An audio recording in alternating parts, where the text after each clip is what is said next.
The Committee on Oversight and Accountability will come to order. I want to welcome everyone. Without objection, the chair may declare a recess at any time. I recognize myself for the purpose of making an opening statement. Today's hearing is the House Oversight and Accountability Committee's first step in examining the coordination between the federal government and big tech to restrict protected speech and interfere in the democratic process. Social media platforms are increasingly the place Americans go to express their views, debate issues, and gather news and information. These platforms are the virtual town square. However, many social media platforms are under the control of people who are hostile to the fundamental American principles of free speech and expression protected in the U.S. Constitution.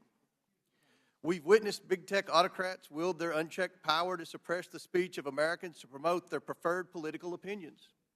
Twitter was once one of these platforms until Elon Musk purchased the company a few months ago. Mr. Musk has pledged to end censorship that goes beyond the law. He has pledged to allow Americans' voices be heard, not quashed. In this hearing, we will examine the actions taken by Twitter prior to Mr. Musk's ownership. Many of these actions were carried out by the witnesses before us today. Prior to Mr. Musk's takeover of the company, Twitter aggressively suppressed conservative elected officials, journalists, and activists. This includes shadow banning, locking accounts, and banning accounts altogether. In fact, Twitter's previous management team deplatformed and suppressed not just conservative voices, but anyone whose opinion strayed from what they deemed acceptable. Opinions such as that students could and should attend school in person to curb learning loss. In the past, Twitter's leadership included previous CEO Jack Dorsey, claimed the company did not limit the visibility of certain accounts and tweets known as shadow padding. He said this in front of Congress in 2018. But we now know they did, even placing such accounts on search and trend backlists. Twitter's employees made censorship decisions on the fly, often not following the company's own publicly stated policies. It worked hand in hand with the FBI to monitor the protected speech of Americans, receiving millions of tax dollars to do so. Twitter, under the leadership of our witnesses today, was a private company the federal government used to accomplish what it constitutionally cannot: limit the free exercise of speech. We now know all this thanks to Elon Musk and the independent journalists who have contributed to what are known as the Twitter files. That brings us to the specific topic of today's hearing: Twitter's censorship of a news article that shed light on Joe Biden's involvement in his family's suspicious business deals. In the months leading up to the laptop story, the FBI advised senior Twitter executives to question the validity of any Hunter Biden story. We also know that one of the witnesses before us today participated in an Aspen Institute exercise in September 2020 on a potential hack and dump operation related to Hunter Biden. Other big tech companies and reporters attended as well. This exercise prepared them for their future collusion to suppress and delegitimize information contained in Hunter Biden's laptop about the Biden's family business schemes. On October 14, 2020, the New York Post published its first story based on information contained in Hunter Biden's laptop. The Post provided proof of the laptop's legitimacy by releasing a computer repair store's signed receipt for the laptop and the federal subpoena used by the FBI to retrieve it in 2019. The article revealed that a top executive at Burisma, who was paying Hunter Biden $50,000 a month, had spent time with then Vice President Biden in Washington, D.C. Throughout his presidential campaign, Joe Biden assured the American people that he had never spoken to his son about his overseas business dealing. However, the details exposed in the Post article indicate that Joe Biden lied to the American people. Immediately following the story's publication, America witnessed a coordinated campaign by social media companies, mainstream news, and the intelligence community to suppress and delegitimize the existence of Hunter Biden's laptop and its contents. That morning, Twitter and other social media companies took extraordinary steps to suppress that story. Twitter immediately removed the story and banned the New York Post account. Twitter also banned accounts who shared the story, including White House Press Secretary Kylie McEnany, and blocked its transmission via direct message. This episode marked the first time Twitter directly limited the spread of information from a mainstream news organization. And the New York Post would not get its account back for 2 weeks. Twitter would finally admit its mistake, but the damage had already been done. On October 19th, 51 former intelligence officials published a letter that Hunter Biden's laptop was Russian disinformation, which Joe Biden used as a talking point at a presidential debate on October 22nd. But we all know now this was not Russian disinformation. It wasn't disinformation. I want to make sure the American people truly understand the timeline here because it's very important. The Hunter Biden laptop story was published on Wednesday. Twitter did not acknowledge a mistake for at least 24 hours. Then on Monday morning, 51 former intelligence officials published their letter. That letter was then wholeheartedly accepted by mainstream news as proof that the laptop was fake. Joe Biden used that letter to brush aside the few questions he received about the story. During that time, the mainstream media was more concerned about what flavor of ice cream Joe Biden had ordered on a particular day. All this happened 2 weeks before the 2020 election. 2 weeks. One survey found that 17% of Biden voters would not have voted for the Biden-Harris ticket if they'd known about the Biden laptop. But many Americans did not know about it because of a coordinated cover-up by big tech, the swamp, and mainstream news. Now mainstream media outlets have verified the laptop, but the damage has been done. Today we are joined by 3 former high-ranking employees at Twitter. Vijaya Gadde, Twitter's former top lawyer, James Baker, Twitter's former deputy general counsel, and Yoel Roth, Twitter's former head of trust and safety. We are also joined by Annika Collier-Navaroli, Twitter's former head of trust and safety. A former Twitter member of U.S. safety policy team. Let me get that right. I would like to thank you all for your participation in today's hearing. We owe it to the American people to provide answers about this collusion to censor information about Joe Biden's involvement in his family's business schemes. With that, I yield to the ranking member for his opening statement.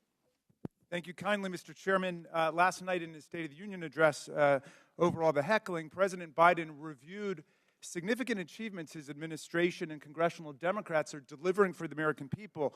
The lowest unemployment rate in over 50 years, a manufacturing boom in clean energy, semiconductors, and infrastructure, expanding health care for veterans and lowering prescription drug costs for seniors and people with diabetes, beating the opioid epidemic and addressing our national mental health crisis, historic action on climate change. But this morning, we return not to focus on advancing this robust agenda of progress, but instead to take up an authentically trivial pursuit, all based on the obsessive victimology of right-wing politics in America. The majority has called a hearing to revisit a 2-year-old story about a private editorial decision by Twitter not to allow links to a single New York Post article made for a 2-day period that had no discernible influence on anyone or anything. The New York Post published the article on its own pages, and it was carried by lots of other media outlets. It was widely discussed, including on Twitter itself, even during the brief moment in time when links weren't provided, and it was a fixture in right-wing media for the next 3 weeks before the election. I think even the chairman and other members of this committee were out on TV and social media talking about it. But instead of letting this trivial pursuit go, my colleagues have tried to whip up a faux scandal about this 2-day lapse in their ability to spread Hunter Biden propaganda on a private media platform. Silly does not even begin to capture this obsession. What's more, Twitter's editorial decision has been analyzed and debated ad nauseum. Some people think it was the right decision. Some people think it was the wrong decision. But the key point here is that it was Twitter's decision. Twitter is a private media company. In America, private media companies can decide what to publish or how to curate content however they want. If Twitter wants to have nothing but tweets commenting on New York Post articles run all day, it can do that. If it makes such tweets mentioning New York Post never see the light of day, they can do that too. That's what the First Amendment means. Twitter can ban Donald Trump for inciting violent insurrection against the Union. as he was impeached by the House of Representatives, and as 57 of 100 senators found he did. And it can also try to resurrect his political career. Elon Musk just purchased Twitter and therefore controls its editorial content. And among the first things he did was to fire some people, hire some people, denounce some prior decisions, and reinstate an unrepentant and still clearly lying Donald Trump to the platform. Those decisions, however heroic or imbecilic you think they might be, are protected by the First Amendment in the United States of America. Officially, Twitter happens to think they got it wrong about that day or two period. In hindsight, Twitter's former CEO, Jack Dorsey, called it a mistake.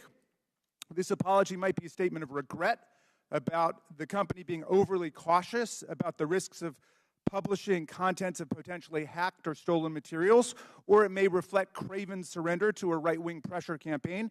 But however you interpret it, the apology just makes the premise of this hearing all the more absurd. The professional conspiracy theorists who are heckling and haranguing this private company have already gotten exactly what they want, an apology. What more do they want? And why does the U.S. Congress have to be involved in this nonsense when we have serious work to do for the American people? But what makes this hearing tragic is that if our colleagues really wanted to examine a serious problem involving American democracy and social media, my friends, it is staring us in the face right now. Twitter and other social media companies acted as central organizing and staging grounds for the January 6th violent insurrection against Congress and against Vice President Pence. Twitter became the national and global platform for incitement to seditious violence against our government, and a forum on the day of attack for coordinating logistical movements and tactical maneuvers in the mob violence against our police officers. In the lead up to January 6th, Twitter decided to allow Donald Trump and countless MAGA extremists to use the platform to spread Trump's ridiculous big lie and disinformation about the election. And soon the internet was replete with incitement for civil war, race war, insurrection, revolution, and mob violence.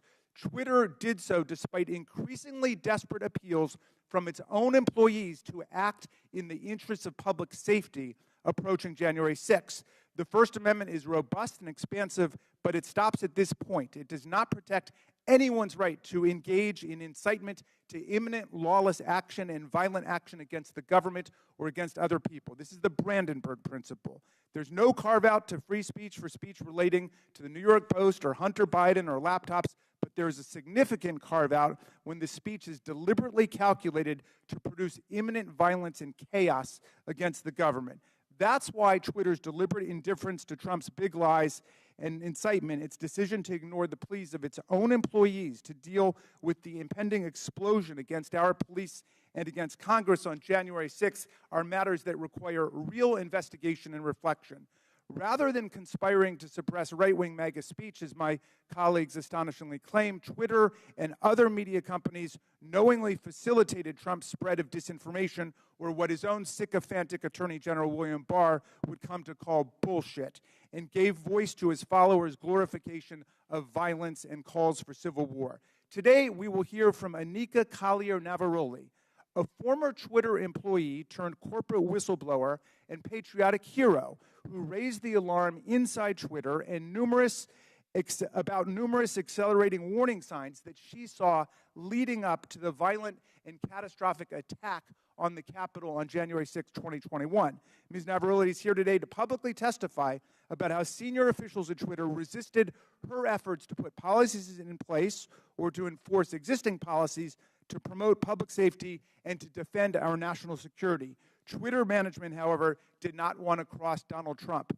I don't know precisely how we will solve the problem of private social media platforms being used for the organization of coups and incitement of violent insurrections against the United States or Brazil or any other country. But this is a grave problem confronting democracy, not just in America, but all over the world. It is not a silly, concocted partisan issue. We must analyze it carefully and legislate effectively to address it, and we must never forget that the enemies of democracy, led by autocrat and war criminal Vladimir Putin, are spending hundreds of millions of dollars on social media propaganda and disinformation to destabilize democracy all over the world, even as they wage their genocidal, illegal, aggressive war against the people of Ukraine? How are we going to prevent the liberal democracies from being overrun by propaganda, disinformation, and violent incitement? Well, listen to Anika Collier-Navaroli because she has something important to say. She poses a problem that would be worthy of a serious congressional hearing, and we should have one. Thank you, Mr. Chairman. I yield back.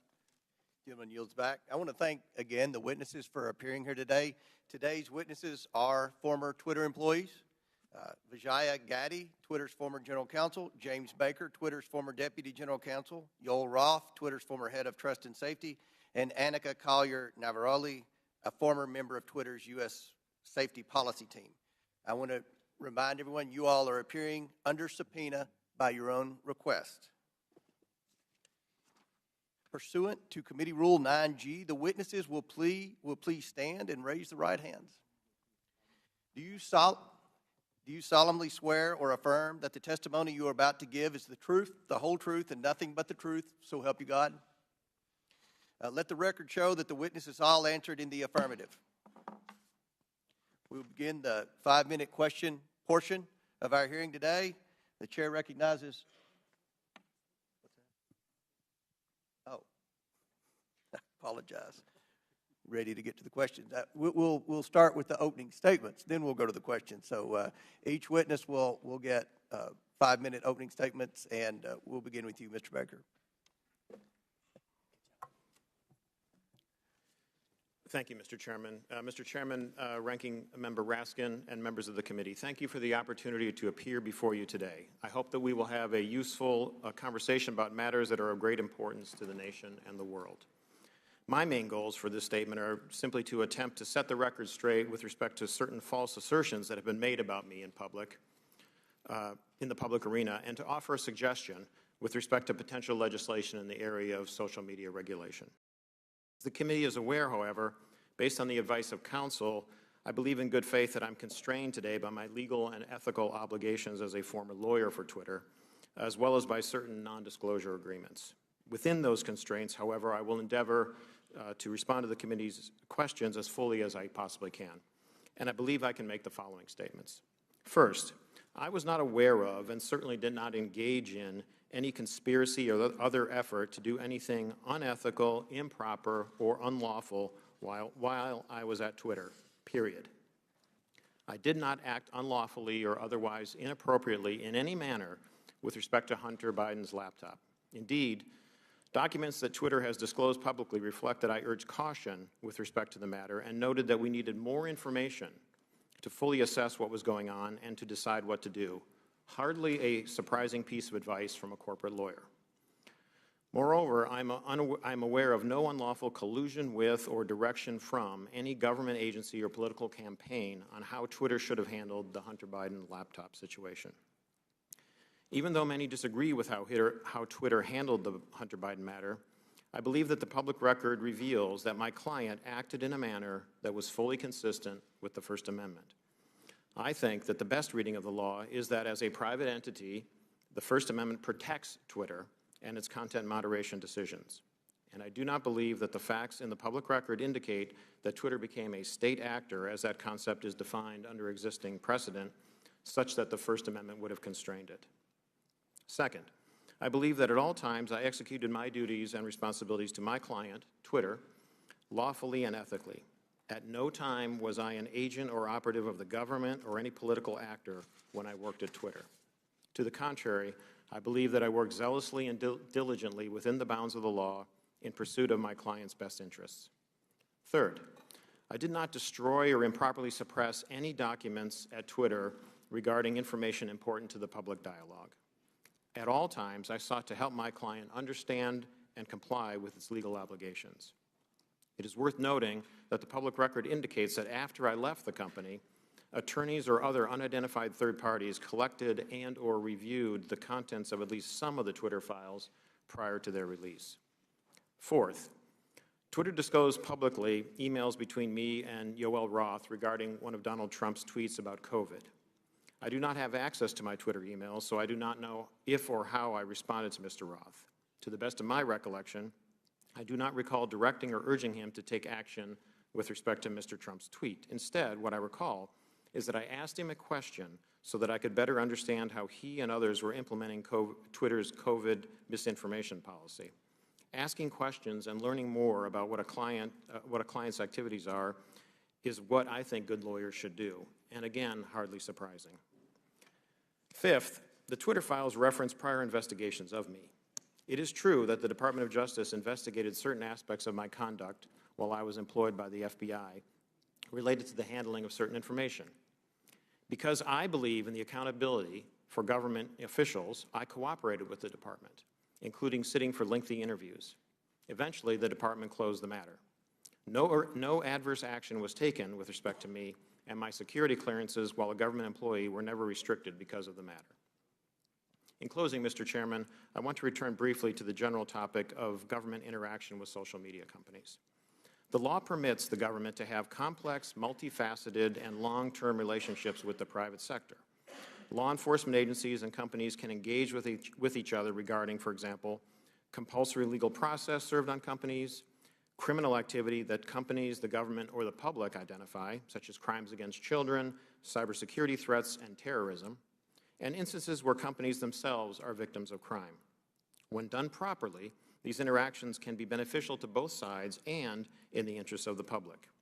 As you, Mr. Chairman, Mr. Jordan, and others have proposed, a potential workable way to legislate in this area may be to focus on the actions of federal government agencies and officials with respect to their engagement with the private sector. Congress may be able to limit the nature and scope of those interactions in certain ways, require enhanced transparency and reporting by the executive branch about its engagements, and require higher-level approvals within the executive branch prior to such engagements on certain topics, so that you can hold Senate-confirmed officials, for example, accountable for those decisions. In any event, if you want to legislate, my recommendation is to focus first on reasonable and effective limitations on government actors. Thank you, Mr. Chairman. Thank you, Mr. Baker. Ms. Gaddy. Chairman Comer, Ranking Member Raskin, and members of the committee, thank you for this opportunity to provide this opening statement. After a decade as a corporate lawyer, I joined Twitter in 2011 as the first member of the corporate legal team. In 2013, I was promoted to general counsel. In 2018, I became the chief legal officer and continued in that role until October of 2022.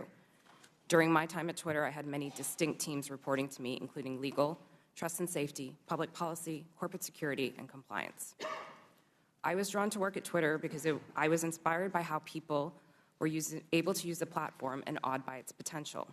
Twitter enabled anyone to hear directly from any individual instantly. People from around the world were coming together on Twitter for an open and free exchange of ideas. The work was challenging and fulfilling. After Jack Dorsey returned as CEO in 2015, one of his top priorities became what we called the health of the public conversation. This was based on customer research, advertiser feedback, Twitter's declining revenue, user growth, and stock price. Teams across Twitter were focused on making the platform safer, better, and more profitable. As an executive of the company, I also was responsible for helping to achieve the corporate goals set by Mr. Dorsey, and I was accountable to him, the board of directors, and ultimately Twitter's public stockholders. As we prioritized the health of the public conversation, we did not lose sight of what Twitter was for most people, a place to talk about their favorite things. Topics that animated the platform range from K-pop to the World Cup to video games and movies. We needed to ensure that differences of opinion would not cross the line, for example, into sending death threats to soccer players who missed important goals, distributing non-consensual intimate photos, or cyberbullying so vicious that it could compromise a teenager's mental health. Twitter's platform rules covered a wide range of conduct and changed over time based on new behaviors and harms on the platform and feedback from customers, regulators, governments, advertisers, researchers, and others. This feedback led to a principles-based approach, which we applied to an array of difficult yet equally complicated situations around the world.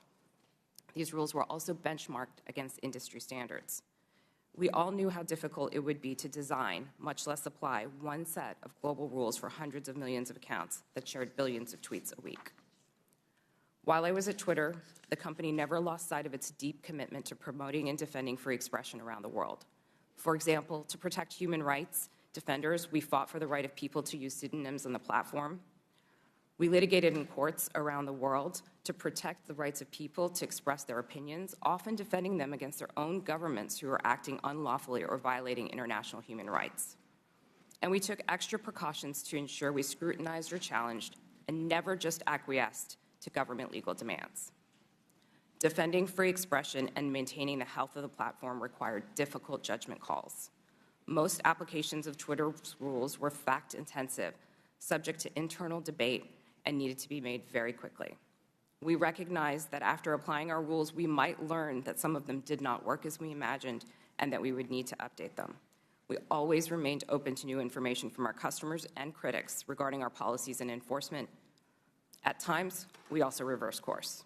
For example, on October 14, 2020, the New York Post tweeted articles about Hunter Biden's laptop with embedded images that looked like they may have been obtained through hacking. In 2018, we had developed a policy intended to prevent Twitter from becoming a dumping ground for hacked materials.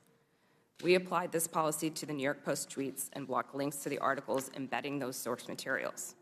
At no point did Twitter otherwise prevent tweeting, reporting, discussing, or describing the contents of Mr. Biden's laptop. People could and did talk about the contents of the laptop on Twitter or anywhere else, including other much larger platforms, but they were prevented from sharing the primary documents on Twitter. Still, over the course of that day, it became clear that Twitter had not fully appreciated the impact of that policy on free press and others. As Mr. Dorsey testified before Congress on multiple occasions, Twitter changed its policy within 24 hours and admitted its initial action was wrong. This policy revision immediately allowed people to tweet the original articles with the embedded source materials. Relying on its long-standing practice not to retroactively apply new policies, Twitter informed the New York Post that it could immediately begin tweeting when it deleted the original tweets, which would have freed them to retweet the same content again. The New York Post chose not to delete its original tweets, so Twitter made an exception after 2 weeks to retroactively apply the new policy to the Post's tweets. In hindsight, Twitter should have reinstated the Post account immediately. There is no easy way to run a global communications platform that satisfies business and revenue goals, individual customer expectations, local laws, and cultural norms, and get it right every time. Still, while I was at Twitter, we worked hard every day to make Twitter a healthy platform and ultimately a healthy business. Thank you for your attention. I look forward to your questions. Thank you very much. Mr. Roth. Thank you, Chairman Comer, Ranking Member Raskin, and members of the committee for the opportunity to speak with you here today. In nearly 8 years at Twitter, I worked in and led a division called Trust and Safety. Trust and Safety's core duty is content moderation, removing tweets that violate Twitter's terms of service and suspending users who repeatedly break the rules. This work is sometimes dismissed merely as censorship, but it represents a key way that Twitter and other companies live up to their responsibility to keep the users of their products safe. Much of this work is uncontroversial. For example, taking down accounts that engage in child sexual exploitation or promote terrorism. The gray area of this work, though, is when trust and safety teams have to make decisions about so-called lawful but awful material, content that may be legal in many jurisdictions, but isn't something most people would want to experience. Think of things like posting someone else's home address without their permission, or bullying somebody for a disability or for how they look. A free speech absolutist might say, yes, that kind of content is unpleasant, but it's not against the law. What right do you have to remove it? The answer is the need to make Twitter an appealing product for millions of people. Consistently, in its own research, Twitter found that users were unhappy with the company's approach to content moderation, and that this dissatisfaction drove people away from the service. This has consequences for what we mean by free speech on social media. Again and again, we saw the speech of a small number of abusive users drive away countless others. Unrestricted free speech, paradoxically, results in less speech, not more. And it was our job in Trust and Safety to try to strike an appropriate balance. But the importance of this work goes far beyond Twitter's business prospects and into the realm of national security. In 2017, I led the team at Twitter that uncovered significant interference in an American election by agents of the Russian government. Their mission was to stoke culture war issues on social media to try to further divide Americans. My team and I exposed hundreds of thousands of these accounts from Russia, but also from Iran, China, and beyond. It's a concern with these foreign interference campaigns that informed Twitter's approach to the Hunter Biden laptop story. In 2020, Twitter noticed activity related to the laptop that, at first glance, bore a lot of similarities to the 2016 Russian hack and leak operation targeting the DNC, and we had to decide what to do. And in that moment, with limited information, Twitter made a mistake. Under the distribution of hacked material policy, the company decided to prevent links to the New York Post stories about the laptop from being shared across the service. I've been clear that in my judgment at the time, Twitter should not have taken action to block the New York Post's reporting. And just 24 hours after doing so, the company acknowledged its error. But the decisions here aren't straightforward, and hindsight is 2020. It isn't obvious what the right response is to a suspected but not confirmed cyber attack by another government on a presidential election. I believe Twitter erred in this case because we wanted to avoid repeating the mistakes of 2016. And so the basic job of trust and safety is to try to strike this balance between the harms of restricting too much speech and the dangers of doing too little. I'll be the first to admit that we didn't always get it right. Even rare mistakes add up when you're carrying out content moderation at the scale of hundreds of millions of unique posts per day. While I was head of trust and safety at Twitter, I strove to do this work with impartiality and with a commitment to the fair enforcement of Twitter's written rules. But whether it's me or Elon Musk or someone else in the future, someone will have to make choices about the governance of online spaces. Those decisions should not be made behind closed doors or based on personal whims. I hope that we can work together to find ways to bring greater trust and transparency to social media, and I look forward to answering the committee's questions about any of these topics to the best of my ability. Thank you. Ms. Navaroli. Good morning, Chairman Comer, Ranking Member Raskin, and members of the committee. Thank you so much for the opportunity to speak with you all today. I'm here because there is an urgent need for us to understand the impact that social media companies are having on our democracy. I will be very clear. I was not involved in the decision around Hunter Biden's laptop, but I was involved in decisions that were made leading up to, during, and after the January 6th attack on the Capitol. If we are going to talk about social media in the government, we need to talk about Twitter's failure to act before January 6th. I am here to tell you that doing nothing is not an option. If we continue to do nothing, violence is going to happen again. My background is as a trained lawyer and journalist, and my expertise over the past decade has been in the areas of media, technology, law, and policy, with a particular focus on social media and free expression. I joined Twitter in 2019, and by 2020, I was the most senior expert on Twitter's U.S. safety policy team. My team's mission was to protect free speech and public safety by writing and enforcing content moderation policies around the world. These policies included things like abuse, harassment, hate speech, violence, and privacy. So if no other algorithm or no other human could decide if a tweet violated my team's policies, the safety team policy acted as the final moderators. If a high-profile individual like any member of this committee or President Trump tweeted something controversial, it was sent to my team's desk. Every day, we had to decide whether a particular piece of content equated to yelling fire in a crowded theater. My work at Twitter and subsequently at Twitch put me in the middle of key events in history. What I've learned from them is that social media played and continues to play a role in these events. And 2 years after January 6th, we still need to better understand the role that Twitter played in order to prevent it from happening again. So what do we need to understand? First, Twitter's leadership bent and broke their own rules in order to protect some of the most dangerous speech on the platform. I'm going to talk a little bit about what happened in the months leading up to January 6th. During this time, my team worked to try to minimize the threat of violence that we saw coming. After President Trump instructed the Proud Boys to stand back and stand by in a debate, we considered the danger that that statement would have if it was tweeted. So we crafted what we called a coded incitement to violence policy to address dog whistles like this. Instead of approving it, management bent over backwards to find ways to not approve it. On January 5th, when the policy was still not approved, I led a meeting where one of my colleagues asked management whether someone was going to have to get shot before we were allowed to take down tweets. Another colleague looked up live tweets and read them to management to try to convince them of the seriousness of the issue. Still, no action was taken.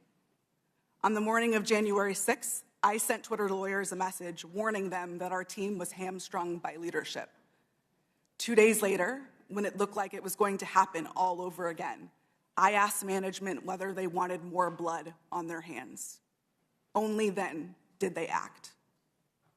The second problem is that there is way too much power concentrated in the hands of too few. With January 6th and many other decisions, content moderators like me did the very best that we could. But far too often, there are far too few of us, and we are being asked to do the impossible. For example, in January 2020, after the U.S. assassinated an Iranian general and the U.S. president decided to justify it on Twitter, management literally instructed me and my team to make sure that World War III did not start on the platform. No person, people, or company should have that kind of unchecked power or that kind of responsibility. The modern-day public conversation should not be susceptible to the whims of any one individual or any one company. Fixing the systemic issues that lead to bad decisions is not going to be easy, but people like me who have been in the trenches can help lead the way. But I must say, coming forward and offering this information is risky and it is difficult. Doxing and harassment are real, and people are afraid to tell what they know. So we need to make sure that there are protections for those who speak the truth. We need to create space to hear from people on the front lines. We need to give them protection so they can share their experiences. Only then can we begin to understand the full scope of the problem and to find solutions. There is far too much at stake for us to do nothing. Thank you. Thank you all. Excellent opening statements. Now we'll begin with the question portion. We'll begin by recognizing Mr. Biggs for 5 minutes. Thank you, Mr. Chairman. Mr. Roth, within just mere minutes or hours after the New York Post published its story on the Hunter Biden laptop, at 8:51 a.m., you sent a message to a team, part of your team, I assume, and you said, "It isn't clearly violative of our hacked materials policy," referring to the story, "nor is it clearly in violation of anything else." Do you remember sending that message? Thank you for the question, Congressman. I don't recall that message specifically, but that does sound like my judgment on that day, yes.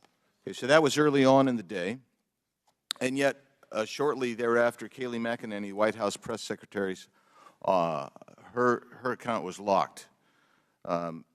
So an inquiry was made the next day by a person named Carolyn Strom. You know Carolyn Strom? Yes, sir, I do. Yeah, and Carolyn Strom asked what's going on here, and somebody named Elaine Ong Soto said the user was bounced by site integrity for violating our hacked materials policy. Do you remember that incident? Yes, sir, I do. And somebody named Trenton Kennedy said, "I'm struggling to understand the policy basis for marking this as unsafe." And I think the best explainability argument, now that may be a technical term for you, but for me it looks like we're trying to create a narrative here to cover our butt. The best explainability argument for this externally will be that we're waiting to understand if this story is the result of hacked materials. Do you remember Mr. Kennedy's communication? Yes, I do. Yeah, and so then we get into a whole series of things written by Mr. Baker going back and forth, and he says on that same day, now at 9:26, which is about a half an hour after your statement that you don't think that anything's been violated here, He says, I've seen some reliable cybersecurity folks question the authenticity of the emails in another way. And then you seem to later, but by the way, that's almost inconceivable. I mean, it just seems inconceivable that would have happened so quickly that he would have that. And then you sent out something right after that said, the key factor in forming our approach is consensus from experts monitoring election security and disinformation that this looks a lot like a hack and leak that learned from the 2016 WikiLeaks approach. I'm wondering if you can name for me today any of the experts that seem to have a consensus at 10:12 a.m. on the morning of October 14th that you put out saying that we're going to rely on some group of experts. Who were they? Thank you for the question.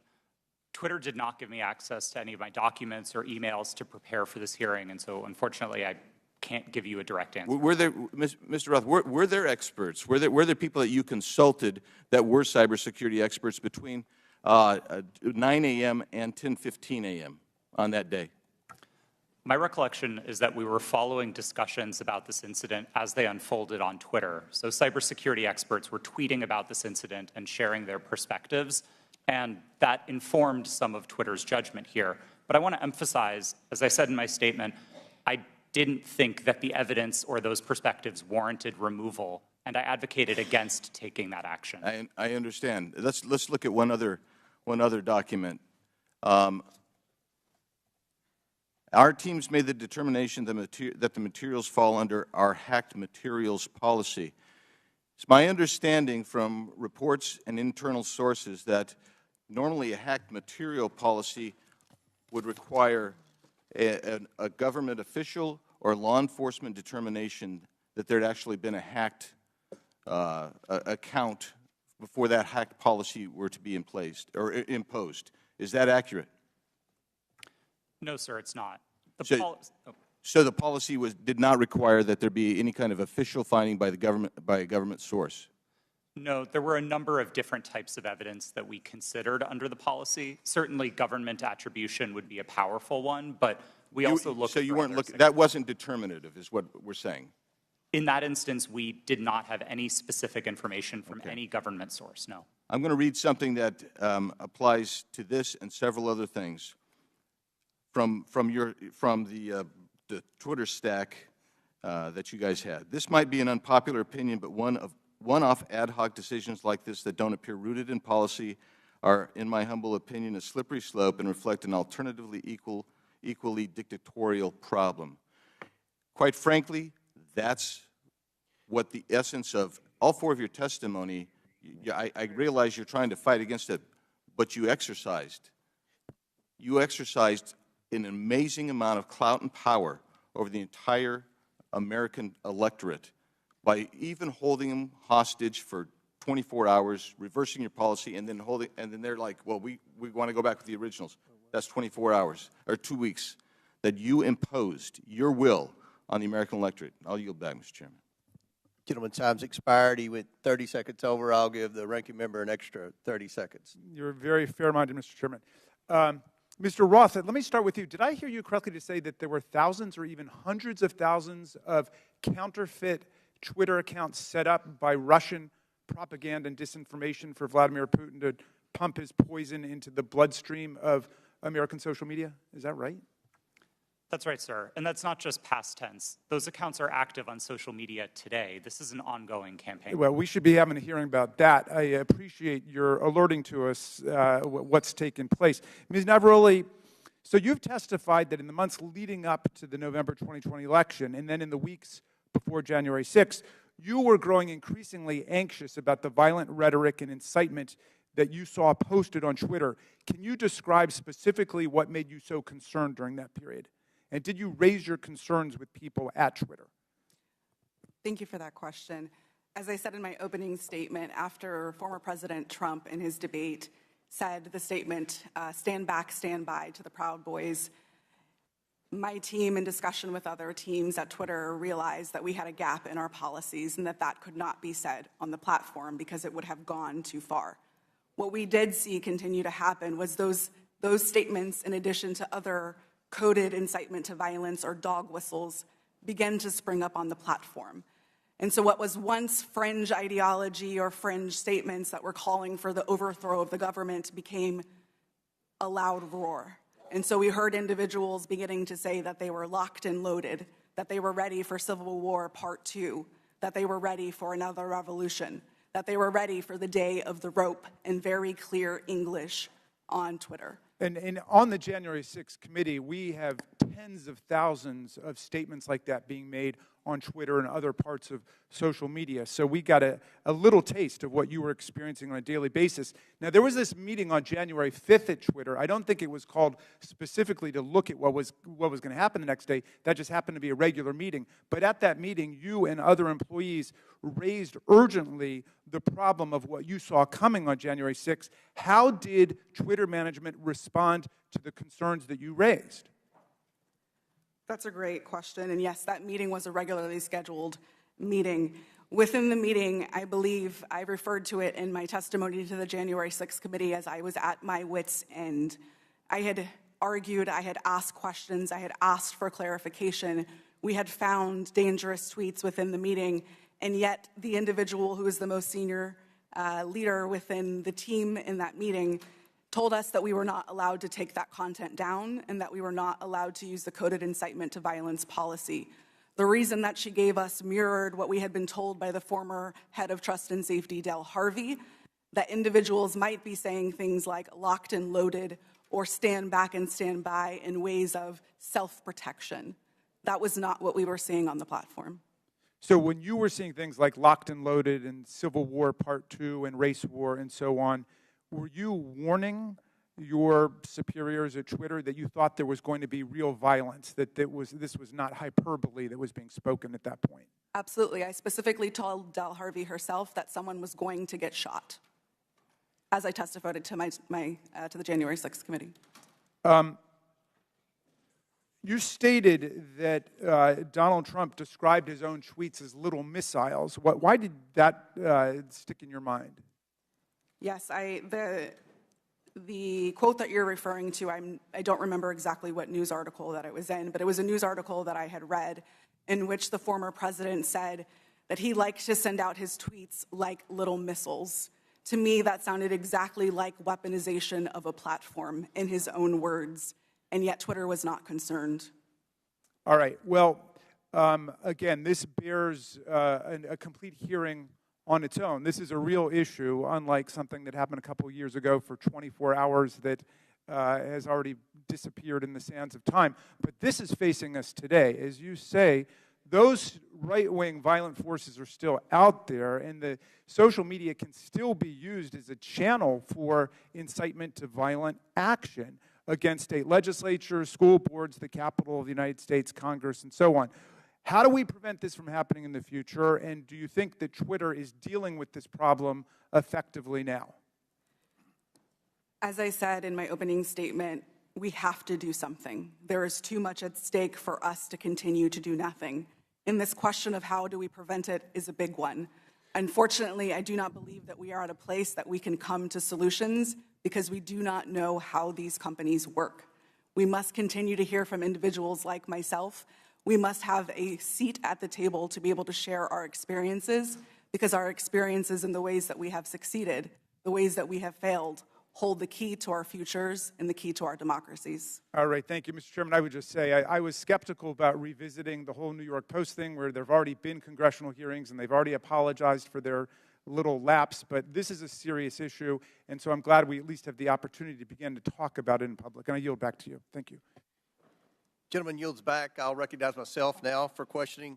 The Biden family investigation begins with the story of how big tech, the media, former intelligence agents, and the Bidens themselves suppressed the story of Hunter Biden's laptop weeks before the 2020 election.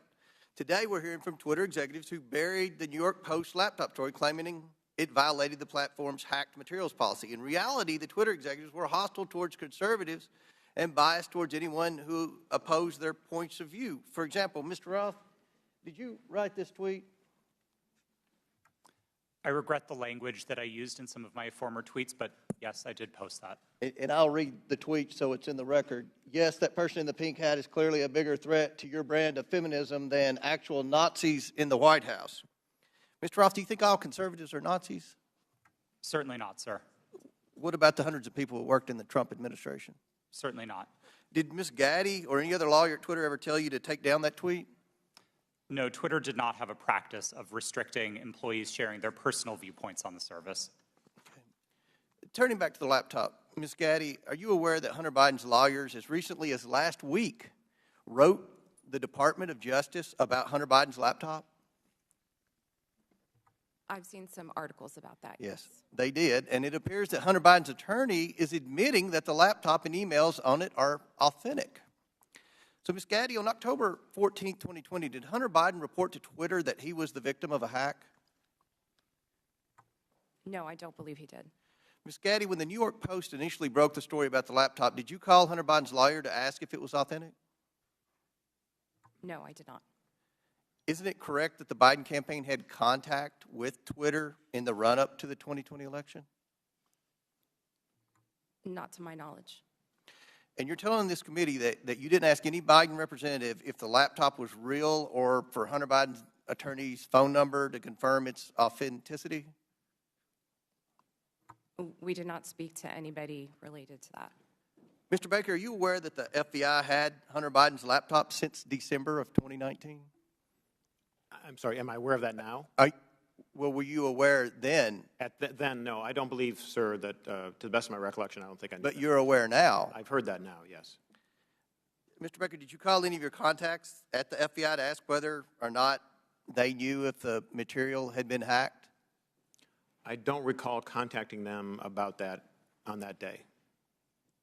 Mr. Roth, Ms. Gaddy, and Mr. Baker, it appears to me that you failed at your jobs. You were entrusted with the highest level of power at Twitter, but when you were faced with the New York Post story, instead of allowing people to judge the information for themselves, you rushed to find a reason why the American people shouldn't see it. In a matter of hours, you were deciding on the truth of a story that spans years and dozens of complex international transactions. You did this because you were terrified of Joe Biden not winning the election in 2020. That's what it appeared.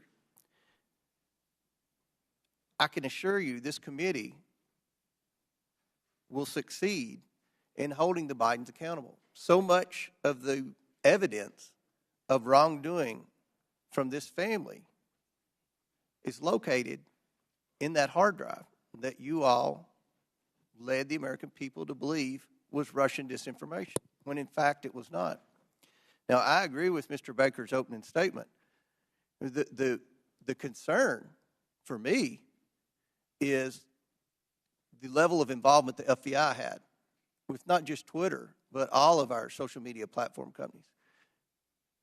And I think it kind of goes in the opposite direction of where my friend, the ranking member, was trying to take this in his opening statement. This is something this committee should be concerned about. The government doesn't have any role in suppressing speech. And that's something the media should be very concerned about. What if there's a conservative president that somehow cleans out our FBI and they put in conservatives to suppress liberal speech? That's something that should never happen. So I look forward to more questions, and at this time I yield to the gentleman from I think Ohio. the chair for yielding. Mr. Baker, you said you didn't talk with the FBI that day. Did you talk to the FBI about the Hunter Biden laptop story prior to then or after that day? I'm trying to make sure I can answer this question consistent with the restrictions that I talked about in my opening Simple statement. question. Did you Yeah. talk to the FBI about the Hunter Biden story? I do, to the best of my recollection, I did not talk to the FBI about the Hunter Biden story before that day. Did you talk to him after it? You said your don't response recall. is your response is real specific to the chairman. You said, I did not talk to the FBI about the Hunter Biden laptop story that day. I assume that day is October 14th. I want to know if you talked to him on the 13th or before, or if you talked to him on the 15th and after. I don't recall speaking to the FBI, sitting here today, I don't recall speaking to the FBI at all about the Hunter Biden matter. Well, then why'd you answer it the way you did? I beg your pardon? I yield back there. Chair recognizes Ms. Norton for 5 minutes. Thank you, Mr. Chairman. Like Benghazi before, Republicans are on a taxpayer-funded expedition to attack their political rivals, and they're feeding the flames of conspiracy in the process. With the release of the so-called Twitter files, Donald Trump has seized the moment to further his own conspiracies about the 2020 election, writing in December, and I quote, "Do not throw the presidential election results of 2020 out and declare, do you throw the presidential election results of 2020 out and declare the rightful winner, or do you have a new election? A massive fraud of this type and magnitude allows for the termination of all rules, regulations, and articles, and even those found in the Constitution," end quote.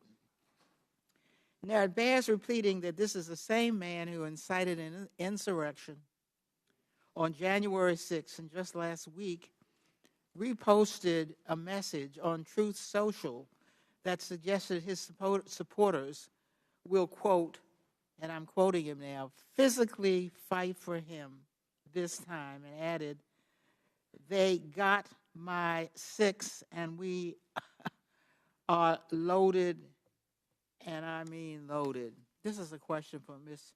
Navaroli. What did the phrase "locked and loaded" mean to you while you were at Twitter prior to January 6th? Yes, thank you for that question. The way that I read "locked and loaded" to be interpreted by the tweets that I saw coming on Twitter prior to January 6th was that individuals were loaded, were armed, and that they were ready to commit violence. Are you concerned that the use of this language will continue to incite and legitimize political violence leading to the next election? Absolutely. We are sitting exactly 1 month in which the exact same playbook was played in Brazil, and we saw almost deja vu happening again. As I said in my opening statement, unless we do something, this will continue to happen again. Thank you, Ms. Navaroli. Mr. Roth, you are no stranger to conspiracies and their real-world consequences. If you don't mind, can you please describe for the committee how the release of the so-called Twitter files has affected your personal safety? Thank you for the question, Congresswoman. The Twitter files, I would note first and foremost, didn't just affect me, but affected much more junior employees at Twitter. Employees as far away as Manila in the Philippines were doxxed, had their families threatened, and experienced harm equal to or greater than what I've experienced. But concurrent with the Twitter files, Elon Musk also made the decision to share a defamatory allegation that I support or condone pedophilia. And this lie led directly to a wave of homophobic and anti-Semitic threats and harassment against me, of which Twitter has removed vanishingly little. And following the Daily Mail's decision to publish where I live, ultimately I had to leave my home and sell it. Those are the consequences for this type of online harassment and speech. Well, I must say, those are very real consequences. By legitimizing unsubstantiated conspiracy theories about the deep state, big tech, and government censorship for political gain, committee Republicans are holding a match to a powder keg. We all saw the consequences of this kind of rhetoric on January 6th, and we continue to see it play out as political violence and hate crimes grip communities around the country. And I yield back, Mr. Chairman. Lady yields back. Chair recognizes Ms. Mace for 5 minutes. Thank you, Mr. Chairman. The Twitter files were not just about Hunter Biden's laptop. Twitter files make it apparent Twitter worked overtime to suppress accurate COVID information. Dr. Jay Bhattacharya is a professor of medicine at Stanford who once tweeted an article he wrote about natural immunity. Thanks to Elon Musk's release of the Twitter files, we learned some of his tweets were tagged with the label of Trends Blacklist. Apparently, the views of a Stanford doctor are disinformation to you people. I, along with many Americans, have long-term effects from COVID. Not only was I a long hauler, but I have effects from the vaccine. It wasn't the first shot, but it was the second shot that I now developed asthma that has never gone away since I had the second shot. I have tremors in my left hand, and I have the occasional heart pain that no doctor can explain, and I've had a battery of tests. I find it extremely alarming Twitter's unfettered censorship spread into medical fields and affected millions of Americans by suppressing expert opinions from doctors and censoring those who disagree with the CDC. I have great regrets about getting the shot because of the health issues that I now have that I don't think are ever going to go away. And I know that I'm not the only American who has those kinds of concerns.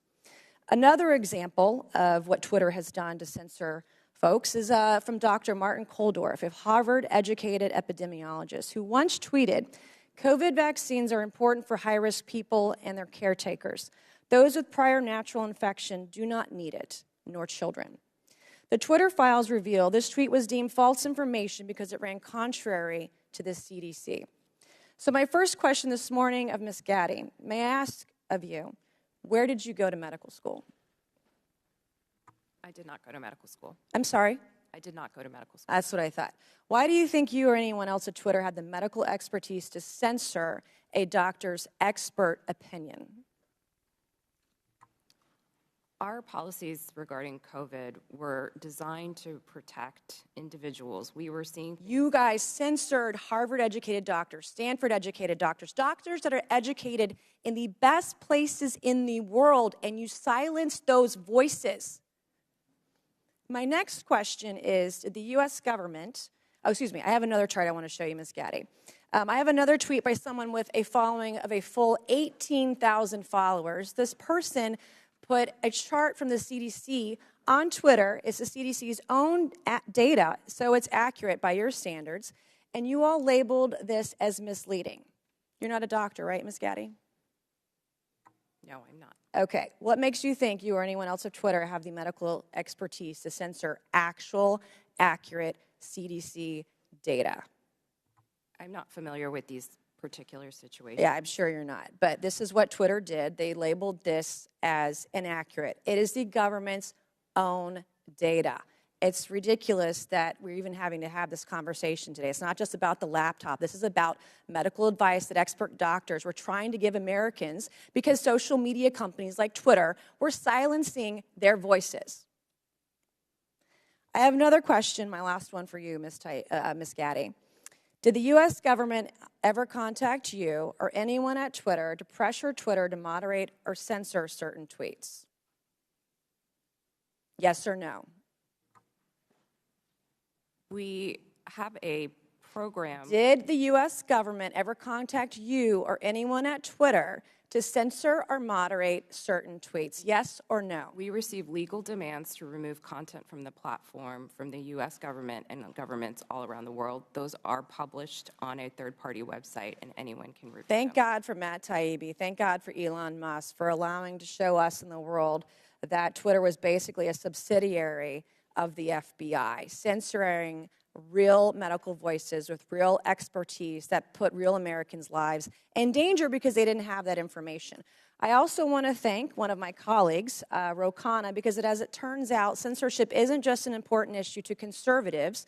Some of my colleagues on the other side of the aisle, like Ro, found this censorship very concerning, and even wrote to you and to folks at Twitter that he was concerned about the First Amendment being censored. So I want to thank him for speaking up and speaking out about this issue because this should not be a partisan issue. This should be an issue that's an American issue. Mr. Chairman, I would like to enter into the record, I ask unanimous consent, to enter into the record a Wall Street Journal article from December 9th, 2022 by Justin Hart entitled "The Twitter Blacklisting of Jay Bhattacharya." Enter the record, please, Mr. Chairman. Without objection, so ordered. Thank you, and I yield back. Chair recognizes Mr. Lynch for 5 minutes. Thank you, Mr. Chairman. I just want to go over the chronology here, Mr. Roth. Back in 2016, Russia and Vladimir Putin engaged in what bipartisan Senate Intelligence Committee investigators called a, and I quote, aggressive, multifaceted effort to influence the outcome of that year's presidential election. The campaign included hacking of the systems of a major political party and leaking illegally obtained information, scanning U.S. election systems for vulnerabilities, and exploiting the weaknesses of social media platforms to spread disinformation to the American people. Again, in a 2017 declassified report, the U.S. intelligence community assessed that Russia's 2016 election operations signaled a, quote, new normal in Russian influence efforts, and that the Kremlin would, quote, apply lessons learned going forward against the U.S. and its allies. Mr. Roth, in a December interview with journalist Kara Swisher, you state that this declassified assessment was, quote, and I'm quoting you, a watershed moment in the history of content moderation and the Internet, close quote.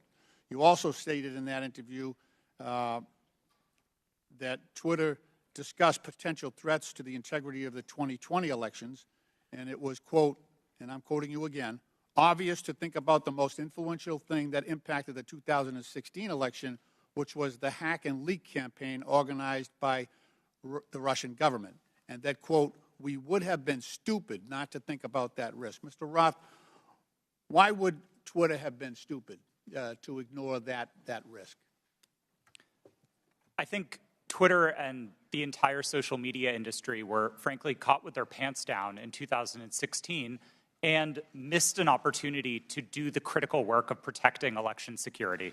This isn't my judgment. This is the judgment of academics and researchers who have spent years studying Russian active measures. And most of their conclusions suggest that the #1 most influential part of the Russian active measures campaign in 2016 was the hack and leak targeting John Podesta. It would have been foolish not to consider the possibility that they would run that play again. Right. And so let me ask, was that top of mind for Twitter? You're trying to measure the credibility of incoming intelligence. Was that top of mind in regard to your decision, the company's decision to temporarily limit the distribution of the October 14th New York Post story that was delivered by Mayor Giuliani? Yes, that was one of the animating concerns for us. For nearly 2 years, we had engaged in scenario planning exercises for potential risks tied to the elections, and one of them appeared to be happening that day. Now, again, I think the facts were complicated, and I do believe Twitter made a mistake then, but our judgment was colored by the experience of 2016 and by the very real Russian activities that we saw play out that year. Mr. Roth, in a December 2020 sworn declaration to the FEC, you said that starting in 2018, you had, quote, regular meetings with the Office of the Director of National Intelligence, the Department of Homeland Security, the FBI, and industry peers regarding election security. Is that correct? Expected hack and leak operations by state actors that might occur in the period shortly before the 2020 presidential election, likely in October, and that there were, quote, rumors that a hack and leak operation would involve Hunter Biden, close quote. Is that your recollection today? It is, but I want to clarify that sentence slightly. I think it actually should have been 2 separate sentences. It is true that in meetings between industry and law enforcement discussed the possibility of a hack and leak campaign in the lead up to the election. And in one of those meetings, it was discussed, I believe by another company, that there was a possibility that that hack and leak could relate to Hunter Biden and Burisma. I don't believe that perspective was shared by law enforcement. They didn't endorse it. They didn't provide that information in that meeting. Okay. Just to fast forward here, and in fact, in March 2021, 4 months after the election, the U.S. intelligence community assessed that Russian President Putin authorized a range of government organizations conducted influence operations aimed at denigrated President Biden's candidacy and the Democratic Party, supporting former President Trump and undermining public confidence in the electoral process and exacerbating socio-political divisions in the U.S. that obviously reared their head on January 6th. Mr. Chairman, my time has expired, and I yield back. Gentleman yields back. Chair recognizes Mr. Jordan for 5 minutes. Thank you, Mr. Chairman. Mr. Roth, did the government tell you that the Biden laptop story was fake? No, sir, they did not. Did they tell you it was hacked? No, sir, they did not. On October 14, 2020, Twitter blocks the New York Post story on the Hunter Biden, the New York Post story on Hunter Biden, and suspends their account. The night before, FBI Special Agent Elvis Chan sends you an email. The email says this: heads up, I will be sending a teleporter link for you to download 10 documents. It's not spam. Please confirm receipt when you get it. 2 minutes later, 6:24 p.m., you respond back, received and downloaded, thanks. What were those 10 documents? Twitter didn't give me access to my laptop, but Special Agent Chan has said publicly, and the FBI has confirmed, that those documents did not relate to Hunter Biden, and that's my recollection of them. What did they relate to? My interactions with Agent Chan and with the FBI almost entirely focused on what the FBI called malign foreign interference, things like Russian troll farms and Iranian involvement in the elections, not on any type of domestic Any of the activity. information on there classified? No, sir, I do not hold a security clearance, and so I would not have received any classified information. Who does hold a security clearance? I'll just go to the second email here. I'm just curious about this. What I propose is that 30 days out from the election, this is another email to you from Mr. Chan. 30 days, we get temporary clearances. You pick who they are. Who were the people at Twitter who had a security clearance? To be honest, sir, I'm not sure, and we never ultimately followed through on this plan to get temporary clearances. Did anyone at Twitter have a security clearance? It's my understanding that at least some current or former employees did hold clearances, but I wasn't certain about that. Ms. Gaddy, do you know if anyone took up Mr. Chan's offer to hand out security clearances 30 days before the 2020 election? Not that I'm aware. So we don't know how many people had security clearances. Twitter, do we know? Mr. Baker, Mr. Gaddy, Ms. Gaddy, anyone know how many people at Twitter had a security clearance in the 30 days prior to the election? I don't know the answer to that question, Ms. sir. Gaddy? I do not know. Mr. Roth, you don't know? No, sir. Well, how about the last one? Ms. Navaroli, do you know? No. I mean, it seemed like the offer was to sort of just hand them out like candy. I just wondered who had them. No one knows? Okay. So the FBI didn't tell you that it was fake, didn't tell you that it was hacked. And Mr. Roth, did the story violate your policies? In my judgment at the time, no, it did not. Yeah, that's what you said. Said what I would propose, is you said it isn't clearly a violation of our hack materials policy, nor is it clearly a violation of anything else. So I think what a lot of people are wondering is if it didn't violate your policies and they didn't tell you it was fake, didn't tell you it was hacked, why'd you take it down? The company made a decision that found that it did violate the policy. It wasn't my personal judgment at the time that it did, but the decision was communicated to me by my direct supervisor, and ultimately, I didn't disagree with it enough to object to You know what I think happened, Mr. Roth? I think you guys got played. I think you guys wanted to take it deep down. We saw what the chairman put up where you said, everyone in the White House is a fascist. I think you guys wanted it to be taken down. I think you meet with these guys every week. We know that's been established in the Twitter files. You had weekly meetings with Mr. Chan in the run-up to the election. They send you all kinds of emails. They send you documents on the super secret James Bond teleporter.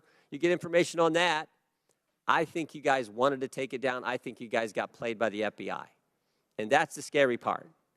Because we had 50, this to me is the real takeaway. 51 former intelligence officials 5 days after you guys take down the Hunter Biden story and block the New York Post account. 5 days later, 51 former intel officials send a letter and they say, the Hunter Biden story has all the classic earmarks of a Russian information operation. The information operation was run on you guys. And then by extension, run on the American people. And that's the concern. And to Mr. Raskin's point that you guys aren't bound by the First Amendment because you're a private company, okay, maybe so. But your terms of service don't have to comply with the First Amendment. Would that be right, Mr. Roth? They don't have to. You've said that as much in your testimony.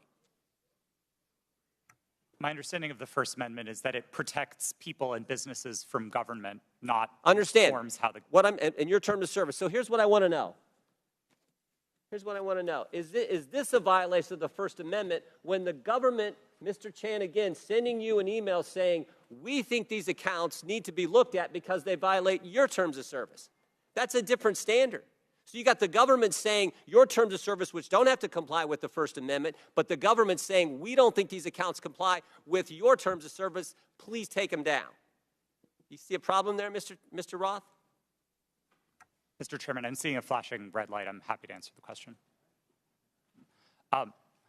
Do I think that that's a valuable use of the FBI's time? No, but I don't see in a request for review a problem under the First Amendment, no. I sure do. I thank the gentleman. I yield back.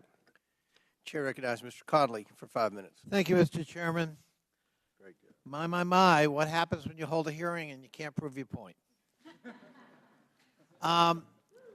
We heard from the chairman in his opening statement that it's wrong for government to call Twitter and say, take down a tweet. Did I hear that correct, Mr. Roth? That was my understanding, yes. Yeah. So on May 27th, 2020, President Donald J. Trump tweeted, and I quote, "Republicans feel that social media platforms totally silence conservatives." By the way, something that would come as news to you, apparently, Mr. Roth, because you're still the subject of conservative harassment. "We will strongly regulate," he went on to say, "or close them down before we ever allow this to happen," unquote.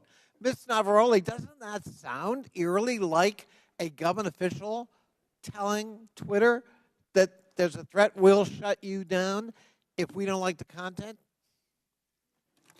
I am not familiar with the tweet that you have referenced. Well, but if I just told you that quote without telling you who said it, might it have some ominous overtones from your point of view if you're still at Twitter? We'll shut you down. We'll regulate you. We will never allow this to happen. Those are pretty strong words. They are. Yeah. Okay. On September 8th, 2019, at 11:11 p.m., Donald Trump heckled two celebrities on Twitter, John Legend and his wife, Chrissy Teigen, and referred to them as the musician John Legend and his filthy-mouthed wife, unquote. Ms. Teigen responded to that email at 12:17 a.m., and according to notes from a conversation with you, Ms. Navaroli's counsel, your counsel, the White House almost immediately thereafter contacted Twitter to demand the tweet be taken down. Is that accurate? Thank you for the question.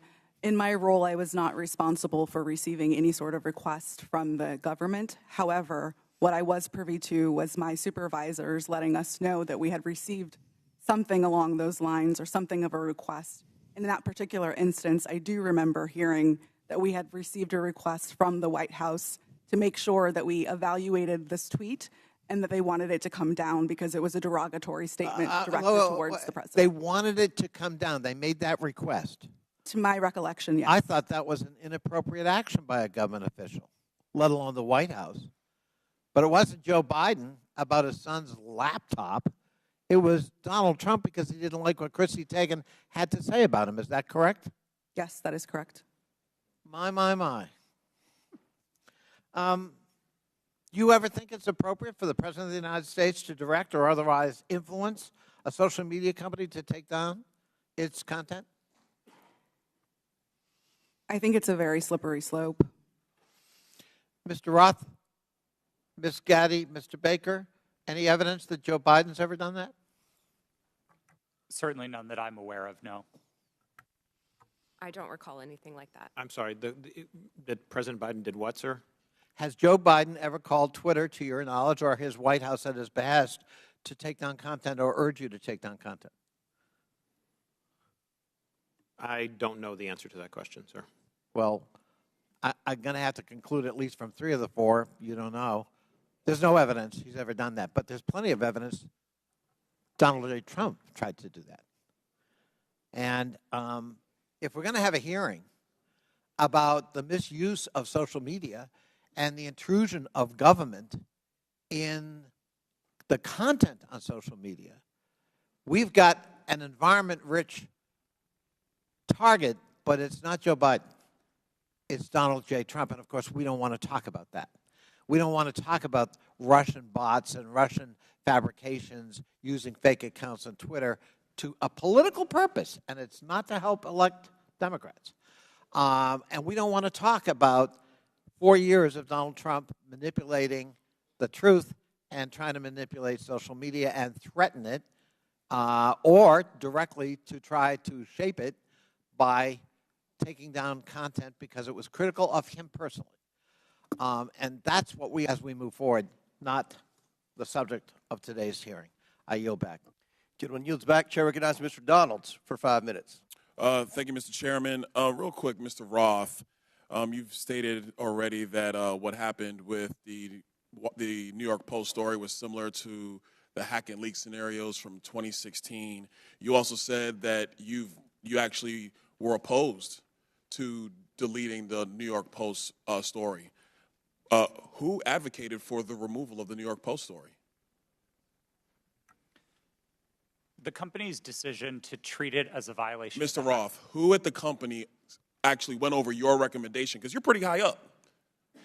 Who overrode you? The decision was communicated to me by my direct supervisor. Who was that person? Her name was Del Harvey. She was the vice president of trust and safety at the time. All right, thank you so much. Ms. Gaddy, real quick, you said to the chairman earlier, and I want to paraphrase what I heard earlier, is that Twitter had no contact with anybody from the Biden team. Is that correct to your knowledge? Not to my knowledge.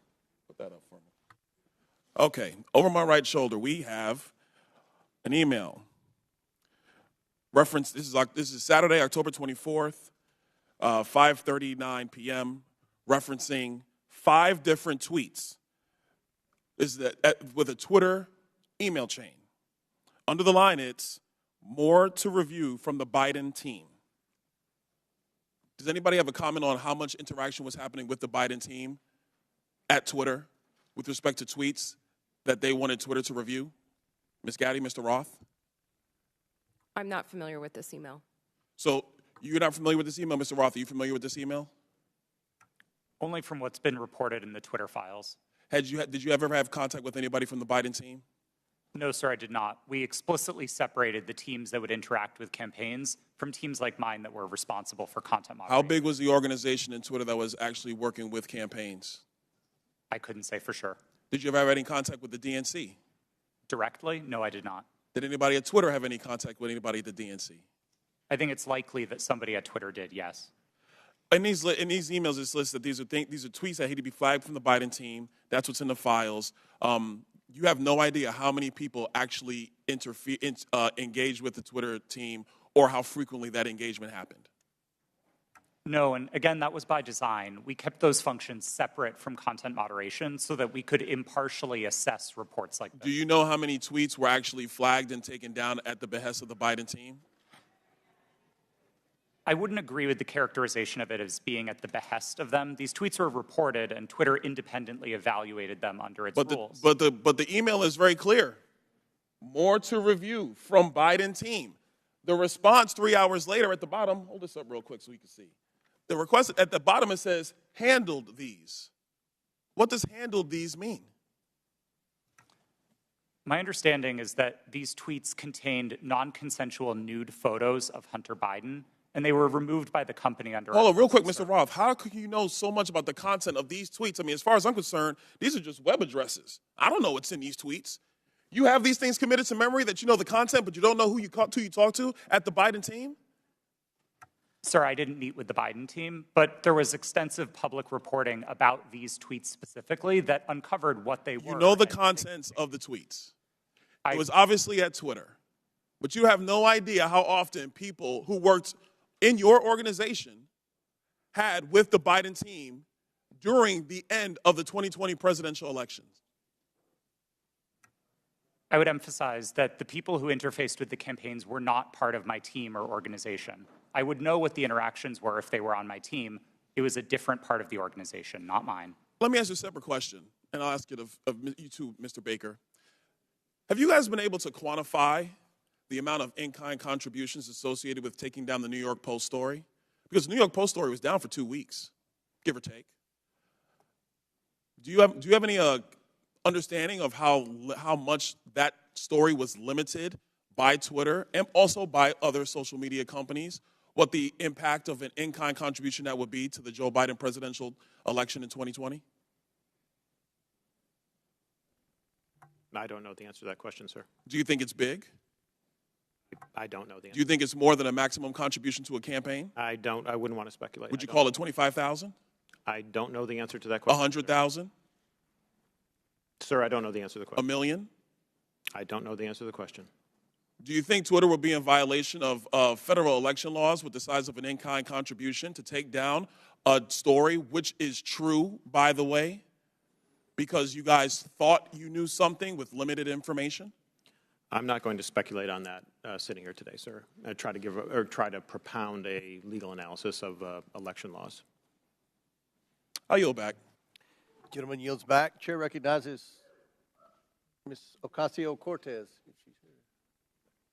It's your turn. You want to go? Okay. We won't start the clock till you get there. Appreciate also your generosity.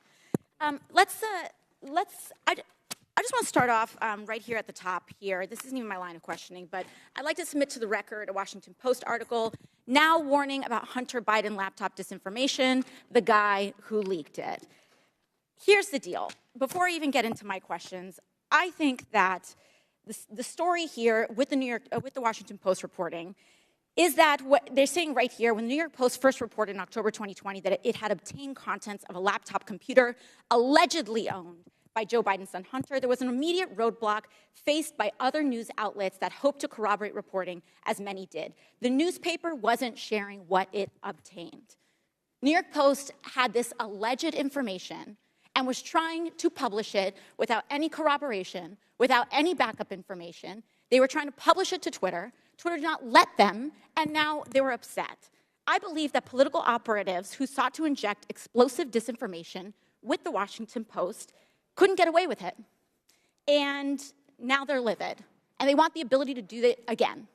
They want the ability to inject this again. So they've dragged a social media platform here in Congress. They're weaponizing the use of this committee so that they can do it again. A whole hearing about a 24-hour hiccup in a right-wing political operation. That is why we are here right now. And it's just an abuse of public resources, an abuse of public time. We could be talking about health care. We could be talking about bringing down the cost of prescription drugs. We could be talking about abortion rights, civil rights, voting rights. But instead, we're talking about Hunter Biden's half-fake laptop story. I mean, this is an embarrassment. But I'll go into it. Ms. Navarrete, let's talk about something real. I'd like to show you a tweet posted by former President Trump about my colleagues and I on July 14, 2019. It says in part, quote, "Why don't they go back and help fix the totally broken and crime-infested places from which they came? Then come back and show us how it's done. These places need your help badly. You can't leave fast enough. I'm sure that Nancy Pelosi would be very happy as quickly to work out free travel arrangements." A day or two after that, Donald Trump publicly incited, violence at a rally, targeting 4 congresswomen, including myself, saying, "Go back to where you came from." Ms. Navarrete, as I understand it, you were the most senior member of Twitter's content moderation team, or a senior member of Twitter's content moderation team when this was posted. As part of your responsibilities, did you review this tweet? Yes, it was my team's responsibility to review these tweets. And what did you conclude? My team, Ray, made the recommendation that for the first time we find Donald Trump in violation of Twitter's policies and use the public interest interstitial. For the first time? Yes. And at the time, Twitter's policy included a specific example when it came to banned abuse against immigrants, as they specifically included the phrase, "go back to your country," or go back to where you came from, correct? Yes, that was specifically included in the content moderation guidance as an example. You brought this up to the Vice President of Trust and Safety, Del Harvey, correct? I did, yes. And she overrode your assessment, didn't she? Yes, she did. And something interesting happened after she overrode your assessment. A day or two later, Twitter seemed to have changed their policies, didn't they? Yes, that trope, "go back to where you came from," was removed from the content moderation guidance as an example. So Twitter changed their own policy after the president violated it in order to potentially accommodate his tweet? Yes. Thank you. So much for bias against right wing on Twitter. Additionally, Ms. Navaroli, are you familiar with the account Libs of TikTok? I have heard of it from the news, yes. Mr. Roth, are you familiar with this account? Yes, ma'am, I am. Are you aware that from August 11th to August 16th, that account posted false information about Boston Children's Hospital, claiming that they were providing hysterectomies to children? Yes, I am aware of that and other claims from the account. And are you aware that this lie was then circulated by other prominent far-right influencers? Yes. And are you aware that all these claims, which I have reiterated were false, culminated in a real-life harassment and ultimately a bomb threat to the Boston Children's Hospital?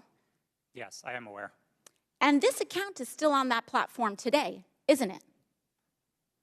Regrettably, yes, it is. Despite inspiring a bomb threat due to the right-wing incitement of violence against trans Americans in this country, because they cannot let go of this obsession with fixating violence and inciting violence against trans and LGBT people, in addition to immigrants, in addition to women of color. This is a party that cannot pick on anyone their own size. And they are trying to co-opt an entire social media platform and use the power of this committee and of Congress in order to pursue a political agenda. I yield back. Lady yields back. Chair recognizes Mr. Fry for 5 minutes. Thank you, Mr. Chairman. This hearing shows who really has been in control of what is said to be one of the world's most widely used websites, Twitter. The American people probably didn't know who these witnesses were today, but these witnesses were powerful enough to silence an American president with just a few clicks from their California office. We're also learning that some of those in Washington, D.C. have forgotten their role and exercised their power to achieve ends antithetical to American principles of free speech and expression. The FBI is the lead federal agency responsible for investigating foreign influence operations. However, in recent years, the FBI has devoted countless amounts of time, taxpayer money, and manpower to combating Russian foreign influence on social media. The FBI, as one reporter noted, acted as a, quote, doorman to the vast program of social media surveillance and censorship encompassing agencies across the federal government, from the State Department to the Pentagon to the CIA.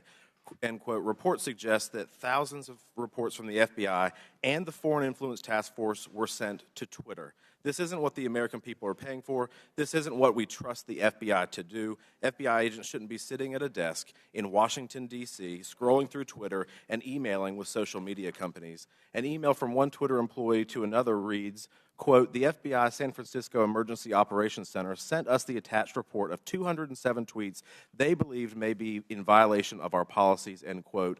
Another email revealed that there are, quote, some folks in the Baltimore field office and at headquarters that are just doing keyboard searches for violations. Mr. Roth, Twitter usually found little evidence that the accounts the FBI flagged had ties to foreign influence. Is that correct? In part, but we received many reports from the FBI, particularly related to malign foreign interference, that were highly credible and were constructive. So I would say it was a bit of a mixed bag. And you pushed back to the FBI when they would send you a list of American-based accounts. Is that correct? Politely, but yes. Mr. Roth, it appears that Twitter employees were under pressure by the FBI and other government agencies to validate these theories of foreign influence. Would you agree with that? No, I wouldn't agree with the word pressure.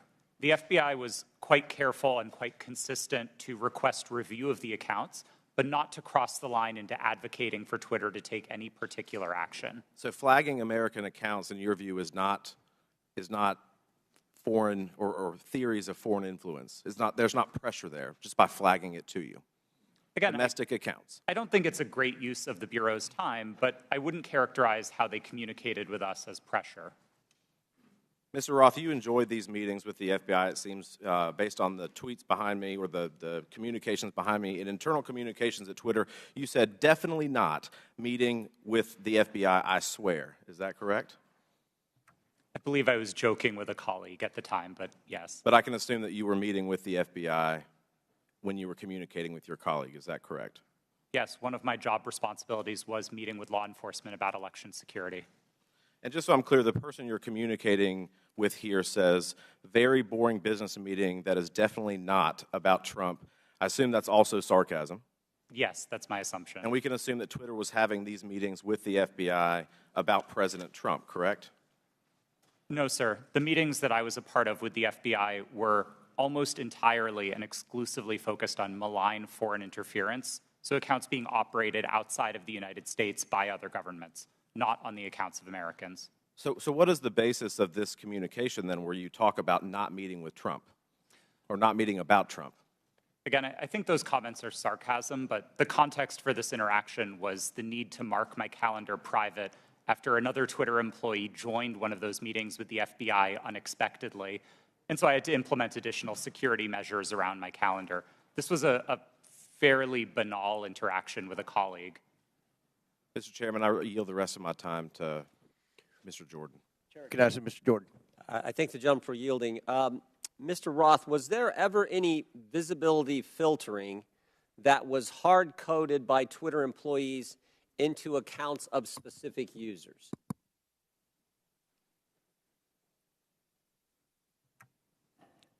Twitter employees were responsible for building the systems that performed visibility filtering, and then that filtering would have been applied either automatically. I'm asking a very specific question. I'm asking, was the code written in a way that for certain accounts, those accounts, unique in and of themselves, would be visibility filtering, to use your term, so that they wouldn't have as much reach or as much influence? The term hard coding suggests that it was permanent and immutable, and I wouldn't agree with that, no. But it did happen, is what you're saying. There was hard-coded into some of these accounts of specific users by Twitter employees this ability to filter and limit the reach of that particular post, or that particular tweet, I should say.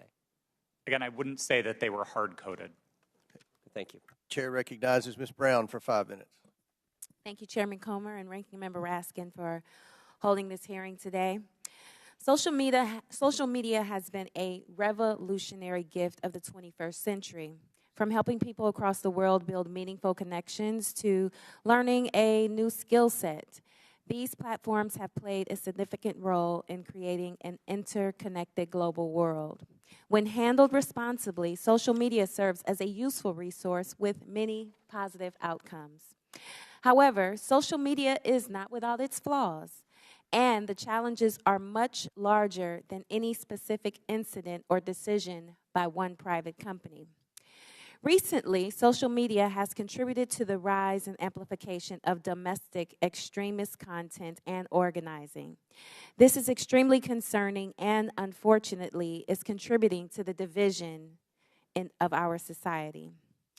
According to an Anti-Defamation League survey, 66% of the LGBTQ+ respondents, that's a full 2/3, experienced harassment online. 37% of Jewish respondents and 34% of African Americans respondents said the same.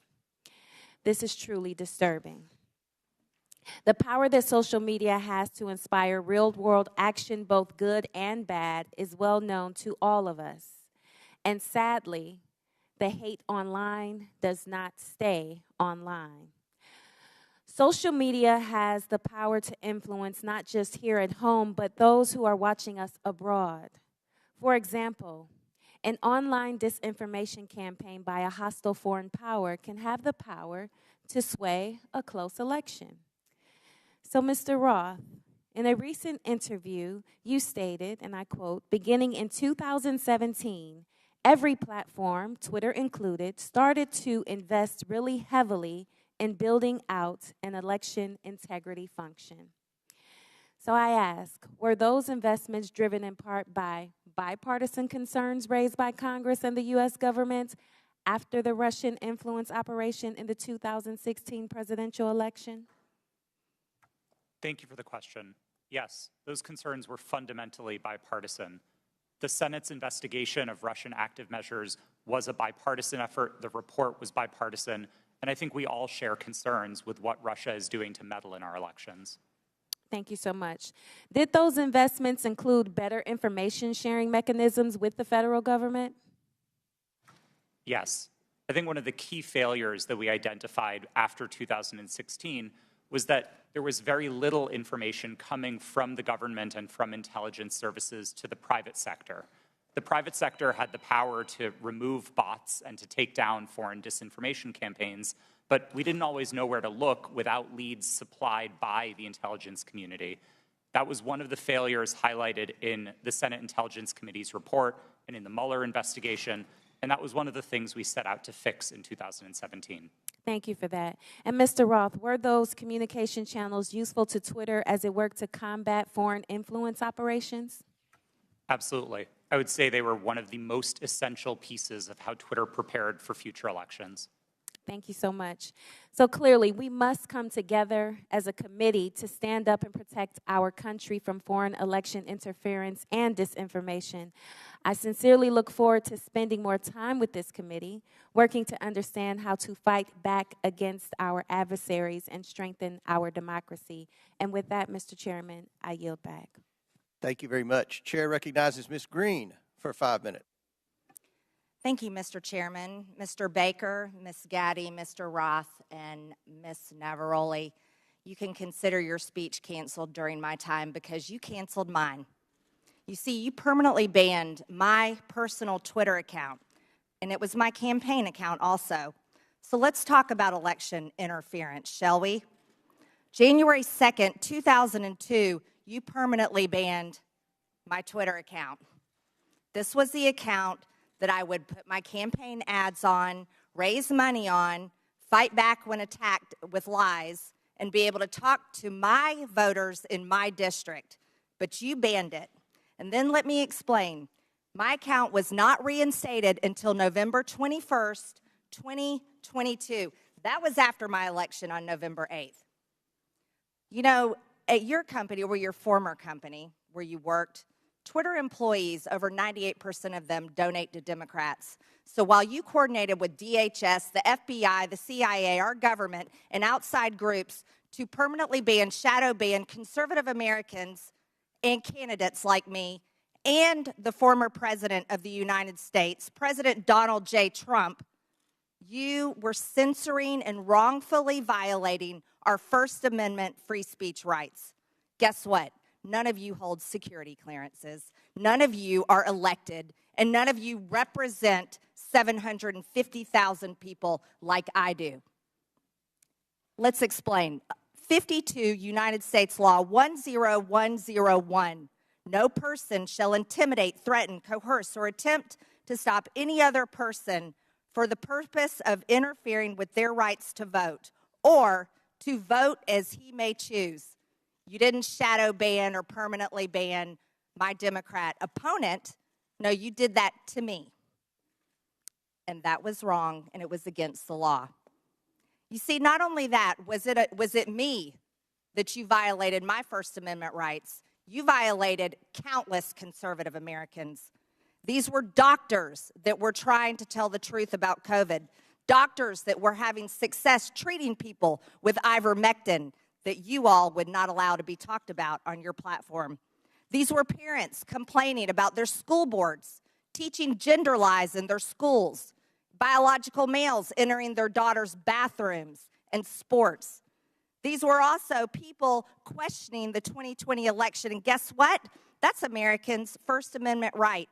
These were people talking about voting machines. You know what? Democrats did that in 2019, before the 2020 election. On Twitter, people could question elections such as 2016, saying Hillary won, but in 2020, no one could question elections saying Trump won. You abused the power of a large corporation, big tech, to censor Americans.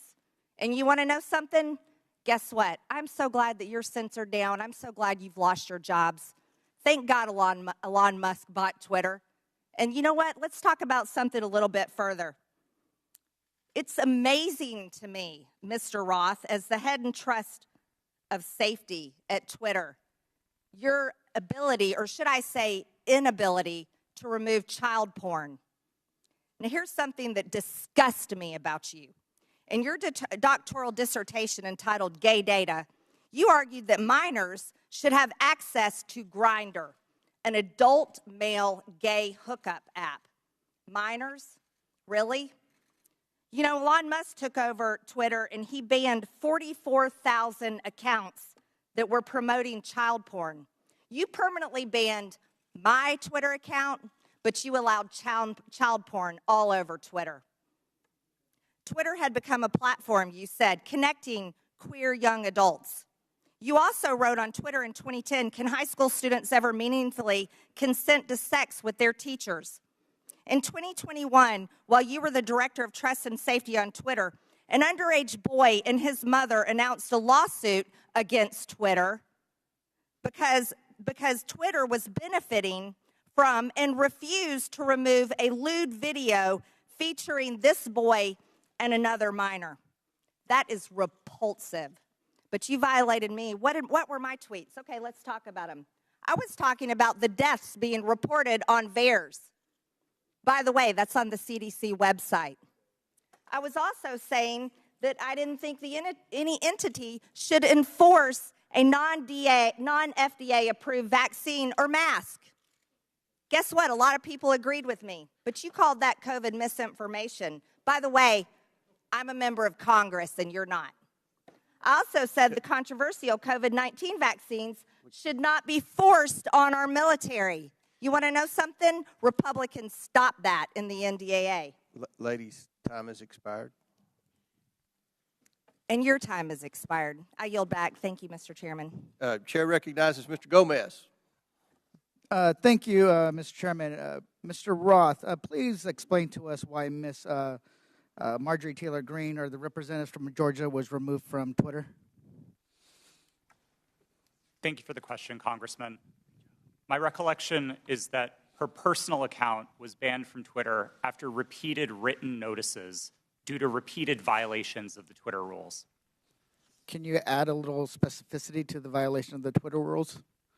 Yes. Again, I didn't have access to my Twitter email, documents, anything that would have let me prepare to answer that in more detail, but my recollection is that the Congresswoman repeatedly violated Twitter's policies about sharing misinformation about COVID-19.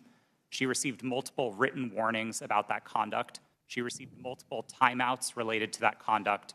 And then ultimately, consistent with the written and published policy, those repeated violations resulted in her account being permanently suspended. Mr. Chairman, so in essence, I'd like to take a point of personal privilege. It's still my time. We'll stop. Still my clock. It's still my Point of order, time. Mr. Chairman. Point of order by Mr. Raskin. Yeah, I don't believe that members of this committee have the right to interrupt someone's testimony because their Point name of was personal mentioned. privilege. And- You were mentioning my name, Mr. Raskin. Yeah, no, I understand, but that's not the rule, Ms. Green. I don't think a member. That is the rule in Congress. Well, then I'd like we can take a point I'd like of the personal parliamentarian privilege. to rule on whether any member of this committee has the right to interrupt a witness's testimony because they mentioned the name of a member of Congress. You mentioned my name, Mr. Raskin. Yeah, I'm not testifying. Chair recognizes Ms. Green. Thank you, Mr. For your Chairman. point of privilege, very briefly. Thank you. For Mr. Roth, who made you in charge of what is true and what's not true? Does she get to reopen her No, question? no, that we'll go back to Mr. Gomez, and Mr. Gomez, please remember the decorum of the committee. The clock. We'll restart the clock now. You didn't lose any time. Chair recognizes Mr. Gomez. Thank you so much. The gentle lady from Georgia was suspended from Twitter for knowingly and consistently spreading conspiracy theories about COVID-19 vaccine, right? Which is shameful, especially in a pandemic where a million people have lost their lives. With that, I yield my rest of my time to the gentleman from New York, Mr. Goldman. Thank you, Mr. Gomez. Let's talk about the so-called Twitter files, which my Republican colleagues seem to think are God's gift to journalism. In one about the Hunter Biden laptop, the author says that every single fact in the New York Post story was accurate. And Chairman Comer, I notice you blew up the cover of that New York Post story, which I appreciate you doing that because I'd like to dig into this article. The very first paragraph says Hunter Biden introduced his father to a top executive at a Ukrainian energy firm less than a year before the elder Biden pressured government officials in Ukraine into firing a prosecutor who was investigating the company. That is false. 100% false. Is the gentleman sure about that? Yes, in fact, I am sure about that. And as the lead counsel in the first impeachment investigation, we proved that he was actually fired because he was not prosecuting corruption, not that he was fired because he was prosecuting corruption. Corruption of the president's son's company. I'm sorry, would the gentleman yield corruption of the president's son's company? I'd like to reclaim my time. Gentleman's recognized. The fact that Joe Biden fired, consistent with U.S. policy in every single European country, the prosecutor general in Ukraine because he did not prosecute corruption, including at companies like Burisma, has been proven over and over and over. And if you want to know who actually prosecuted Burisma, Chairman Comer, you should talk to the British authorities, because they were the ones who were prosecuting Burisma, and they couldn't get any cooperation from the Ukrainian prosecutor general. So that's why he was fired. So right off the top, the very first paragraph of this so-called bombshell story is completely false. Now, what is the allegation that we are hearing from our Republican colleagues about the connection to Joe Biden and Burisma? It is an email from a Burisma employee thanking Hunter Biden for organizing a meeting with the Vice President Biden. We know nothing about the substance of that meeting. We know nothing about how long they met. It was not on Vice President Biden's schedule. And in fact, I would ask my Republican colleagues, do you meet with foreign businessmen? Do you meet with foreign diplomats? If we were to say to you every single time you met with somebody that you discussed something that you're voting on, how would you react? It's preposterous. And Chairman Comer, you have said in your opening statement that Joe Biden lied to the American people. That is a bold, bold accusation. And so far, we've seen no actual evidence of any lies or any support for Joe Biden being involved in anything having to do with Ukraine other than promoting U.S. foreign policy. And I hope that you are not abusing the power as chairman of this committee, and that you are not wasting taxpayer dollars on a fishing expedition into a civilian child of a president for political purposes. I yield back. The gentleman yield to a quick question. You don't have to. It's your choice. You yield. Yeah, please. So, I would love to discuss this. Are you admitting that Joe Biden did get the prosecutor in Ukraine fired? I think it's very clear that Vice President Biden, along with all of our allies in Europe, pressured Ukraine to fire a corrupt prosecutor general who was not charging corruption cases that would have included potentially Burisma. Corruption with his son's company? Yes. In fact, if what he wanted was the prosecutor general to prosecute corruption, and the allegations that you are making and that the Russians are making, because this is all part of Russian propaganda, is that Burisma was corrupt and Joe Biden was trying to stop an investigation into Burisma. That is categorically false, and there is no evidence of it. Mr. Chairman, we're going to recognize one more speaker. We've been requested by the presenters for a brief bathroom break. If you'll allow us, we have one more questioner, and then we'll take that break. Chair recognizes Mr. Timmons for 5 minutes, and then we'll have a 5 to 10 minute break. Mr. Timmons. Thank you, Mr. Chairman.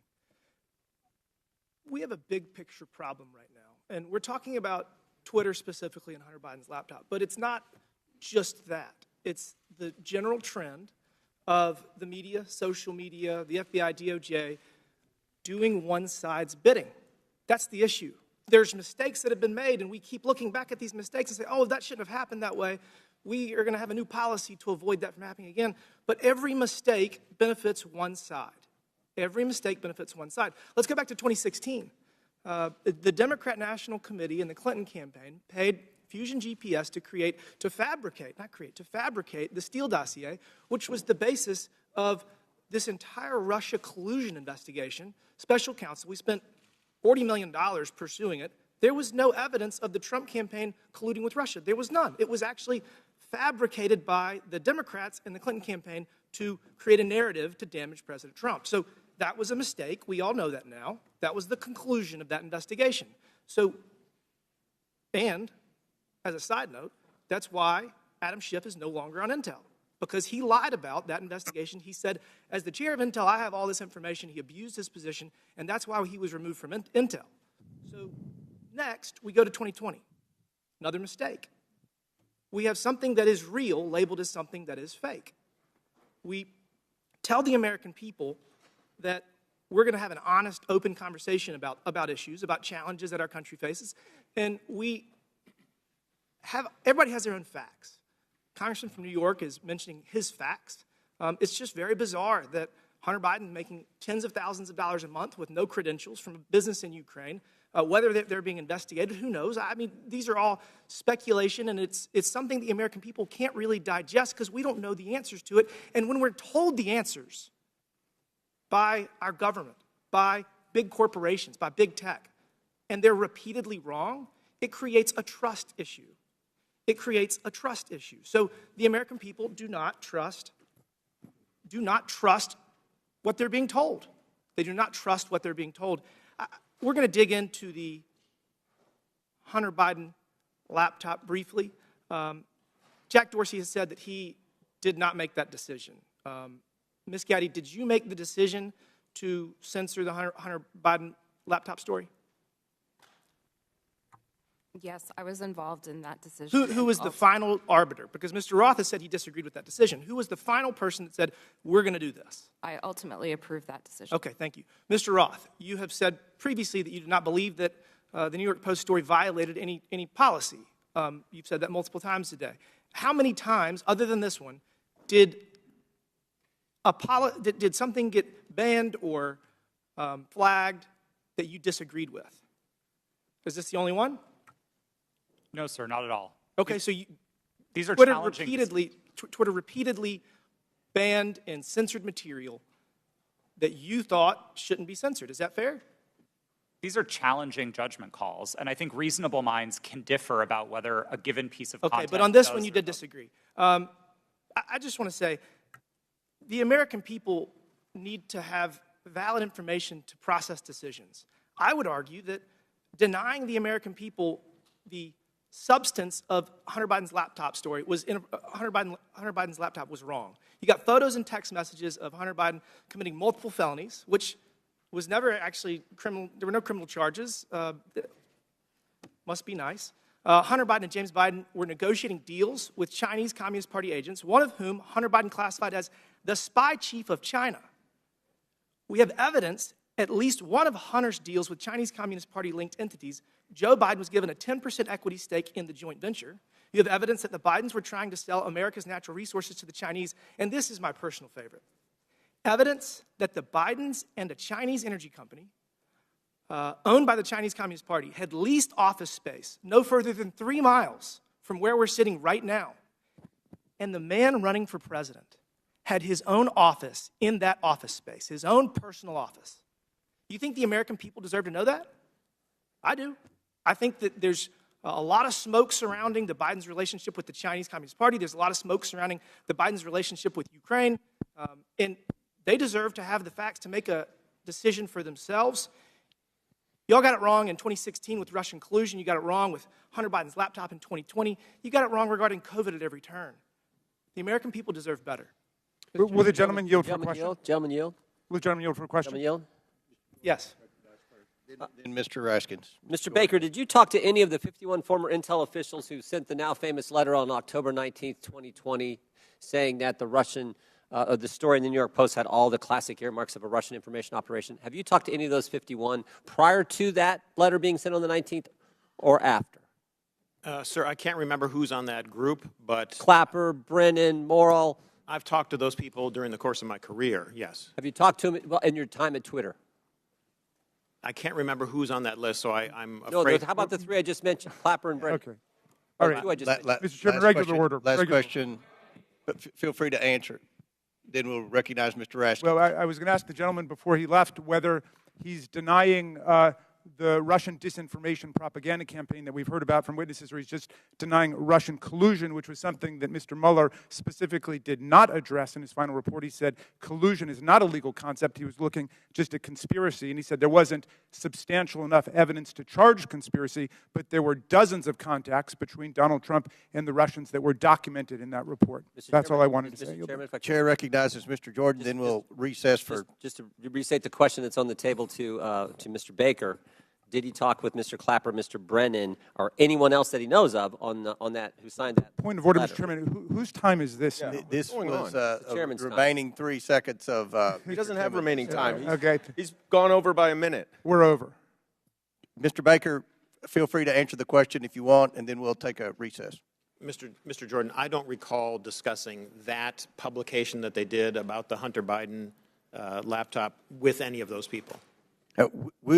We'll stand in recess for 5 minutes. When we return, Mr. Garcia will begin our questioning. We're in recess for 5 to 10 minutes.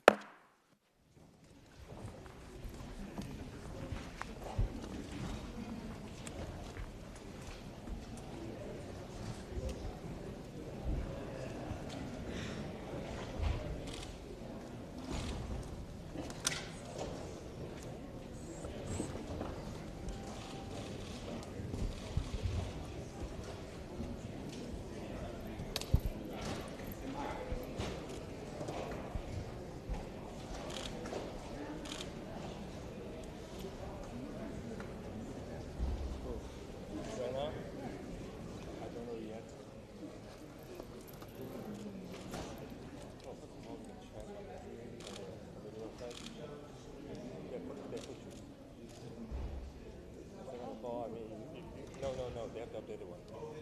And then, of course, you can pay attention to which six is going to, and you will know.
Let's go back and find. Yeah, I'll walk in. See if anyone comes up.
Again, I want to thank the witnesses for your indulgence, and I know it's a long day. You're doing great. We really appreciate it. Now we'll resume questioning, and Chair recognizes Mr. Garcia for 5 minutes. Thank you, Mr. Chairman. Thank you, Mr. Chairman. I want to thank our witnesses, and I just want to start off also by just apologizing to our witnesses, particularly Mr. Roth, for just the homophobic rant and comments that were recently just made from the gentle lady from Georgia. That was really shameful. And I know that we're here to talk about serious issues, and we're having conversations about Grindr and other issues, which is not really what this hearing is about. So, apologize to all of our witnesses. Want to note that I am someone that you would probably call a Twitter super user. I use the social platform constantly. I communicate regularly. It's how I get my news. It's how I find out what's happening in popular culture. And I admire what Jack Dorsey, Evan Williams, and Christopher Stone actually tried to build as a company. I wish I could say the same for what the platform is today. I think to me and to many other users, we've seen the site currently degraded. We've seen Mr. Musk more interested in attacking journalists and uplifting conspiracy theories and actually running a company. And I think we can all agree that just overall the service has substantially degraded. I think just an example is the forced For You page mess that I personally don't like, and I think most folks don't as well. But I want to know more seriously that Mr. Musk and the current team has also done damage as far as trust and safety on the platform. He's gutted the trust and safety teams that have been described. He's eliminated content management systems and the human rights team, which, as we know, has ceased to operate. I do want to just take a minute to thank Mr. Roth and particularly Ms. Navaroli and your teams. I know that you were trying your best. I want to thank all of the folks that worked at Twitter because they believed in its mission. A mission I'm not sure holds true today completely, but it's one that I know a lot of folks worked on. And so just thank you for that work. And mistakes were made, and clearly you have actually lived up to those mistakes and the issues that have existed. But I especially want to thank you for your work around the pandemic. The pandemic took over 1 million American lives, 1,300 in my own city back home.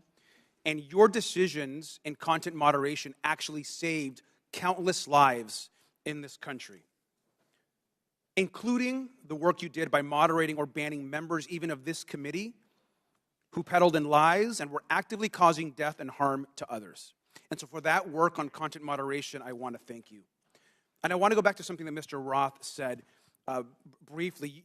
You had mentioned earlier in this hearing that you thought that currently there's still systemic election interference and interference happening. How serious do you think the current threat from Russia and other countries is to current election interference? I think we can look to the evidence from the midterms to know that these campaigns are ongoing and they are serious. And it's not just Russia, Iran, and China, though they are the big players. There's now a playbook for how election interference works. And it's unfortunately all too cheap and all too easy for countries to try to carry this out. Thank you. And I think it's pretty clear what we've learned today.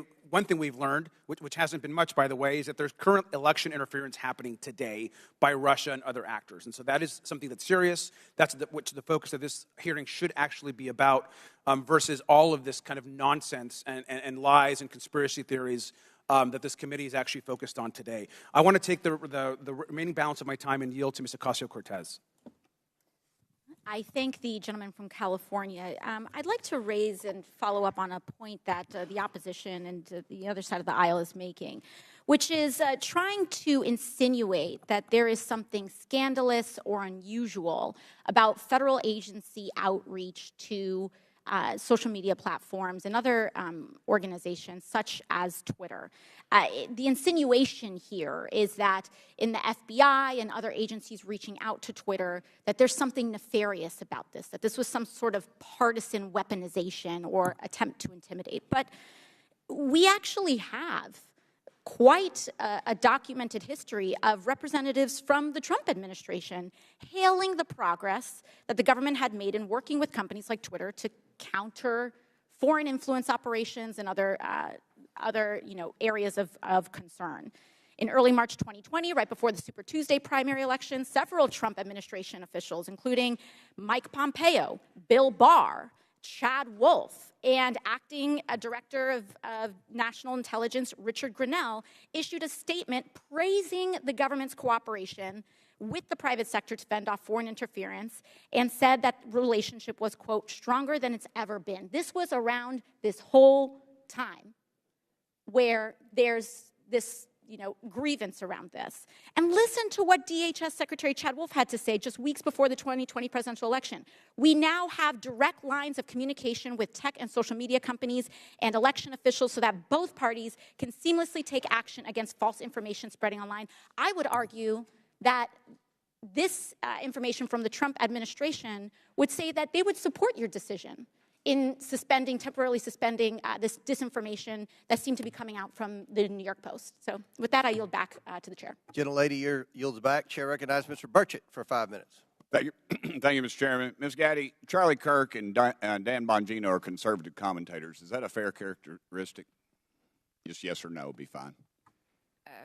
I believe so, but I'm not familiar with them. Okay. The posters behind me show the side of Twitter that is not available to users. Is that correct? This appears to be a view of some of our agent tooling, but I do not have access to that, so I'm not very familiar with that. Okay. Well, Ms. Gaddy, the labels identify status that have been assigned to these accounts. Is that correct? I don't know. Ma'am, these are your internal things. You're telling me you don't receive these, you don't know what they mean? Representative, I did not have access to these tools, and so I don't know. They look familiar to me. As an executive, you did not have access to inside information at Twitter. Okay. Ms. Gaddy, Mr. Bongino's account, there's a few words under the verified and active. Can you read the first two labels under verified and active? They're the yellow ones. Notification spikes, search blacklist. All right, thank you. Ms. Bongino, ma'am, Mr. Bongino has more than 3.5 million Twitter followers. Is that correct, would you say? I'm sorry, I don't know the answer to that question. Okay, well, that is correct. Let's look at Mr. Kirk's account. Ms. Gaddy, can I get you to read the yellow labels on Mr. Kirk's account? Can you see those? I'm sorry, I can't see them from right here. All right. Do you know that Mr. Kirk has almost 2 million followers? I was not aware of that. Okay. Let me ask you, what is a search blacklist? I do not know specifically what that is, but I could make a guess if that would be helpful. Why don't you make a guess for me, please? We do, when I was at Twitter, there was an ability to prevent something from appearing in one of the tabs of search results. Okay, thank you. What does do not amplify mean? To the best of my recollection, when I was at Twitter, it would mean that we would not recommend or amplify that content in the parts of Twitter where Twitter was making recommendations. Thank you, ma'am. In 2018, you said that Twitter does not shadow ban. Twitter did, however, engage in what is called visibility filtering. One Twitter employee described visibility filtering as a way for us to suppress what people see to different levels. Do you agree with that characterization? I'm sorry, can you please repeat the question? I said Twitter, okay, they engaged in what is called visibility filtering. One Twitter employee described visibility filtering as a way for us to suppress what people see to different levels. Do you agree with that characterization? I agree that visibility filtering does give an ability to change. Okay. Shadow banning, ma'am, is understood that the practice is limiting the visibility of a user's post without their knowledge. How is visibility filtering any different? Representative, I believe there are different definitions of shadow banning. Okay. But you said that Twitter in 2018 does not shadow ban. Was that a truthful statement, ma'am? Was that a lie? At that time, I'd specifically defined shadow banning to mean something different than visibility filtering. You also said that Twitter does not shadow ban based on political viewpoints or ideology. Do you stand by those comments? While I was at Twitter, to the best of my knowledge, we did not do that. Okay. Mr. Roth, on January 22nd, 2017, you tweeted that there were actual Nazis living in the White House. Do you still stand by that comment? Yes or no? Sir, I regret the language I used. No, I do not. Okay. Mr. Roth, earlier in your testimony, you said you regretted tweeting that, quote, actual Nazis are living in the White House. However, Iran's Ayatollah sent anti-Semitic tweets, one stating, quote, Israel is a malignant, cancerous tumor that has to be removed and eradicated. Yes or no, did Twitter ever ban the Ayatollah or remove this hateful anti-Semitic tweet? Yes or no? To the best of my knowledge, Twitter did not remove that tweet. The answer is no. Mr. Chairman, it's clear that conservative voices are being silenced on social media in the mainstream. I appreciate this hearing. I might also suggest we look into holding one on DirecTV, Newsmax, and OAN. I give the rest of my time to Mr. Jordan. I thank the gentleman for yielding and for his good questions. So the user knows when their account's been suspended or blocked, but they don't know when they have some of these gold terms that were under Mr. Bongino and Mr. Kirk. Is that right, Mr. Roth? As of the time that I worked at Twitter, yes, that's correct. So they don't know if they're on the search blacklist. They don't know if they're on the do not amplify. They don't know that. That's correct. Twitter did not disclose that. So you did that to these two accounts. What I want to know did you know, Mr. Roth, if that was at the prompting of anyone from the government? Gentleman's time's expired, but please answer the question. No, sir, I'm not aware of any requests or orders or demands or anything from the government requesting that visibility filtering be applied to those accounts or any others. Chair recognizes Mr. Frost for 5 minutes. Thank you, Mr. Chairman. Look, I mean, I've been sitting here for over 2 hours, and I'm still not really seeing the point of this hearing. Is it to solve the problems of the American people, what people are struggling with? No. We get it. My Republican colleagues wish that the Hunter Biden story would have helped them win the 2020 election, and that didn't happen. And so they're angry about it, and that's the point of this hearing. You know, it was actually the foundation of the chairman's opening statement. It's why he brought up that poll on the 2020 election. That's what this is all about. And so I want to say to my colleagues, don't worry. There's still many platforms you can spread disinformation on, Parler, Truth Social, that have questionable editorial policies but aren't here today. There was no collusion, as the witnesses have said, under oath. There was no pressuring from the United States government, as we heard under oath.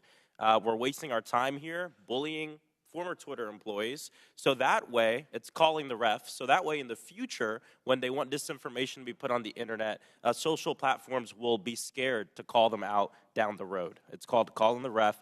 But let's talk about the root of this hearing. My Republican colleagues would have folks believe that Democrats are preparing for some sort of major culture war. And there's a difference between a culture war and how culture naturally changes, culture change. Some on this committee are very resistant to culture change. I mean, just yesterday we heard a member equate immigration negatively to changing our culture, black and brown folks coming to our country. The reality is that culture changes, it adopts, it welcomes more people, it becomes more understanding, and it also decides to reassess what's acceptable behavior and rhetoric. It could be different now than it was in, say, the 1950s. In this supposed culture war, they often conflate the right to free speech with the non-existent right to not be criticized or held accountable for what you say on the internet or even in real life. And just because it's legal to say something and the government won't throw you in jail for it, doesn't mean the rest of the world, and sometimes even your own family, have to associate themselves with you or your comments. Mr. Roth, you helped set up content moderation policy at Twitter. What type of user tweets were more likely to get limited? Did it have to do with racism, sexism, homophobia, violence, or were y'all looking for people who were supporting Donald Trump, President Trump, and limiting those? Our policies were built fundamentally to be viewpoint neutral. They were focused on harm reduction, looking to things like the Universal Declaration of Human Rights with a focus on protecting people's safety, people's right to free and fair elections, people's rights to free speech. And we built concern with those rights into our policies. So being a decent human being. That's certainly what we tried to do, gotcha. Yes. Ms. Naravoli, earlier you testified about a 2019 tweet that was about President Trump, and I think it was from Ms. Teagan. What was the tweet about? Would you like me to give the direct quote? Yeah. Please excuse my language, this is a direct quote, but Chrissy Teigen referred to Donald Trump as a pussy-ass bitch. Okay. Free speech. And what happened after Ms. Teagan posted her tweet? What did the White House do? What did the Trump White House do? From my understanding, the White House reached out to ask that this tweet be removed. It was my team's job. This fell underneath the policy for abusive behaviors, and we evaluated underneath our insults policy. At that time, up to 3 insults were allowed, and so it was our job to determine how many insults were included within that phrase. So the Trump White House reached out, not an agency, but the White House reached out and requested that you remove the tweet. From my understanding, yes. Okay. Mr. Roth, you mentioned a serious problem of foreign interference in our elections. Did you see that mass interference work more in support of right-wing candidates like President Trump in 2016 or President Biden in 2020? Thank you for the question. It's an important one, and I don't think there's a clear or easy answer to this. We saw Russian operatives playing both sides and often playing them against each other. One of the most enraging interactions that my team saw were accounts operated out of the same Russian troll farm arguing with each other. And they were manufacturing drama both on Democratic sides and on the Republican So it's still a huge issue. Absolutely. 100%. Well, there you have it. There's issues of big tech. There are serious issues we need to litigate. Hunter Biden's laptop is not one of them. And like many of my colleagues have said, we need to talk about these issues, how January 6th maybe could have been prevented if Twitter had taken action due to the hateful speech, and how we have foreign interference in our elections. Why are folks on this committee so obsessed with Twitter's editorial decision on Hunter Biden's laptop? Would they hold the same hearings of the editorial decisions of Fox News and Newsmax? Free speech is about the government limiting speech around about the public. My governor, Ron DeSantis, is doing that right now. I have a venue in my district that he's revoking the liquor license of, trying to close because they had a drag show. We have teachers who are not able to teach the curriculum that they want because they disagree with Ron DeSantis and his view of the world. That is limiting free speech, and I'd love to see this committee bring in some of these governors who are abusing their power, like Governor DeSantis in my state of Florida, to limit the free speech of people. I yield back. Gentleman yields back. Chair now recognizes Mr. Gosar for 5 minutes. Thank you, Mr. Chairman, for this important hearing, and thank you for our witnesses for appearing as well. I want to be clear. Despite claims in witness testimonies, government cannot deputize the private sector for actions that would be otherwise be restricted by the Constitution. In this case, the censorship of lawful speech. Now I want to direct you to a tweet over my shoulder sent by President Trump on October 5th, 2020, before Twitter banned him from the platform. This was after President Trump had become infected with COVID and received treatment at Walter Reed Medical Center. It says in part, "Don't be afraid of COVID. Don't let it dominate your life," end of quote. Do you see that, Mr. Roth? Yes, sir, I do. Less than an hour later, you received an email from James Baker at Twitter, reproduced behind me as well, saying, quote, "Why isn't this POTUS tweet a violation of our COVID-19 policy, especially the don't be afraid COVID statement," end of quote. Isn't that correct, Mr. Roth? Yes, I believe that's the email displayed. Now, Mr. Baker, was it your understanding that the Twitter COVID-19 policy was people should be afraid of COVID? Sir, my recollection. Yes or no? Could you repeat the question, sir? Was it your understanding that Twitter's COVID-19 policy was, quote, people should be afraid of COVID? Yeah. At that point in time, I did not fully understand what Twitter's COVID misinformation policy was, and so I was trying to understand. I'm recapturing my time. So maybe you thought that Twitter's policy was that it should dominate people's lives. Is that what you thought? I'm sorry, I'm having a hard time hearing you, sir.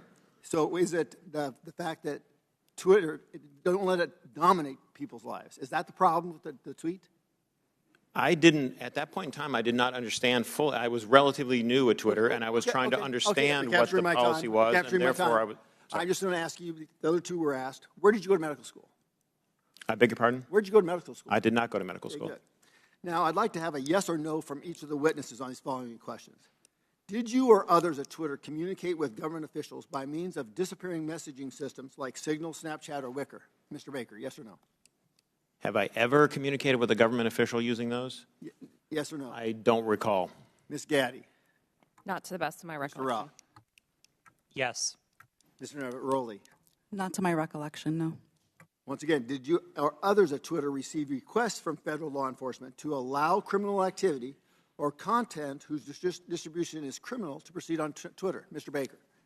I'm sorry, I don't understand the question, sir. Ms. Gaddy? Can you please repeat the question, sir? Mr. Roth? If I understood the question correctly, it was whether we received requests to allow unlawful activity, and Yes. the answer is no. Okay, Ms. Navaroli? Not to my knowledge, no. Now, I'd like to submit for the record an article by the New York Post titled, quote, "Twitter refused to remove child porn because it didn't violate policies." Ms. Gaddy, who was involved in this determination? I'm not familiar with this situation. Mr. Roth, are you familiar with it? No, sir, I'm not. Once again, I'd like a yes or no from each of the witnesses. Did you apply labels to users with an administrative tool to downrank them? Mr. Baker. I'm sorry, sir. I'm having a very hard time hearing your questions. Ms. Gaddy.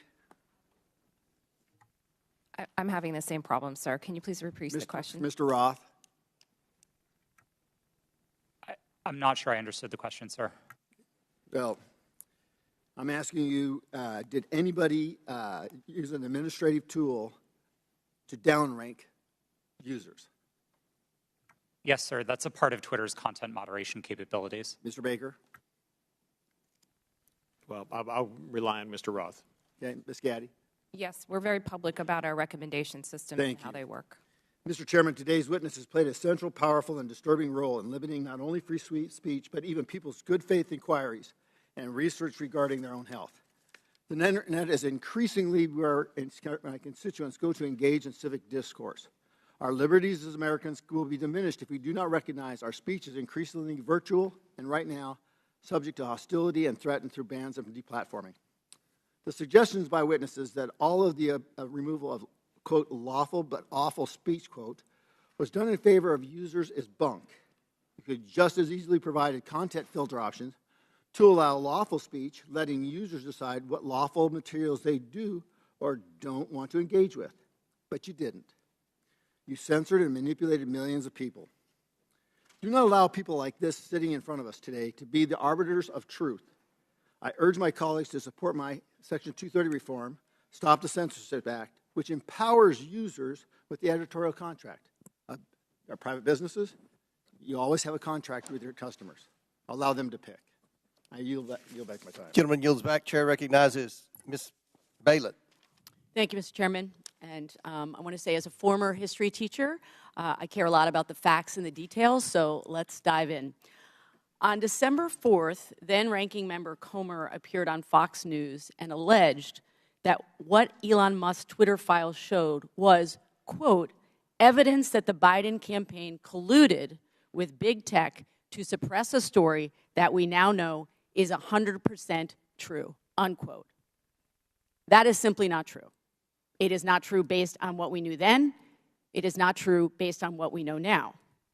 Mr. Roth, in a declaration to the FEC in December 2020, you stated, quote, I did not receive any communications from or have had any communications with representatives of Biden for President, the Democratic National Committee, or any of their agents regarding the New York Post articles before Twitter implemented the enforcement actions on October 14th, 2020, unquote. Mr. Roth, do you stand by that statement? Yes, absolutely. It's also worth noting that your colleague, I believe, Lauren Culbertson, told the FEC the same thing. Ms. Gaddy, did anyone from the Biden campaign or the Democratic National Committee direct Twitter to remove or take action against the New York Post story? No. Mr. Baker, same question to you, please. Not to my knowledge, no. So, the evidence is clear. Neither the Biden campaign nor the DNC had anything to do with Twitter's decision-making about the New York Post story. My Republican colleagues are using what are otherwise innocuous emails to suggest that there was somehow collusion between Twitter and the Biden campaign. For example, in one email, and this is the same one mentioned in Mr. Donald's questioning earlier, in one email selectively used by Elon Musk, one Twitter executive sends another a series of hyperlinks on October 24th, 2020, with the comment, quote, more to review from the Biden team. For the record, this is tweet number 8 in the first installment of the so-called Twitter files. So, Ms. Gaddy, are you familiar with this email? No, I'm not. Okay. So, just to be clear, this email has nothing to do with the New York Post story. It is dated October 24th, 2020, after Twitter had both made and reversed its decisions about the New York Post story. Mr. Baker, do I have that right? Based on, I think, the exhibit that was shown earlier, that sounds correct, yes. So, Ms. Gaddy, can you clarify for the record, if you're able to, what's happening here? Can you please be more specific about? With this email. I don't believe I was a recipient of that email or reviewed it during my time at Twitter, so I'm sorry I don't have familiarity with that situation. That's okay. Mr. Baker? To the best of my understanding, these were tweets that the campaign had concerns about. I don't know the details of those, and they were referred to Twitter as, I'm not sure exactly why, but I can't get inside their heads, but they were referred to Twitter, and Twitter reviewed them, and someone, again, going off the exhibit from earlier, said they were handled. I don't know what that means in terms of whether they took any action or didn't take any action, but at least they addressed the matter. So I believe that's what I construe from that email. Appreciate that. So from my understanding of everything that we've heard today, it's really not uncommon for outside entities, including, as we've heard, Mr. Trump's campaign, to request that Twitter remove content that violates the company's terms of service. Is that correct, Ms. Gaddy? That is very common globally. Thank you. So to the best of your ability to answer, Ms. Gaddy, were any decisions approved or acted upon based on the political party making the request? No, our teams were trained to enforce our rules consistently and fairly without regard to any sort of political ideology. Thank you. So I believe that what's happening here is my Republican colleagues know that the premise of this whole hearing is misleading. There is no evidence that the Biden campaign had anything to do with the Hunter Biden New York Post story. And the evidence we do have simply shows that the Biden campaign did what the Trump campaign and millions of Twitter users do routinely: flag content and ask Twitter to conduct its own review to determine whether it violates Twitter's own rules and policies. I yield back. Lady Yield, Chair recognizes Mr. Palmer for 5 minutes. Thank you, Mr. Chairman. I'd like to submit a June 22 study conducted by Princeton University called Powered by Twitter, the Taliban's Takeover of Afghanistan. Without objection, so ordered. This study covers the time frame of April to September of 2021, which is 4 to 5 month period between President Biden's official announcement of America's intentions to withdraw and the chaotic end of the American troop presence in Afghanistan. The study found that the Taliban weaponized Twitter and that Twitter's moderation policies failed. There were more than 126,000 accounts in the Taliban support network, and 83% of these Taliban-associated accounts were created before 2021, well before Twitter could claim that these accounts represented a government. These accounts shared graphic images and videos depicting dead and decomposing bodies and rampantly spread disinformation about the facts on the ground in direct violation of Twitter's public policies. Taliban tweets were shared millions of times in the summer of 2020. The study also found that 3/4 of Taliban content was produced by only 20 accounts, which suggests to me that moderation efforts would have been relatively straightforward. By the way, the U.S. government classifies the Taliban as an insurgent group, in case some of my colleagues don't understand what real insurgencies are. Mr. Roth, why wasn't Twitter more effective at curtailing the clear-cut content violations by Taliban Twitter accounts? Thank you for the question, sir. At the time that you referenced, I wasn't responsible for Twitter's work on counterterrorism. Do you have any idea why Twitter would allow clear-cut violations by an insurgent group?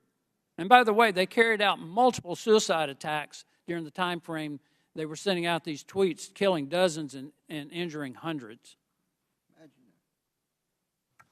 It's my understanding that Twitter's policies at the time distinguished between some of the more violent portions of the Taliban and some of the more political portions of it. I'm not rendering judgment on it. That stuff's still up on Twitter, and I just wonder how many content moderators were assigned, if any, to check on these accounts.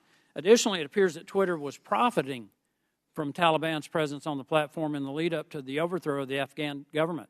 Twitter placed ads from U.S. companies, including Amazon, Disney, McDonald's, and on the Twitter accounts of the Taliban news organization and their spokespersons and their senior leaders. Ms. Gaddy, Did Twitter make money off placed ads on Taliban Twitter accounts on August 26, 2021, when 13 U.S. men and women died in a suicide bombing? I have no knowledge of this matter. You don't have any knowledge about whether or not these ads were up? I do not. According to Twitter, the decision to ban President Trump was after a close review of his tweets and the context around them, specifically how they are being received and interpreted on and off Twitter. On June 3rd, 2018, the Iranian Ayatollah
systems have to come back up. That's the other thing.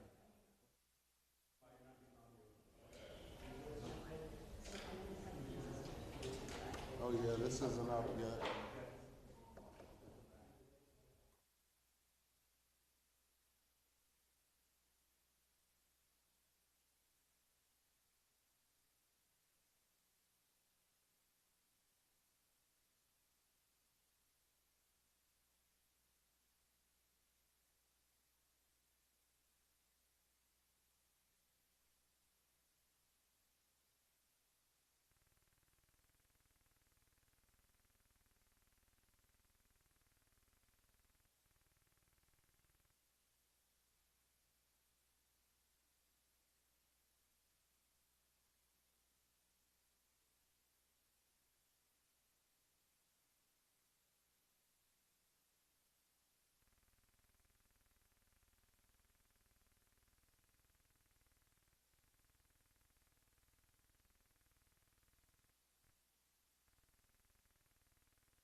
Microphone check, 1, 2. Microphone check, the Media Center. Testing, 1, 2, 3.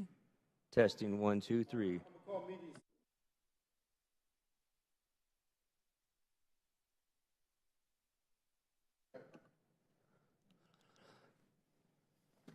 Testing, 1, 2, 3.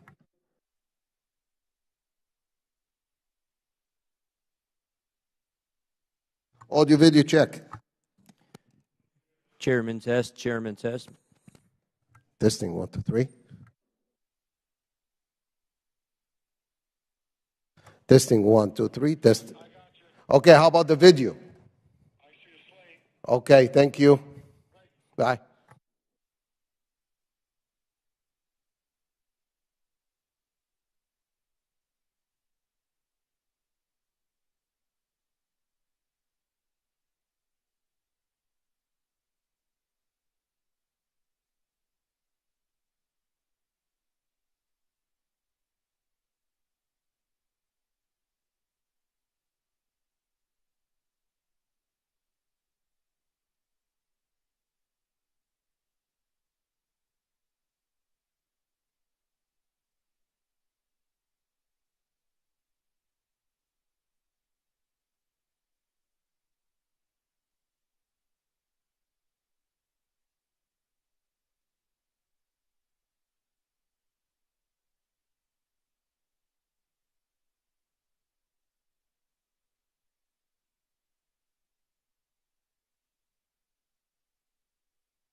We are good. Microphone check 1, 2, 3, 4, 5, 6, 7, 8, 9, 10. Yes.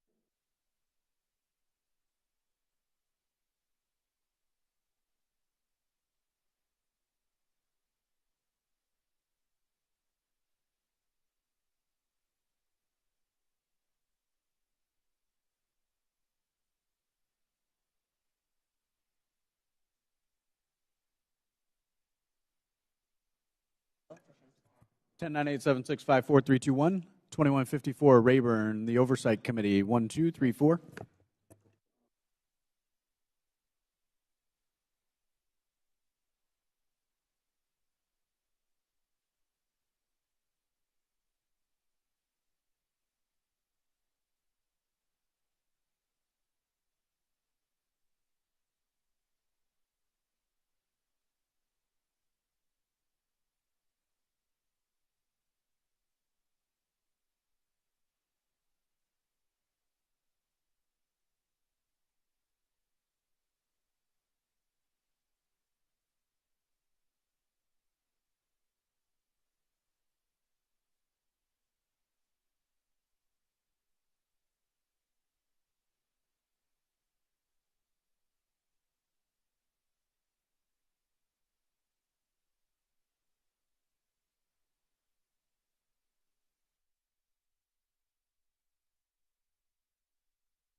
We'll call the meeting back to order, and I apologize. We've never had this happen with the electricity went out, but the computer is flickering, but the C-SPAN is working, so we're being recorded again as according to the rules. Where we left off, Mr. Palmer had 3 minutes remaining, so I now yield 3 minutes to Mr. Palmer. Thank you, Mr. Chairman. Let's try this again.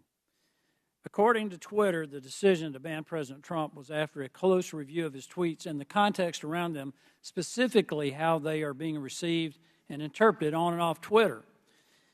On June 3rd, 2018, the Iranian Ayatollah Khomeini tweeted, "Israel is a malignant, cancerous tumor in the West Asian region and has to be removed and eradicated. It is possible and it will happen." This tweet remains on Twitter to this day. Mr. Roth, how do you believe this tweet from the leader of Iran calling for the eradication of Israel was received and interpreted on and off Twitter? I couldn't say for sure how that tweet was interpreted. You would have a pretty good idea, though, of how many retweets and the amount of traffic it got. Only from what I can see in that illustration. Why does the Iranian leader who has explicitly pledged to eradicate the Jewish state of Israel get to remain on Twitter? Mr. Roth. Like all of Twitter's users, the Ayatollah is subject to the same set of rules. And while I can't speak for Twitter's decisions today, I can say that Twitter took a number of enforcement actions against the Ayatollah's account, the same way that we would against That's still up. You understand how hypocritical this is, right? You banned a sitting U.S. president and a sitting member of Congress, Marjorie Taylor Greene, while a man who has pledged death to America and can openly call for the death of millions of Jewish people and yet not be removed from Twitter. Do you understand how that looks? How hypocritical that is? I'm asking Mr. Baker, Ms. Gaddy, Mr. Roth, Ms. Navarro. That's amazing. But it shows the hypocrisy at Twitter. I want to pivot here, Mr. Chairman. Mr. Goldman made a very troubling statement claiming that as Vice President Joe Biden fired the Attorney General of Ukraine, since he had knowledge of this prior to becoming a member of Congress, Mr. Goldman should provide to the committee documentation about this action. We should know who authorized Vice President Biden to take this action against the Ukrainian Attorney General. We need to know, was there an investigation to justify the firing of the Ukrainian Attorney General, and if yes, who conducted it? He needs to provide all details involving this action, including Vice President Biden's threat to withhold $1 billion of U.S. funding if the Ukrainian AG was not fired, and who authorized Vice President Biden to make that threat. I would request that the committee look into this, and I yield back. Gentleman yields back. Chair now recognizes Ms. Lee for 5 minutes. Thank you, Mr. Chair. This has been an incredibly electric hearing.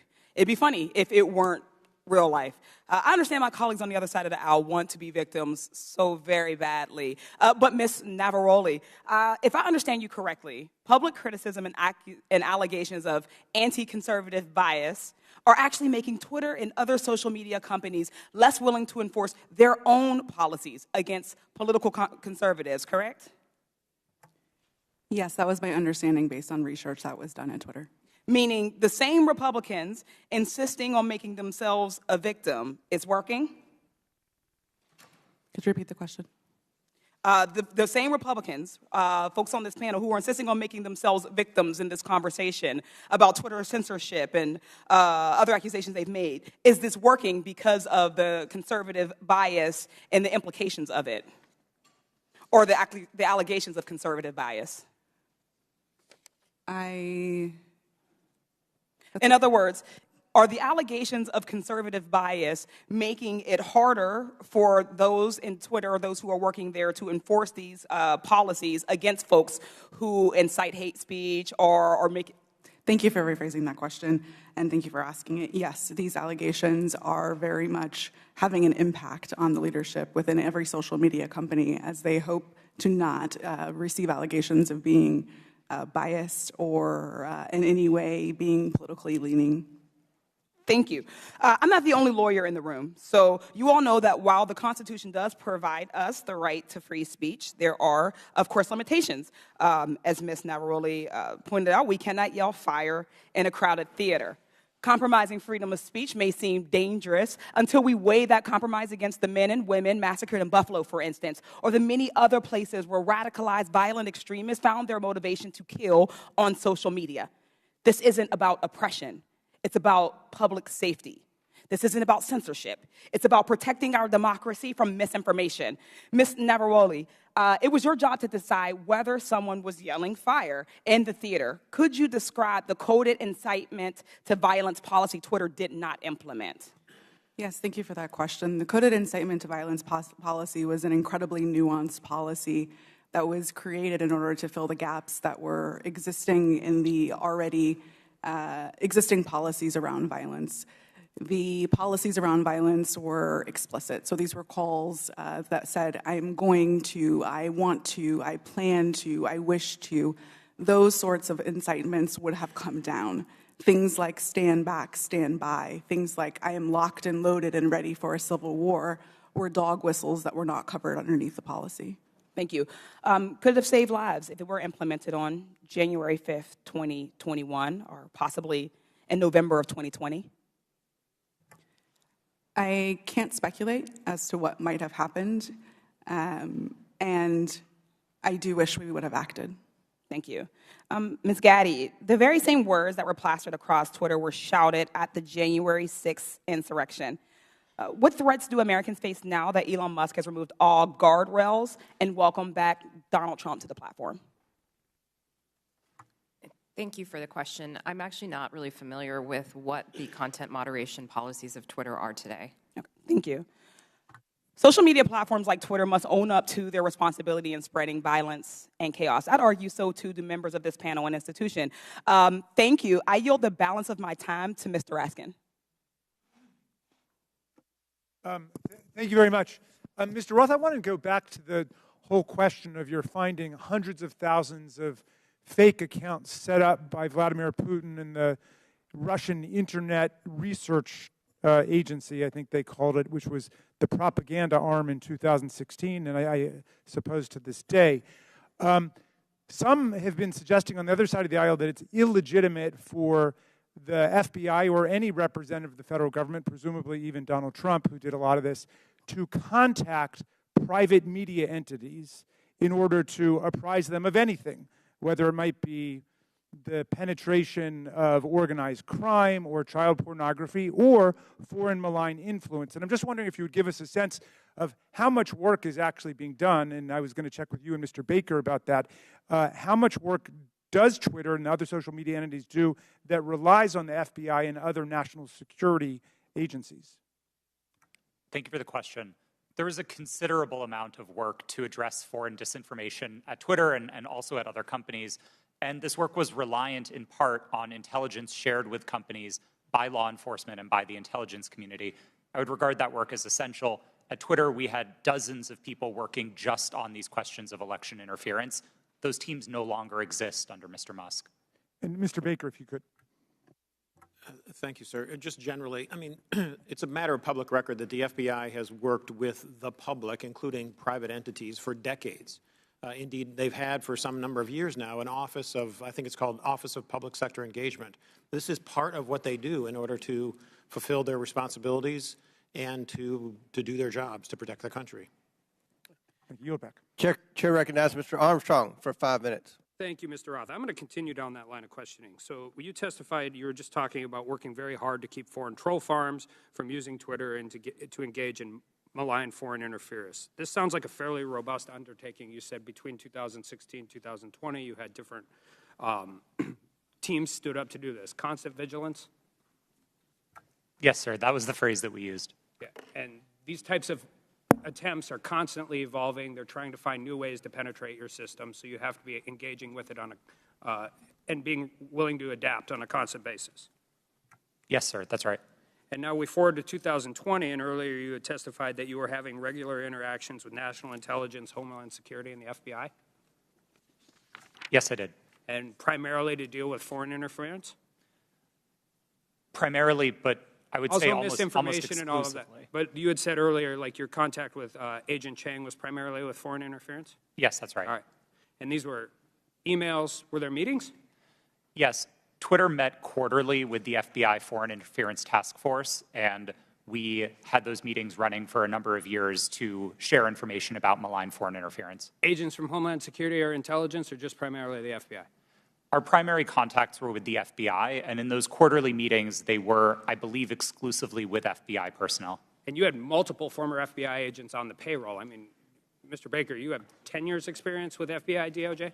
I was, well, with DOJ, it's 2 decades roughly, but I was just, for the record, I was never an FBI agent. Okay. Yeah. And Twitter has such a close relationship with at least one FBI agent that that agent could start emails with, "Hey, Twitter folks," and could actually advise your company about violations of your own terms of service. Mr. Roth, I think it's safe to say that you had a consistent dialogue with the FBI for the weeks and months prior to the New York Post. Is that fair? I had ongoing conversations with the FBI for years, I would say, about election security. And in response to Mr. Fry earlier, you said you would not categorize the FBI communications as pressure. No, I would not. However, Twitter's director of policy wrote to you in 2020 that Twitter has seen a sustained effort by the intelligence community to push Twitter and that Twitter should keep a solid front against these efforts. He specifically cited Elvis Chan, an FBI agent in San Francisco. Now, on August 11, 2020, Agent Chan sent you 3 documents in prep for a meeting and said the documents pertain to APT-28, a hacking unit connected with Russian military intelligence. Agent Chan arranged for having security clearance for Mr. Baker and facilitated encrypted networks for the FBI to share information with Twitter employees. And on October 14th of 2020, you stated that this feels a lot like somewhat of a subtle leak operation. Earlier today, you testified that you were following national experts on Twitter, national security experts on Twitter, as a reason to take down the New York Post story on Hunter Biden's laptop. Yes, sir, I did. So, after 2016, you set up all these teams to deal with Russian interference, foreign interference. You're having regular meetings with the FBI. You have connections with all of these different government agencies, and you didn't reach out to them once? Is that question in reference to the day of the New York Post Yeah. article? That's right. We generally did not reach out to the FBI to consult on content moderation decisions, especially where they related to domestic activity. It's not that we wouldn't have liked that information. We certainly would have. It's that I don't believe it would have been appropriate for us to consult with the FBI. In December of 2020, you did a declaration to the Federal Election Commission that the intelligence community expected a leak and a hack operation involving Hunter Biden. Recently, Mark Zuckerberg confirmed that the FBI warned Meta that there was a high effort of Russian propaganda, including language specific enough to fit the Hunter laptop Biden security story. You're talking to these people for weeks and months, years prior to this leaking. They have specifically told you in October that there's going to be a leak potentially involving Hunter Biden's laptop. They legitimately and literally prophesized what happened. And you didn't contact any of them? No, sir, I did not. Did they reach out to you? On and around that day, to the best of my recollection, no, they did not. So after the story was taken down and you guys did it and you personally disagreed with it, Ms. Gaddy, you said you did. Did you contact them and say, hey, is this what you were talking about?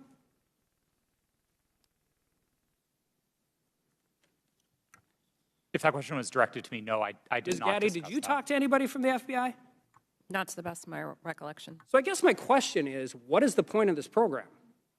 You have constant communication. They're set up for foreign interference. They've legitimately warned you about this very specific thing, and then all of a sudden everybody just walks away? Like, this is what you planned for. This is what you prepared for. This is the information. They told you exactly what was going to happen, and then you want, I don't care if it's members of Congress, you legitimately want the American people to believe we just completely cut off contact with all of the people who we were supposed to defend against? I don't think it passes the smell test, and neither do the American people. I yield back. Chair recognizes Mr. Kassar for 5 minutes. I'm honored to be a new member of Congress, where our purpose is to listen to the people and represent their voices and lift up our communities. After talking to thousands of people across Texas, asking them, What do you want me to work on for you as a new member of Congress? Not a single person told me they were concerned about a New York Post story on Twitter about Hunter Biden. Is that really what we're dedicating this committee's time to? Is that really what we're going to dedicate the next 2 years to? Our constituents of all political backgrounds are worried they're getting pushed out of their neighborhoods by spiking housing costs. They see their public schools suffering because we aren't supporting our teachers. In my state, our rural hospitals are closing. We have more uninsured people than anywhere in the country. We have the highest number of food insecure kids, and reproductive rights have been stripped away. We're talking about none of that. It seems to me that we're having these hearings so that people can beat their chest about Hunter Biden, maybe do some fundraising, get some headlines, and ironically post those on Twitter. If that's what House Republicans want to spend their time on, then that's their prerogative. But to me, it's a damn shame. We're here for a bigger purpose than that. Under the leadership of the legendary chairman, Jack Brooks from Texas, this committee implemented the Great Society through the creation of Head Start and the creation of Medicare. They investigated Watergate. They built the U.S. space program. Anything is possible if we all come together to work on what our constituents demand, if we make sure that we say to our constituents that your voice matters here. We could be ensuring that the historic investments in infrastructure and domestic manufacturing create good union jobs where we need them the most. We could take on free speech and civil liberties issues at home and across the world. We could be investigating and taking a look at these real threats of domestic terrorism and civil unrest. We could be making sure that our constituents' lives are better. But instead, we're focusing today on Twitter. The American people deserve better. I yield back my time to Mr. Raskin. Thank you very much, Mr. Kassar. Let's go back to this point about the Russian disinformation campaign. And just to refresh everybody's recollection, Mr. Roth, you learned, was it before 2016 or after 2016, that Vladimir Putin had commanded an entire campaign to try to invade the American election with social media messages on Twitter, Facebook, and so on? Was that before the election you learned or after? While there was some public discussion of it before the election, most of the confirmed information was only declassified after Election Day. Okay, so there was this powerful, massive campaign unleashed by a malign foreign actor interested in undermining American democracy with a specific electoral objective, right? Did you find that? Was he just trying to create chaos, or did he want to put the thumb on the scale with his intervention for either Hillary Clinton or Donald Trump? A bit of both, honestly. I think there was a significant amount of the troll activity on social media in particular that wasn't tilted one way or the other. It played both sides and it played them off of each other. And I think that's bad for America and it's bad for democracy. I think the hack and leak campaign was a bit more skewed because that focused very specifically on the DNC and on John Podesta. Okay, and so the hack and leak campaign against the DNC and Hillary Clinton was one meant to damage Hillary Clinton's campaign. Is that right? That's what most research concludes was the objective, yeah. All right. So some people are suggesting that if the U.S. government finds out about a malign foreign influence disinformation or propaganda campaign in our elections at any level, the government shouldn't say anything to the public or the news media about it. What do you think about that proposition? I believe that would be a profound failure. I think there's a collective responsibility across the private sector and the public sector to address our shared threats, and Russian interference in American democracy is one of those shared threats. Okay. Ms. Gaddy, do you agree with that? Yes, I do. Okay. And just back to you, Ms. Navaroli, for a moment. Did you follow the attempt to overthrow the official election result in Brazil?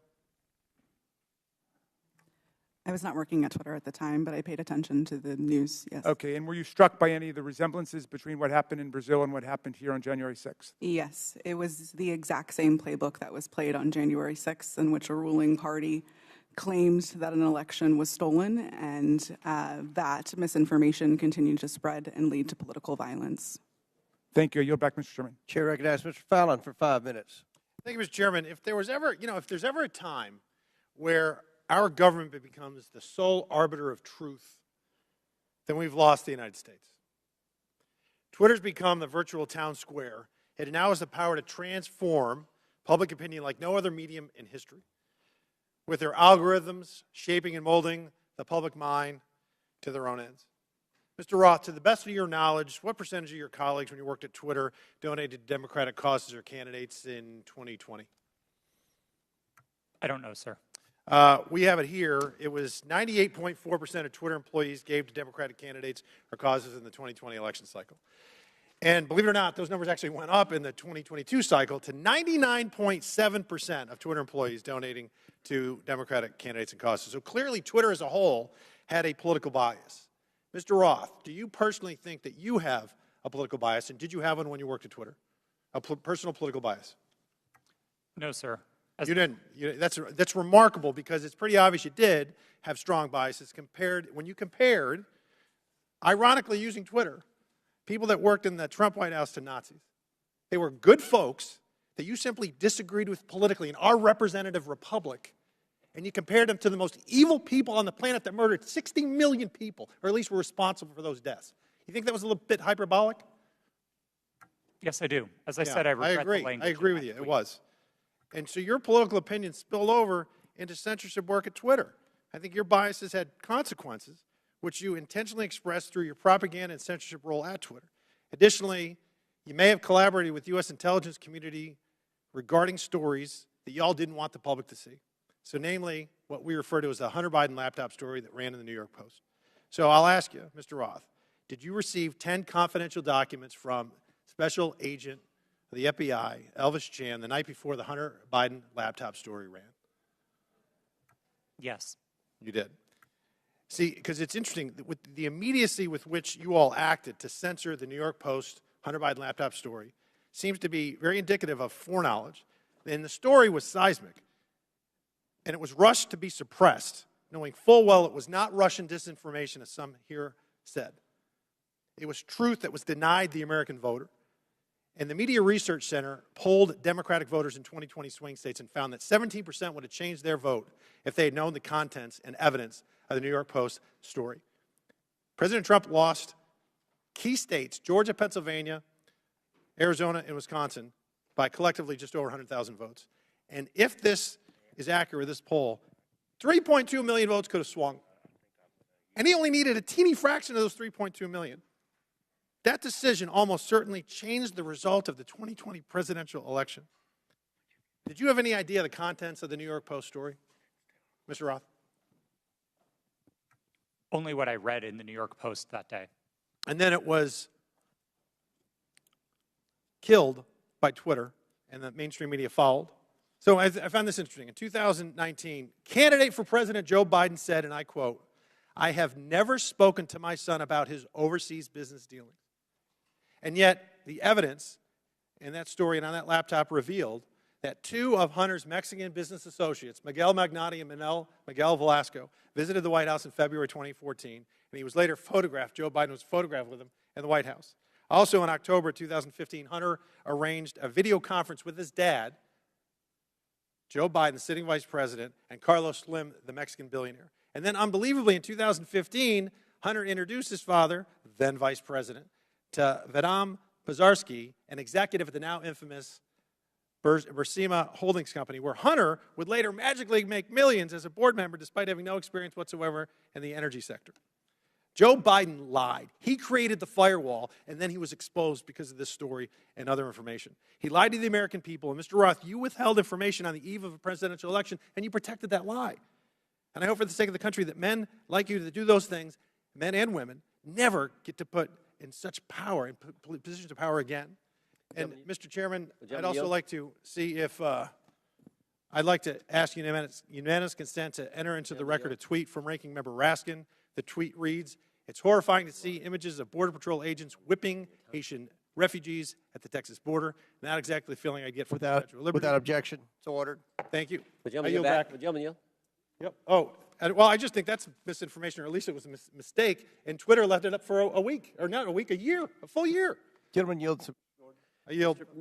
Mr. Baker, in top of page 2 in your written testimony, you said, I did not destroy or improperly suppress Whose time is this? any documents at Twitter regarding information important to the public dialogue. The way you worded that, it sounds like there is some Chairman, kind how of... much extra time is he going to get during this hearing? You finish He the had, question, he and had then you time, kick it let to him Mr. repeat the Jordan. question, and then his time will be expired, and please Expired answer. before he started. Clearly, it's up to the chairman, so why don't you let him answer? Mr. Baker, on top of page 2 of your written testimony, you said, I did not destroy or improperly suppress any documents at Twitter regarding information important to the public dialogue. The use of the term improperly suppressed suggests there was some kind of suppression done in a proper way. I just want to know what that was, and is this referring to your work at Twitter when the Twitter files were first released just a few months ago? Unfortunately, sir, I think I'm constrained from answering that question any more fully than in my testimony because of attorney-client privilege. So unfortunately, I'm just going to have to leave it at that. I thought that's been waived.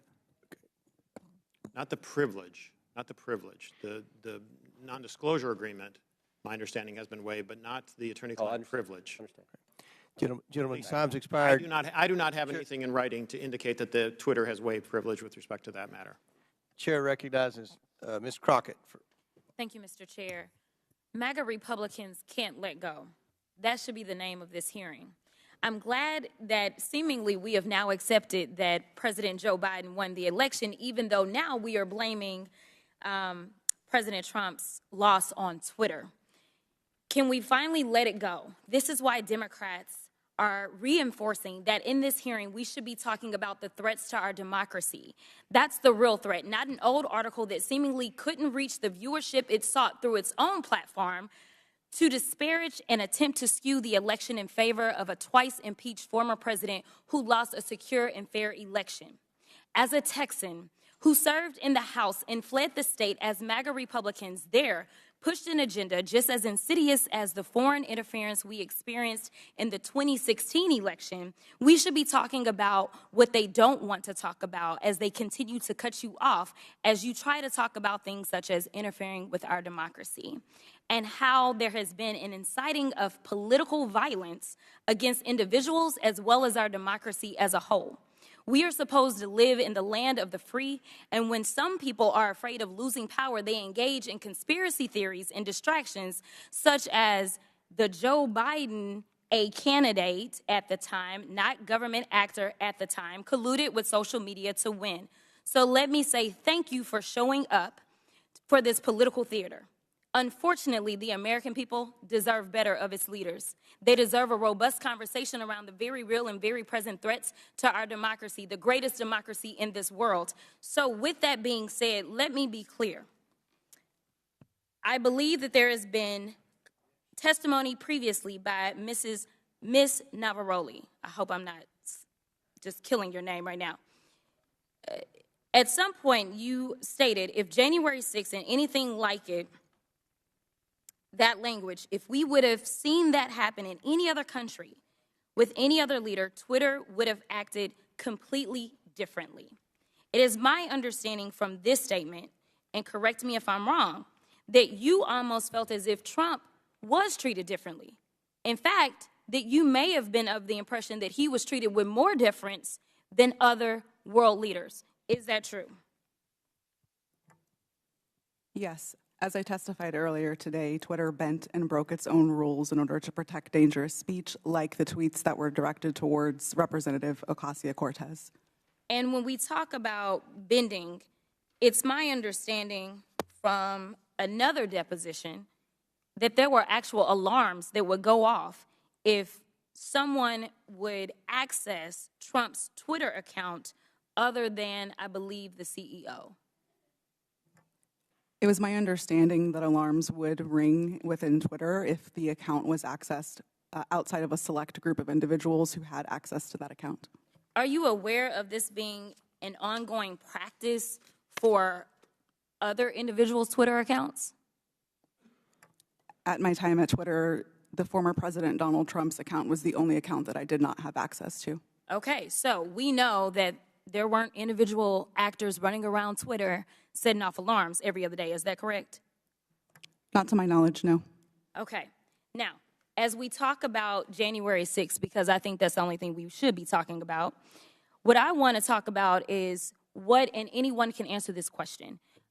Did you see a correlation between a rise in homegrown domestic white supremacy online as it correlates to leading up to January 6th? I can answer that. So some of the things that we were seeing specifically on Twitter related to white supremacy fan fiction. I mentioned earlier in my testimony that we saw things like people wishing that the day of the rope would occur. That comes from things like the Turner Diaries, which are, again, white supremacy fan fiction.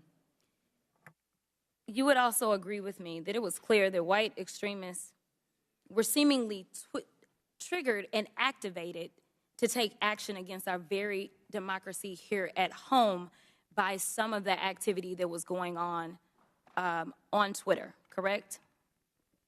Yes, I believe so. Now, just to make sure that we can summarize what we allegedly are here to talk about, you all would agree with me when I say that there was no physical damage or destruction to structures, limb, or life as it relates to this article, yet we do know that there was actual harm, physical harm, as well as destruction that occurred as a result of January 6th, correct? Yes, people died on January 6th. Thank you. With that, I'll yield the remainder of my time to Chairman Raskin, or Ranking Leader Raskin. Thank you. Mr. Chairman, I would just use the second to ask unanimous consent to submit for the record an extraordinary article just published called "Twitter Kept Entire Database of Republican Requests to Censor Posts," published on February 8th. It was just published by Rolling Stone. So for everybody's reading enjoyment, if people think it was biased against conservatives, this would lead us to believe it was definitely biased against liberals and progressives. Didn't have you pegged for a Rolling Stone reader, but without objection, so ordered. Chair recognizes Mr. Groffman. First of all, just a comment. When we talk about the Pledge of Allegiance, one of the lines in there is, "To the Republic for which we stand." Ben Franklin, when he was asked about our Constitution, he said, "We give you a republic if you can keep it." Just two lines that maybe some people around here haven't heard. Now, this is kind of a little story for the three of you on the left here. In January of 2021, the Christian magazine called the Daily Citizen tweeted about President-elect Joe Biden's announcement that Dr. Rachel Levine was his nominee for Assistant Secretary of Health. They commented that Dr. Levine is a transgender woman. This was banned from Twitter. Are you familiar with this story? I'm not familiar with it, sir. Do you have any reason why it would have been banned?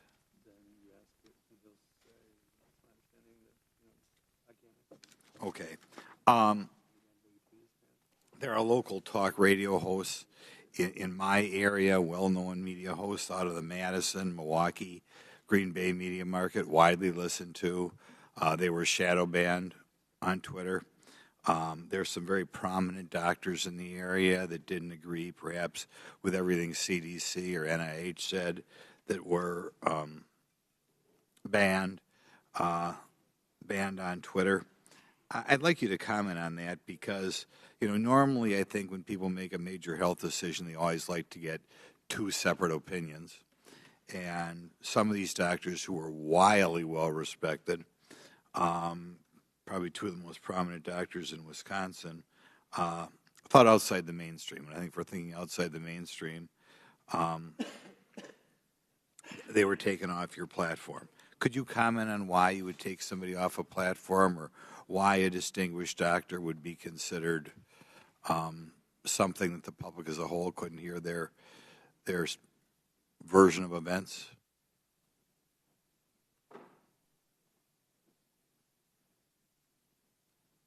No, you're not aware that ever any doctors who commented outside the mainstream version of what was going on with COVID, going on with the vaccine, going on with treatments, that there were people who disagreed with the NIH recommendations and you took them off of Twitter. You're not familiar with that? None of you are familiar with that. Okay. I'll yield some time to Jim Jordan then.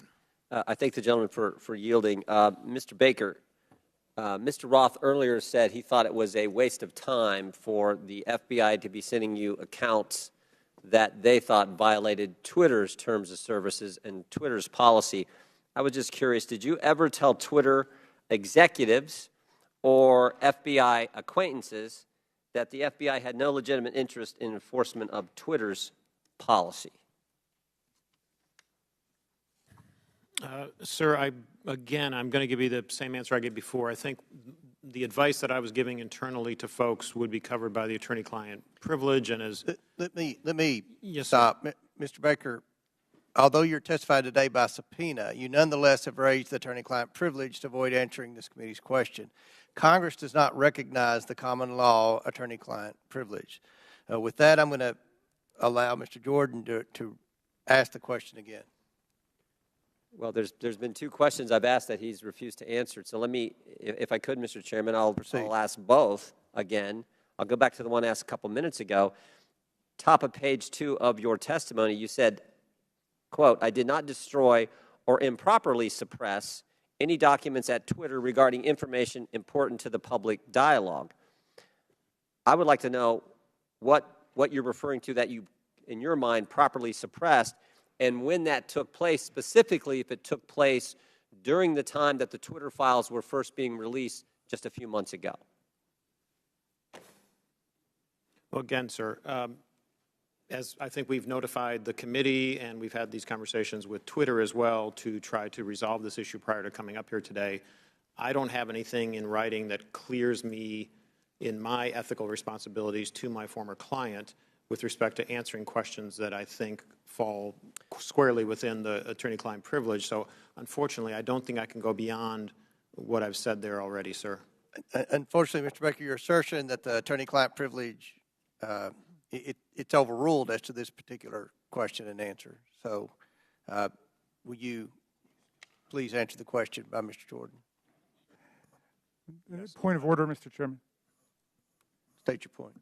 Well, as I understand it, because we just went through this in the January 6th committee where multiple witnesses asserted attorney-client privilege, including people who weren't covered by it at all. Ultimately, that's for a court to decide. So I don't think there's anything we can do within the committee at this point, unless I'm missing something.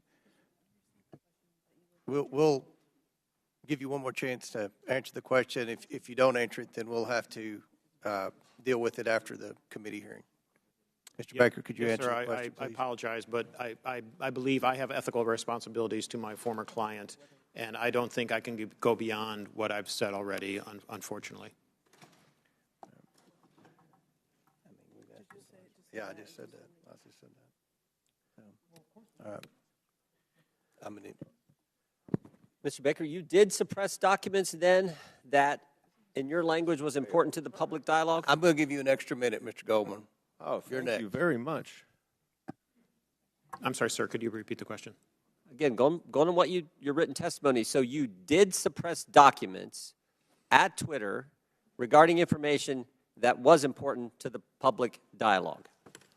That's a yes or no.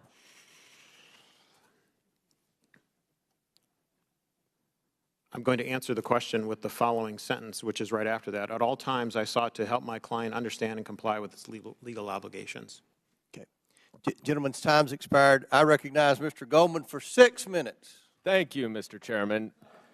I understand that Mr. Palmer was asking some questions about some of my assertions about the removal of the Ukrainian prosecutor general. First, let's be clear, I did not say that Vice President Biden fired Mr. Shokin. It was official U.S. and European policy to encourage Ukraine to fire him, which they did. But he is right about one thing. What I say is not evidence, and neither is what any of our Republican colleagues say on the other side of the aisle. They may not like what these witnesses say, but the testimony of the witnesses is the evidence, not baseless statements without firsthand knowledge. But I urge Mr. Palmer, if he wants to understand what actually happened, to read the 300-page report that we published on the first impeachment investigation. There's a lot in there about Mr. Shokin. Luckily, though, he doesn't even have to do that. You can just read the New York Post story itself, because in that story, Shokin admitted that he never opened an investigation into Burisma. He claims to have had, quote, specific plans to do so. Yeah, sure. For 2 years, Rudy Giuliani had been peddling Victor Shokin's bogus story, including with agents of Russian intelligence. And Chairman Comer, if you question that, I urge you to look up Andrei Derkach. So who was the sole source of the hard drive to the New York Post? Rudy Giuliani. And for these reasons, many journalists were highly skeptical. One reporter at the New York Post itself refused to put his name on the story. Fox News' Brett Baer said, quote, "The whole thing is sketchy," unquote. And both Giuliani and the Post refused to give the laptop to other journalists to verify and analyze it. In fact, Giuliani told the New York Times that he hoped that it would be published before it could be verified. So what is the so-called authentication for this laptop? Well, Chairman Comer said in his opening statement that it's a subpoena to the computer repair shop owner, which happened over about a year before the New York Post story. But that is not the same hard drive that Rudy Giuliani received months later from that repair shop owner and passed along to the New York Post after he was in possession of it for several months. Now, Mr. Baker, based on your understanding of Russian malign influence campaigns, does Russian intelligence have the capacity to manipulate a hard drive? Yes. So it is possible that some of the materials on a hard drive could be authentic, and some could be altered, manipulated, or even added to the hard drive. Is that right? I believe so, yes. Mr. Roth, you have testified today that Twitter was keenly aware of the hacking efforts by Russia in connection with the 2016 election. Is that right? Yes, sir. And those efforts, I believe you said, and correct me if I'm wrong, by Russian intelligence to interfere in our electoral process continued up and through and including the 2020 election. Is that right? Russian efforts certainly continued through the 2020 election and even through the midterms. I couldn't say specifically if it was military intelligence, as was the case in 2016, but certainly the Russian government was involved. So let's run down what Twitter knew about this hard drive and this story when it was published. First, the sole source of the hard drive was Rudy Giuliani, who had been working closely with Russian intelligence agents throughout 2020. Second, Russian intelligence interfered in the 2016 election and was actively trying to do it again. And third, numerous journalists, including at the New York Post and Fox News, raised suspicions about the hard drive, and they refused to allow an independent analysis and verification of it. Now, Mr. Baker, based on your experience in law enforcement, wouldn't this give anyone concerned about Russian interference in our elections serious pause? Well, I think as reflected in the public record, at the time I thought there were great concerns on that side of the equation because in part with respect to all the things that had happened since 2016 with respect to the hack and leak or hack and dump issues, there were facts that indicated that the computer might have been abandoned and so on, but which made it a very difficult case, which is why we're sitting here today talking about it. Right, and there was a 24-hour delay in continuing to spread the publication of it. Isn't that right? Yes. Okay. You know, that is exactly what 51 former intelligence officials, many from Republican administrations, even the Trump administration, said in that letter that is being distorted by Mr. Jordan and others at this hearing. Let me quote one paragraph of what they say. We want to emphasize that we do not know if the emails provided to the New York Post by President Trump's personal attorney, Rudy Giuliani, are genuine or not, and that we do not have evidence of Russian involvement, just that our experience makes us deeply suspicious that the Russian government played a significant role in this case. And unless Twitter, like Special Counsel Mueller concluded about the Trump campaign in 2016, wanted to welcome Russian interference in an election, all of you sitting here today were entirely correct to be highly concerned about the legitimacy of this story. I yield back. Chair recognizes Mr. Higgins for 5. Thank you, Mr. Chairman. I'm going to be yielding some time to my colleague, Mr. Jordan, here momentarily. But for the record, Mr. Baker, Ms. Gotti, Mr. Roth, Mr. Navaroli, are you here under the advice of counsel, and do you have counsel present? Yes, sir. That was a yes? Yes, sir. Yes, sir. Yes, I do. Yes, I was subpoenaed That's to good appear. to know. I'm glad you all have counsel present. Mr. Chairman, for submission for the record, I'd like consent to submit the Twitter files dated December the 8th, posted by the New York Post regarding the suppression of conservative commentators. Like that submitted. Without objection, so ordered. Mr. Chairman, thank you. I'd like to also submit for the record a timeline of events with cited sources outlining strong evidence of the Biden family organized criminal actions would certainly indicate that we've crossed the threshold of reasonable suspicion. I'd like this timeline submitted for the record. Excuse me, Mr. Chairman. Where is that from, that timeline?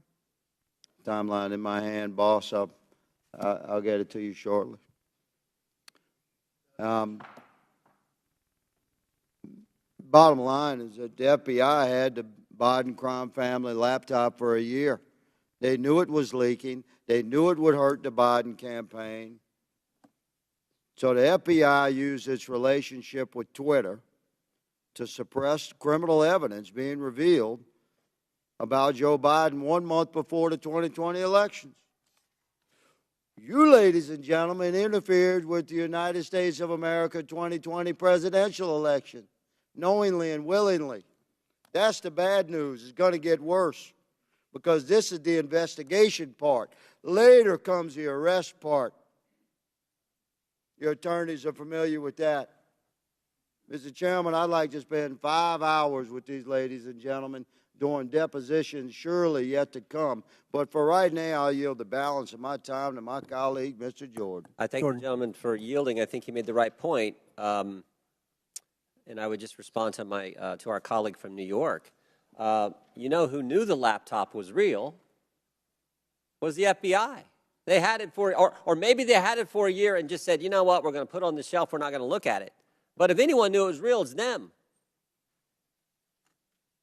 That's why I asked the question, again, back to my colleague from New York, what he was talking about. That's why I asked the question earlier.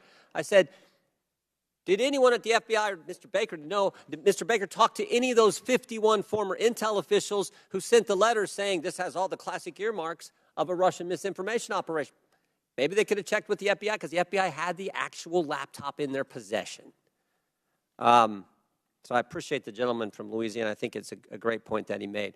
Mr. Roth, I'm going to come back to you on something we were at a few hours ago. And we're talking about this visibility filtering, which in my mind I understand to be something short of suspending and blocking the account, which the user then knows has happened because there's a notification in a public way, like you did to Ms. Green when you suspended her account. But there's other things, this search blacklist, this do not amplify, that are some kind of filtering that account that the user doesn't know about. And I asked the question earlier, was there any bit of this visibility filtering that was hard-coded by Twitter employees into the account of specific users? And you said, you hesitated for a while, and you said, well, you wouldn't use the term hard-coded, but it seemed to me like something like that went on. Can you elaborate? Thank you for the question.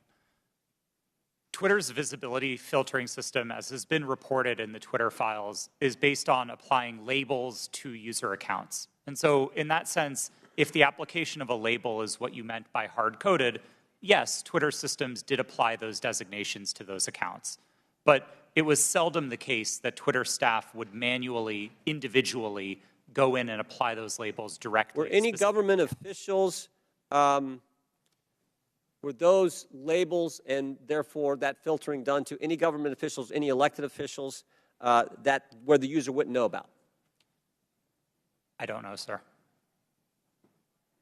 I didn't have access to my Twitter computer, to any Twitter systems to prepare me to answer that question. So I'm just talking your time there and your experience there. Do you know if that happened?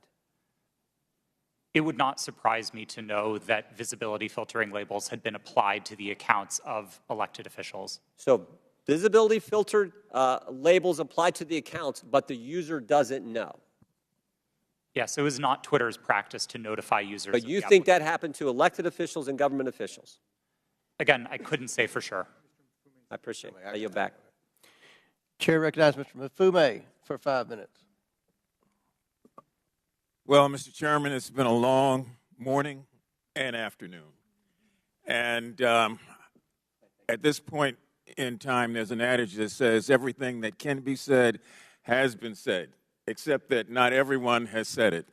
So if you will indulge me for a few minutes, I'd just like to reflect on some observations having sat here and gone through this. And I'm hoping and praying that this is not a problem in search of a solution, because we're dedicating an awful amount of time here, and I don't want a few things to escape us. But having said that, I want to first associate myself with the remarks of Mr. Raskin, the ranking chair. His opening remarks succinctly, I think, encapsulated and put in place what many of us on this side of the aisle are feeling. And I also, as a point of personal privilege, would like to just express how many of us share the concern of the gentlewoman from South Carolina who indicated her ongoing medical condition, which she said she might have to live with the rest of her life. That just got me for a moment, and I wanted to make sure that that's on the record. Now, I would disassociate myself with her remarks when she said, as did the gentlewoman from Georgia, God bless Elon Musk. For me, it's God bless my country, God bless my family, God bless my friends. Mr. Musk can take care of himself.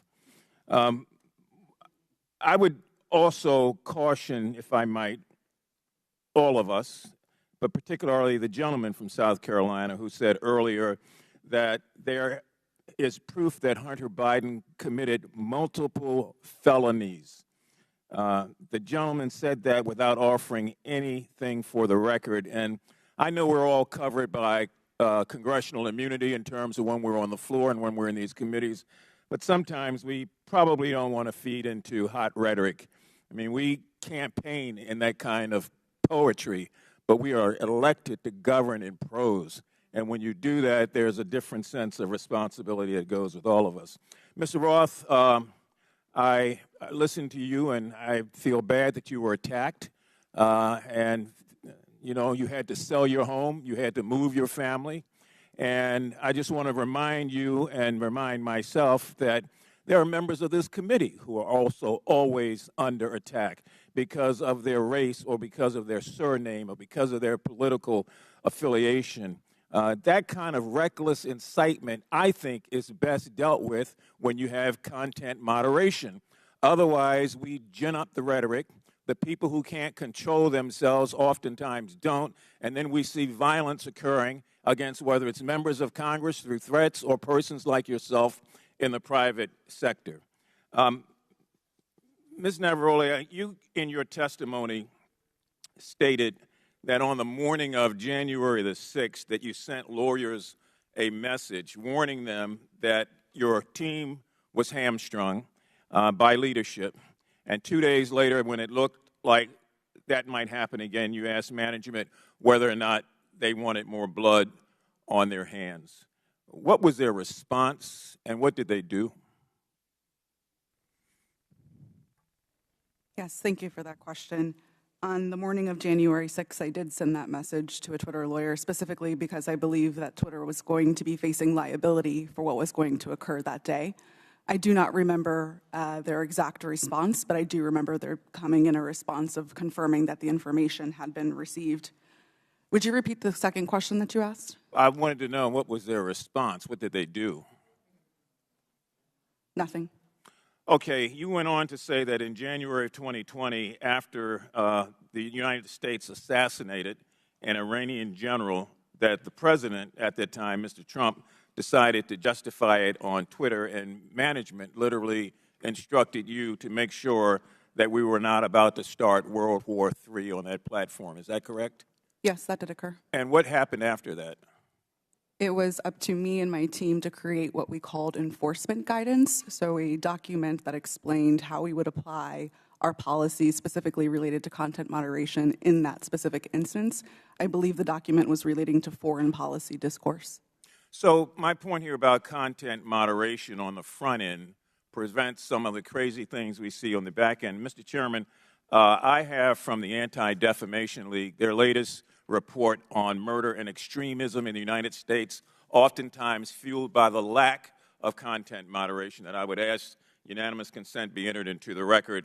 And I also have the National Threat Assessment done by the Secret Service of our country.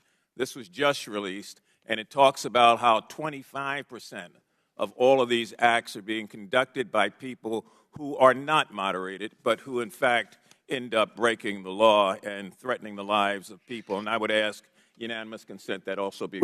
Without objection, so ordered. Thank you, sir. Chair recognizes Mr. Sessions for 5 minutes. Mr. Chairman, thank you very much. So I will say it, God bless Elon Musk, because I think I feel that way. It was Elon Musk that revealed data that uncovered a disturbing cabal.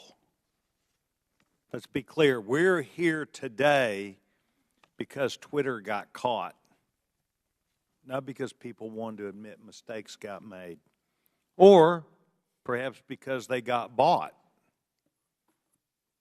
If not for the Twitter files released by Mr. Elon Musk, this activity we're discussing today would still be going on. It's no secret that the political bias of Twitter and their previous leadership bled into politics and merged that with practices of the company. And that is a big concern. But a bigger concern is where our government, on a political basis by law enforcement, becomes engaged in things that a timeline would show were not truthful. That's the concern. The fact that Twitter was working hand in glove with the Federal Bureau of Investigation and the intelligence community to suppress free speech and things that were not true is disturbing. That is why we are here today. So, Mr. Roth, I would engage you if I could for a minute. By the way, I want to compliment all four of you. You've been here all day. This is hard to do. You've kept your cool. To the best of your ability, you're expressing honesty. I admire that. Mr. Roth, can you please tell me about the meetings with the FBI? How many? Where did they take place? How do they accomplish what they wanted? Thank you for the question. Yes, sir. Twitter met with the FBI, I would estimate, several dozen times over the course of multiple years. These meetings happened in person, in the Twitter office, in the offices of other technology companies, and at times they happened virtually. We issued press releases about these meetings. They were not happening in secret. They were not anything that the public sector or the private sector strove to hide from anybody. But in these meetings, we used it as an opportunity to discuss the shared threats of foreign malign interference, to discuss the preparations that the public and private sector were implementing, and to use that as an opportunity to make sure that we were having open channels of communication about those malign interference threats. Mr. Roth, did you at any time believe that the Bureau might not be honest about the things they knew and the information that they shared and passed to you? I would say I have a personal healthy skepticism about any type of law enforcement, but no, it was never my experience that representatives of the FBI were anything but forthright in those discussions. Do you believe that they, today, in looking back, misled you? I don't believe so, no. So you believe that the things which they told you, in looking back, are truthful even today? To the best of my recollection, yes. So the chance for FBI numerous times, dozens of times, to meet with you, did you put out information of the substance when you said you provided the public with information? Did you discuss what those meetings were about? I believe the public statements were fairly high level and talked about preparations for upcoming elections in the United States. Any internal records or meeting minutes would be on my Twitter computer, which I don't have access to. And does that reside, to the best of your knowledge, currently at Twitter? Yes, sir. I returned all Twitter property to the company when I chose to leave. Yes, and that would be a requirement, generally speaking. Yes. So you believe that the Bureau met with you, they did not mislead you, that you were as forthright as you could be to the public, and that you were playing the role that you felt like was responsible. Is that your testimony today? Yes, sir, it is. Thank you very much, Mr. Chairman. I yield back. Gentleman yields back, and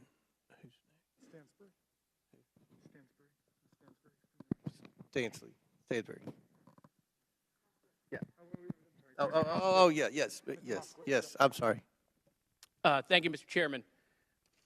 You know, I'm beginning to feel like a little bad for the majority. Like I just feel guilty because you guys have come today to try to prove that the Biden administration in coordination with Twitter is impugning free speech.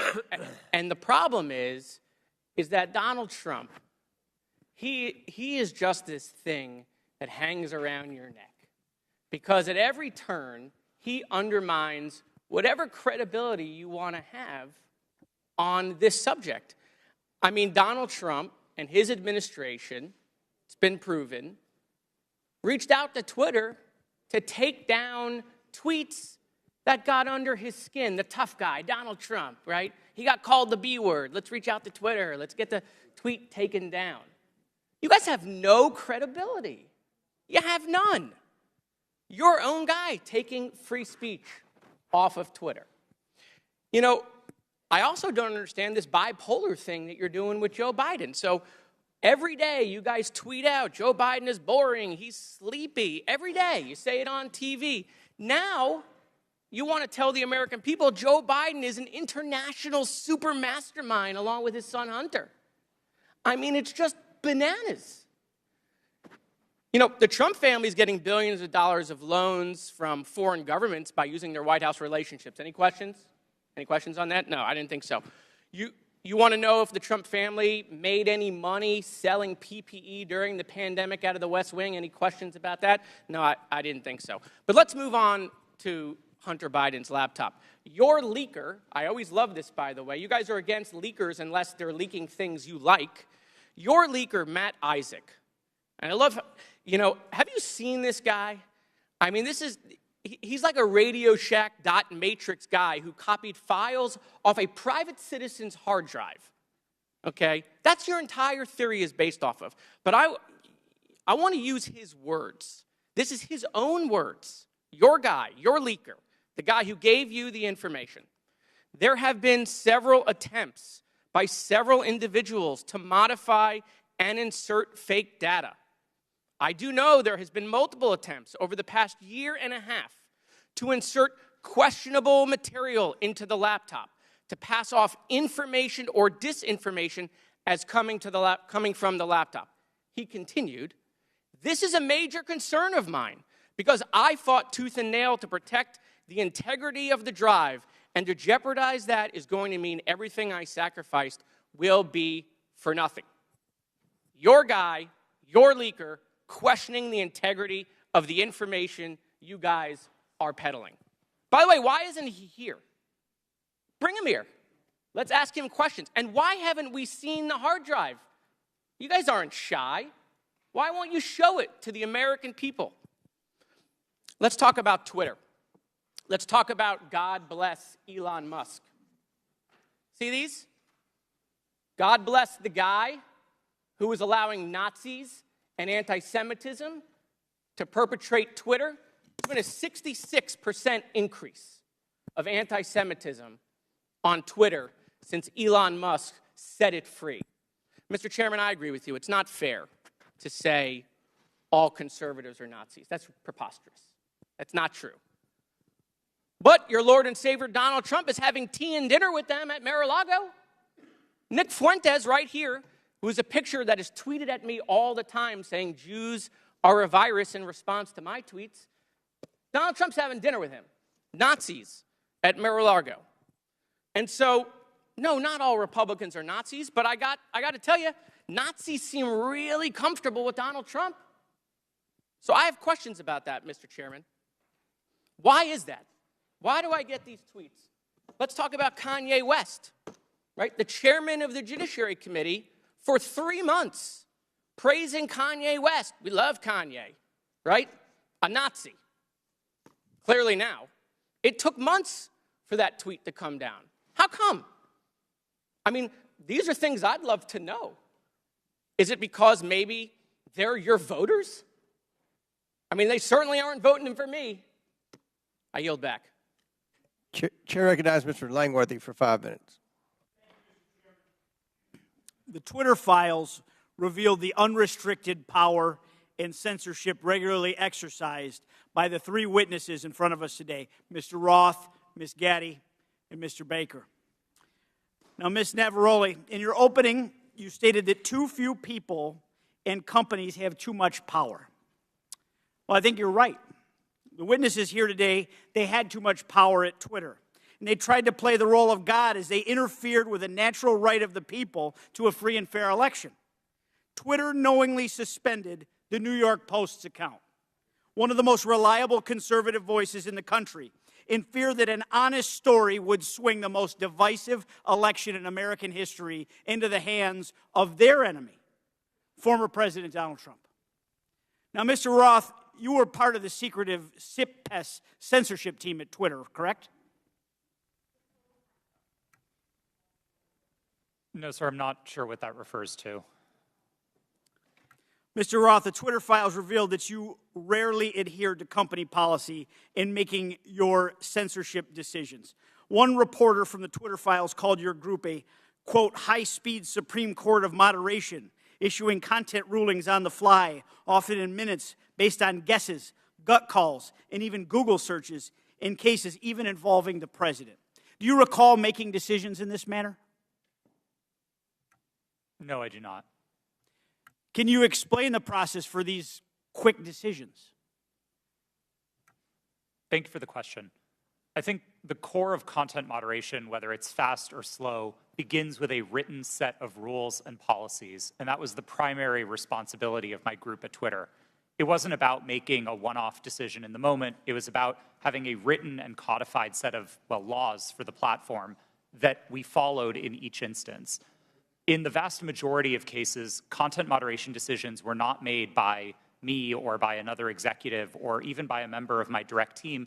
They were made by hundreds of content moderators enforcing those rules again and again and again.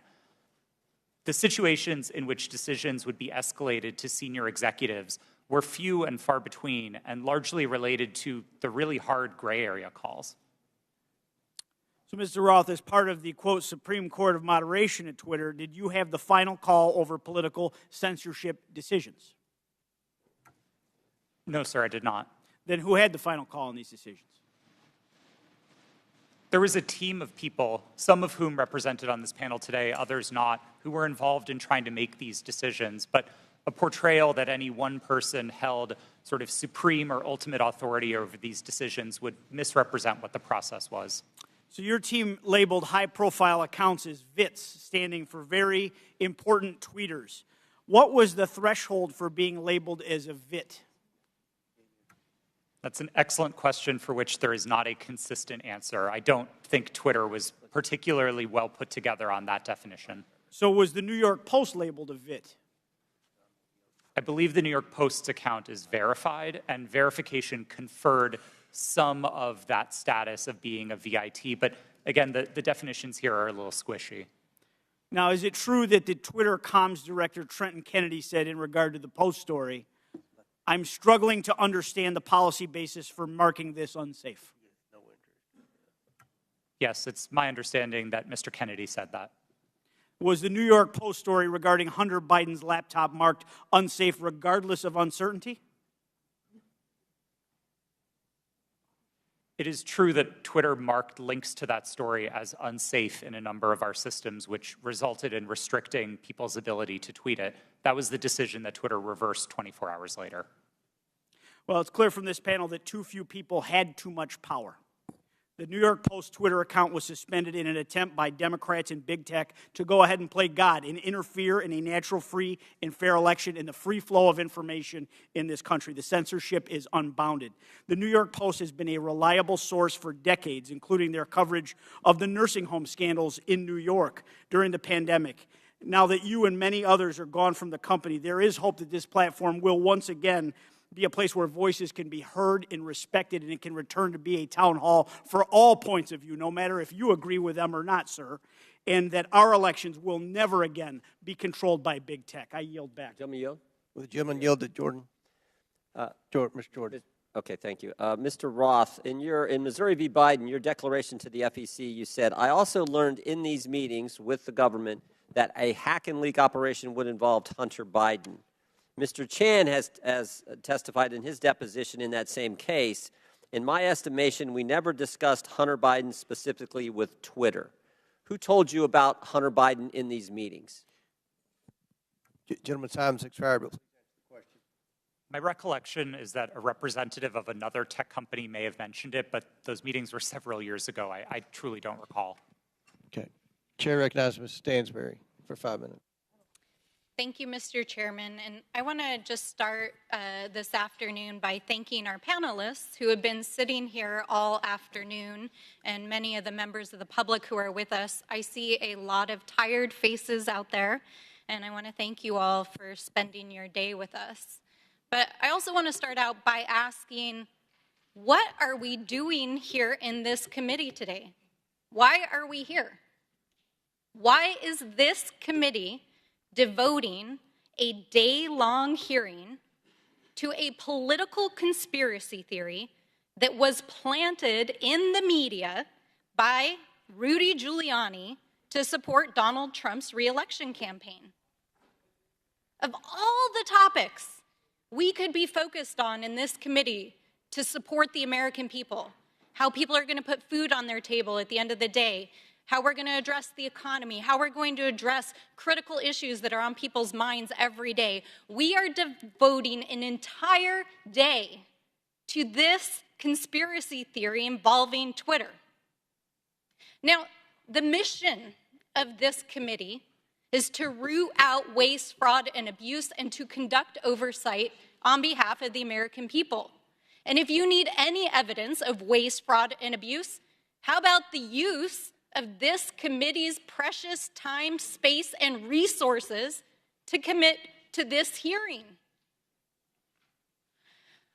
You know, I don't even understand why we're here right now, but I do want to clarify some key facts about what we've heard today. So I'm going to get into it for just a few moments. Ms. Gaddy, thank you for being here today. Mr. Baker, you have already stated publicly that Twitter's handling of this issue was a mistake. Is that correct? Yes or no is fine. Yes, that's correct. I don't think I have stated that publicly yet, but that is what the CEO of the company said.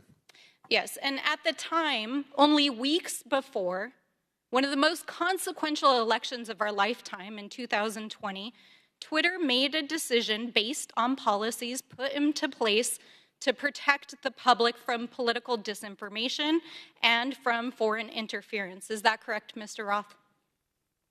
Yes.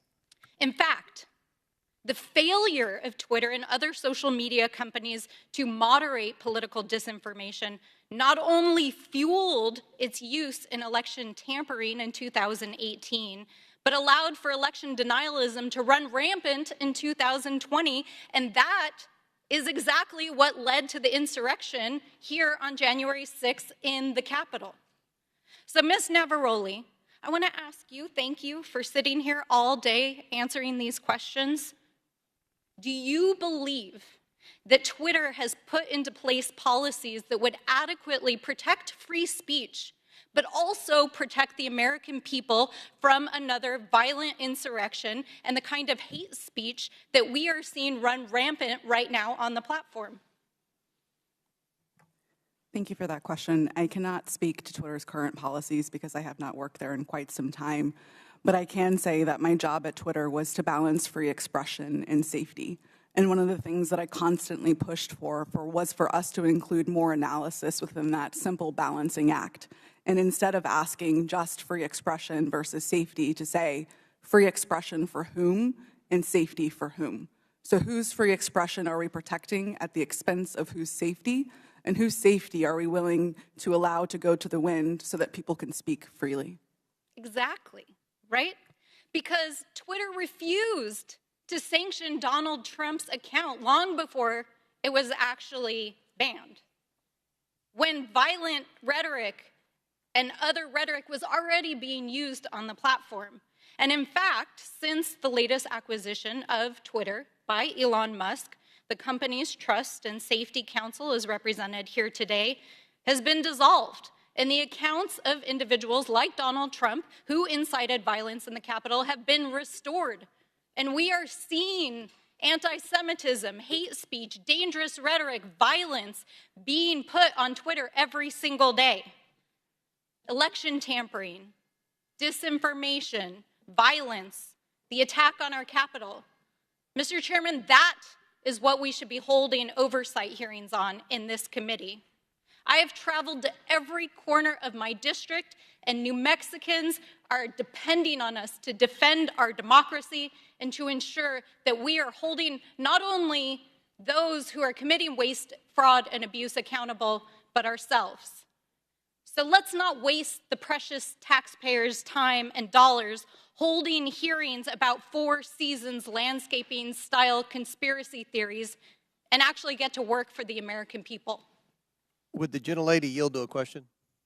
Mr. Chairman, I yield back. All right, Chair recognizes Ms. Boebert for 5 minutes. Thank you, Mr. Chairman. Mr. Matt Taibbi, a respected reporter who published much of the Twitter files, said, quote, Twitter's contact with FBI was constant and pervasive, as if it were a subsidiary. Now, I want to better understand why he would suggest that. Mr. Roth, while at Twitter, how many meetings did you have with the FBI?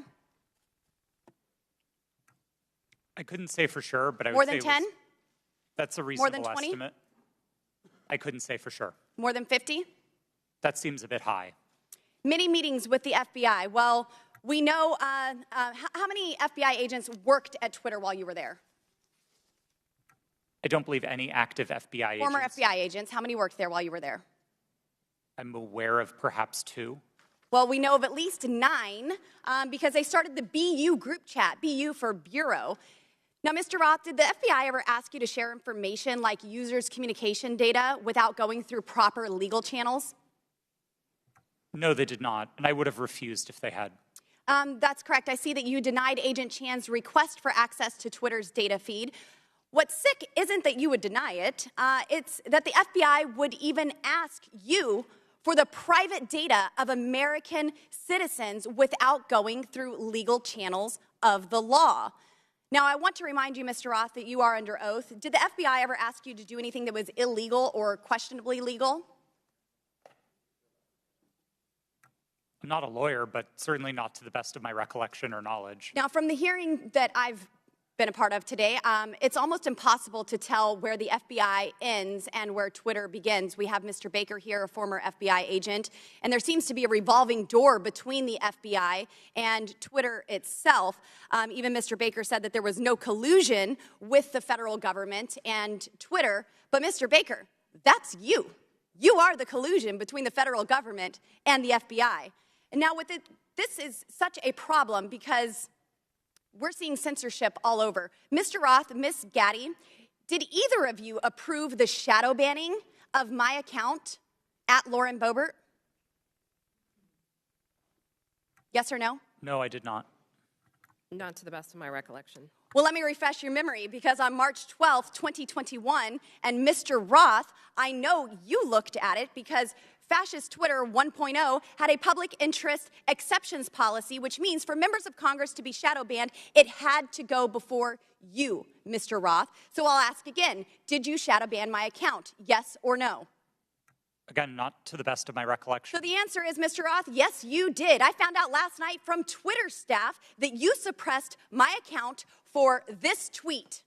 It's a freaking joke about Hillary Clinton being angry that she couldn't rig her election. It's a joke, but in response, being the sinister overlords that you all are, you placed a 90-day account filter so I could not be found.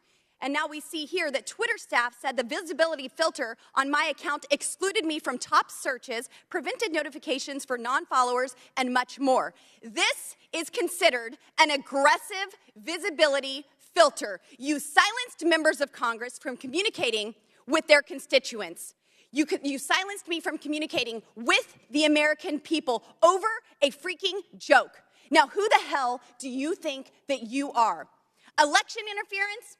Yeah, I would say that that was taking place because of you four sitting here. The Hunter Biden laptop story was suppressed. A sitting member of Congress was suppressed. A sitting president was banned from Twitter. You know, I bet that Putin is sitting in the Kremlin wishing he had as much election interference as you four here today. We've heard about threats to democracy. Well, what about shutting down a duly elected member of Congress? This is fundamental to our nation's governance, and you all attacked that very foundation. 230 protections?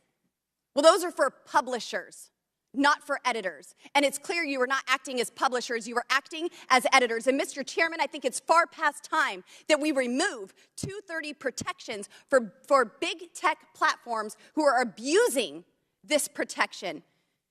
And let me just say, I'm not angry for myself. I'm not angry because I was silenced. I can reach out to Elon and to his staff, and I can see what's happened. And I can sit here today and hold you all in account. I am angry for the millions of Americans who were silenced because of your decisions, because of your actions, because of your collusion with the federal government. They can't reach out to Elon. They can't sit here today and hold you into account. We don't know where the FBI ends and Twitter begins. But I do want to thank Mr. Elon Chairman, we're Musk over for 17 firing seconds now. you four and saving free speech and even Twitter. Mr. Chairman, I yield. The lady yields. Went over 24 seconds. I'll give Ms. Porter 24 extra seconds. Well, I appreciate your indulgence, Chairman Comer, but I won't need it. So today's hearing gavelled in at 10 a.m. For nearly 6 hours. Power outage. We have been going back and forth about this supposed suppression of a single news story from a single outlet for a single day.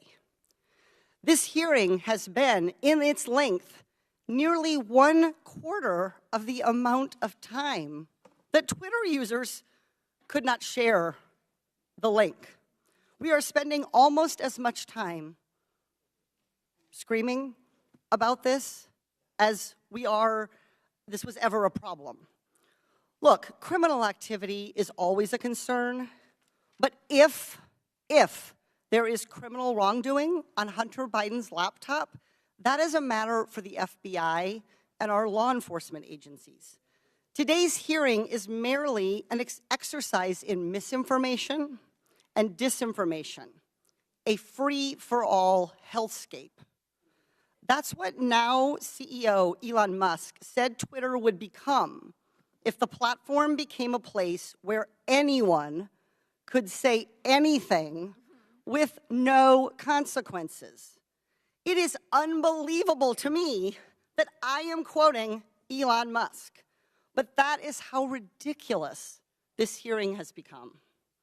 The Oversight Committee, like Twitter, or any other social media company for that matter cannot become a free-for-all hellscape where anything goes. With that, Mr. Chairman, I yield back. The lady yields back. Thank you. Mr. Chairman, Ms. Boebert. I ask unanimous consent to submit 2 documents into the record, both from Twitter. Without objection, so ordered. Thank you. Chair recognizes Ms. Luna for 5 minutes. Thank you, Chairman. Mr. Roth? Mr. Roth, have you communicated with government officials ever on a platform called Jira? Yes or no? Real quick answer. We're on the clock. Not yes to or the no? best of my recollection. Not to no. your recollection? Great. If you did, in the event, communicate, who would have had access to this platform? That's the nature of my confusion. Okay. Jira Did you ever speak to government officials on Jira regarding taking down social media posts? Again, not to the best of my recollection. Can you explain to me why the federal government would ever have interest in communicating through Jira, mind you, a private cloud server, with social media companies without oversight to censor American voices? I want to let you know that this is a violation of the First Amendment, and the federal government is colluding with social media companies to censor Americans. Mr. Chairman, I ask for unanimous consent to submit these graphics into record. And Mr. Roth, I'm going to refresh your memory for you. This flowchart behind me. Ordered. Thank you, Chair. This flowchart shows the following federal agencies, social media companies, Twitter, leftist nonprofits, and organizations communicating regarding their version of misinformation using Jira, a private cloud server. On this chart, I want to annotate that the Department of Homeland Security, which has the following branches: Cybersecurity and Infrastructure Security Agency, also known as CISA, Countering Foreign Intelligence Task Force, now known as the Misinfo, Disinfo, and Malinformation, MDM. This was, again, used against the American people. The Election Partnership Institute, or Election Integrity Partnership, EIP, which includes the following: Stanford Internet Observatory, University of Washington Center for Informed Public, Graphica, and Atlantic Council's Digital Forensic Research Lab, and potentially, according to what we found on the final report by EIP, the DNC.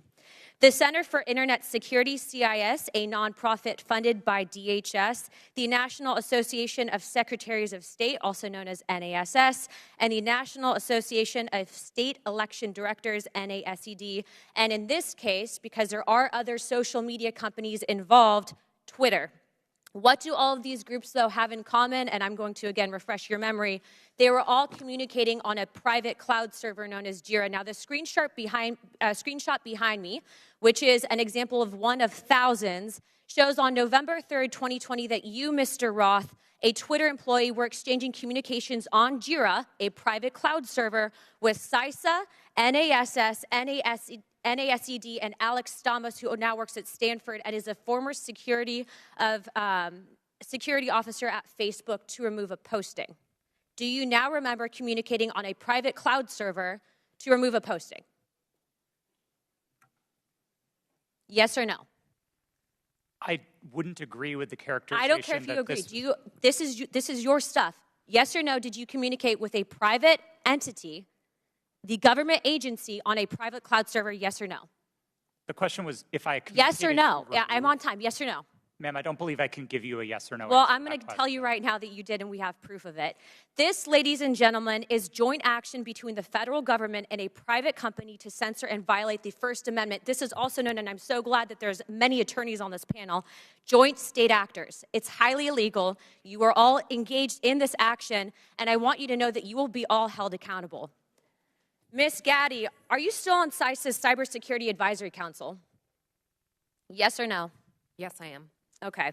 For those who have said that this is a pointless hearing, and I just want to let you guys all know, we found that Twitter was indeed communicating with the federal government to censor Americans. I'd like to remind you that this was all in place before January 6th. So to say that these mechanisms weren't in place and to make it about January 6th, I want to let you know that you guys were actually in control of all of the content, and clearly we have proof of that. Now, if you don't think that this is important to your constituents and the American people from those saying that this was a pointless hearing, I suggest you find other jobs. Chairman, I yield my time. Mr. Chairman, point of order. Chair. Yeah, I just want to call to the attention of the chair and members Mr. Mafume, yes, that you're we're getting recognized. awfully close to witness intimidation, and I would ask the chair to intervene. I'm sorry, I didn't hear what you said, Mr. Mafume. I said I would caution all members that we were getting very close to witness intimidation, right on the verge of it, and I would ask that the chair and the ranking member agree how we will proceed from this point on. It was the threats that were just made. Ms. Ocasio-Cortez. Yeah, thank you, Mr. Chair. And in follow-up to that, I am curious about the committee's rule or the committee's disposition, accusing witnesses of a crime, discussing arrest, discussing, making these allusions and threats. I want to clarify for the record, what is the committee's policy around threatening a witness?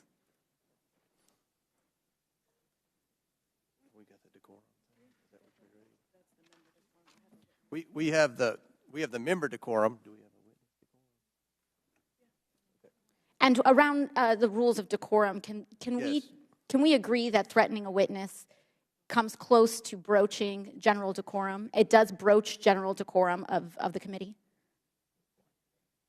With all due respect, Ms. Ocasio-Cortez, we don't agree that there was any witness threatening. In threatening, when we discuss arrest, when we discuss a potential arrest of a witness and alluding to a witness or suggestion of a witness committing a crime without evidence and without documents being supported to the record. Can you be more specific?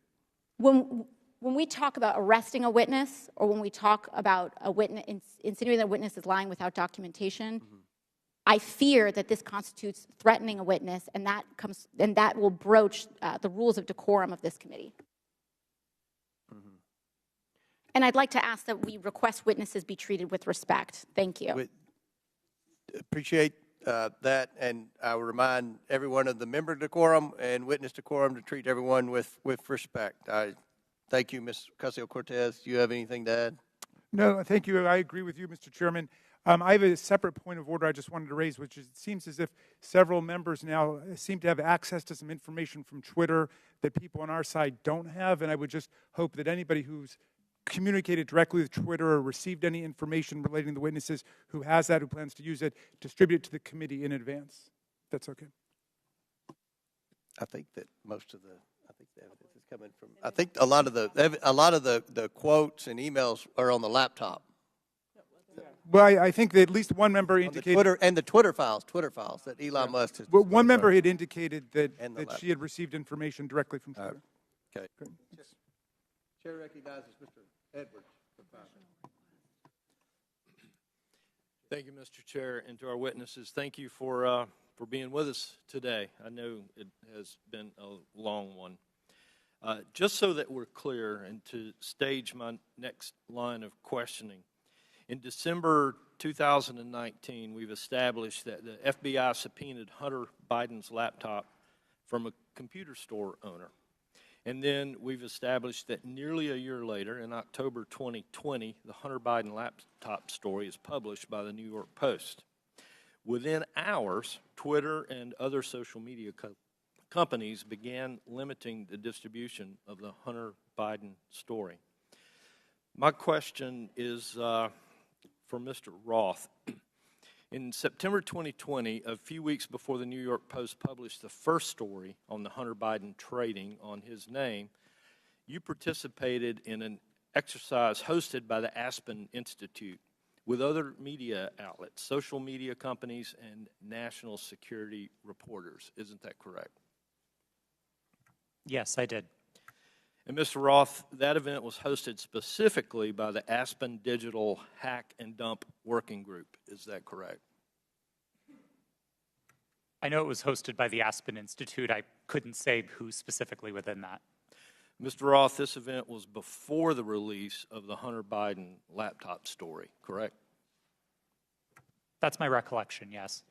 And during that event, a scenario that was discussed was a hypothetical October 2020 release of records related to Hunter Biden. Is that correct? Again, that's my recollection of the event, yes. And Mr. Roth, did you participate in the design of this hypothetical scenario? Not to the best of my recollection, no. Are you telling me that you never had any conversation with anyone regarding the contents of this scenario?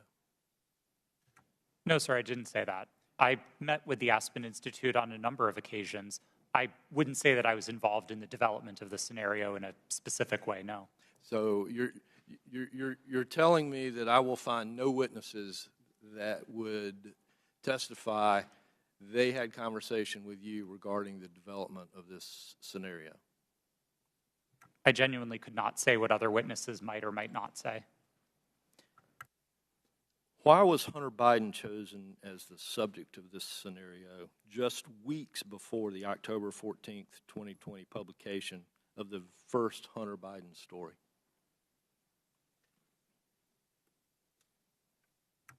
I don't know. But you participated in the conversation. I was invited to and joined an event hosted by the Aspen Institute, yes. And so surely there had to be some level of conversation as to why Hunter Biden was the topic in that scenario. Not that I can specifically recall. Mr. Roth, representatives from Facebook attended this event also, correct?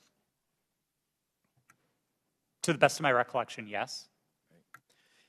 And Mr. Roth, the FBI had Hunter Biden's laptop nearly a year before it was uncovered by the New York Post and before the Aspen Institute event. Did members of the U.S. intelligence community participate in the September 2020 Hunter Biden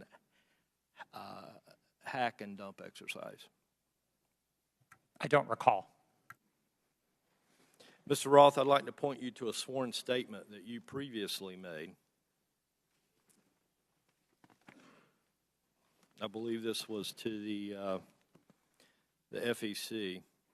You've given a sworn declaration stating that federal law enforcement agencies communicated that they expected hack and leak operations by state actors might occur in the period shortly before the 2020 presidential election, likely in October.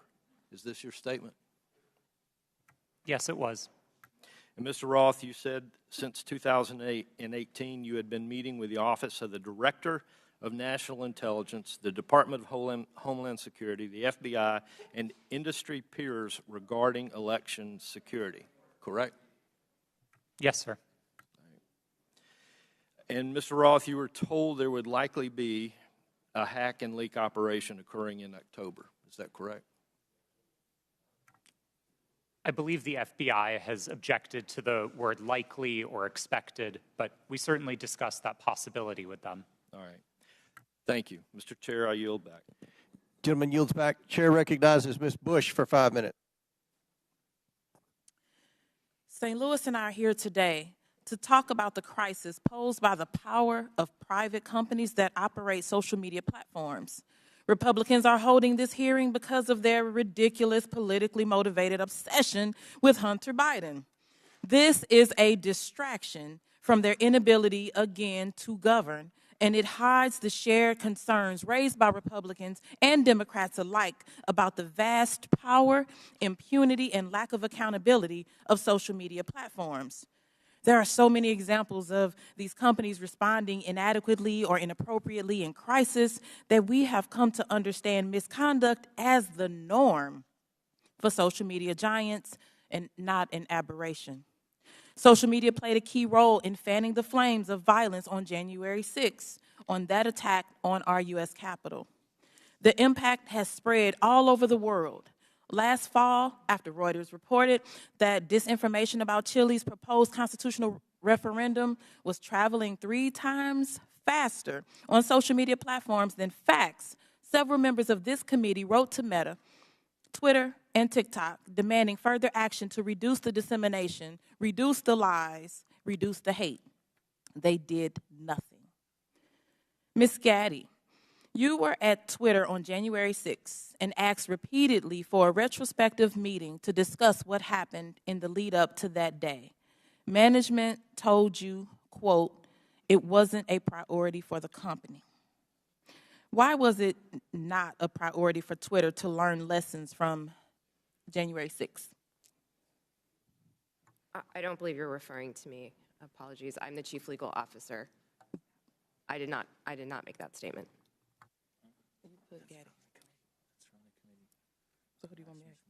Okay, Ms. Navaroli. Would you mind repeating the question? Sure. On January 6th,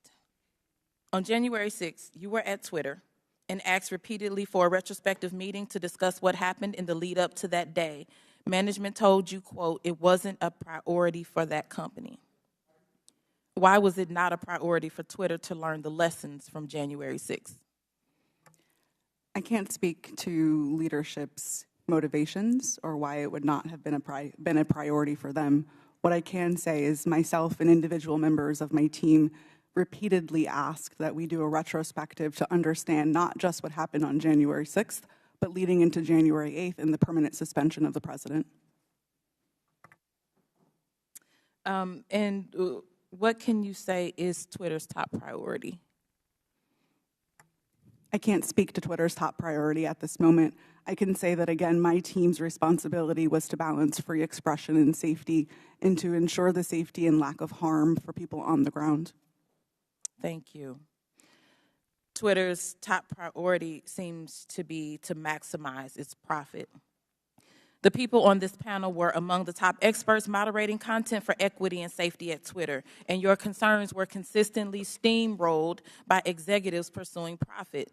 We know this situation must change, but I would argue that the structure of these corporations ensures this malpractice will continue. These social media companies have shown themselves unfit to maintain a digital public square with almost universal usage and vast power. Their purpose is not to facilitate healthy, fact-based discourse. It is to aggressively pursue profit for their billionaire executives and shareholders. Even when they make a good decision about removing a post or a user, it is only to make a profit. This existential problem will not be solved by asking these for-profit corporations to tweak their approach around the edges. We need to re-envision what the internet can be. Digital platforms, including social media, are here to stay, but we need to make sure that they operate for the public good and not the private interests. We need to invest in better alternatives to big tech, and we need to establish public ownership and control to ensure these platforms serve everyone fairly. Thank you, and I yield back. Chair recognizes Mr. Perry for 5 minutes. Thank the chairman. I thank the witnesses. It's been a long day. Mr. Roth, going back to your statement Mr. Edwards talked about, I want to just kind of revisit that a little bit, where it was communicated to you, at least per your statement, by the FBI that there was expected hack and dump or hack and leak operations, and that they would occur before the election, and that these, at the bottom here, the meetings that were rumored, in those meetings were rumored that the hack and leak operation would involve Hunter Biden. Subsequent to that, well, first of all, who told you that? Was that, did you get that? Can you tell us where you got that information, if you know? The subject of a possible hack and leak was raised by a number of representatives of the FBI. Was one of them Mr. Chan? Elvis Chan?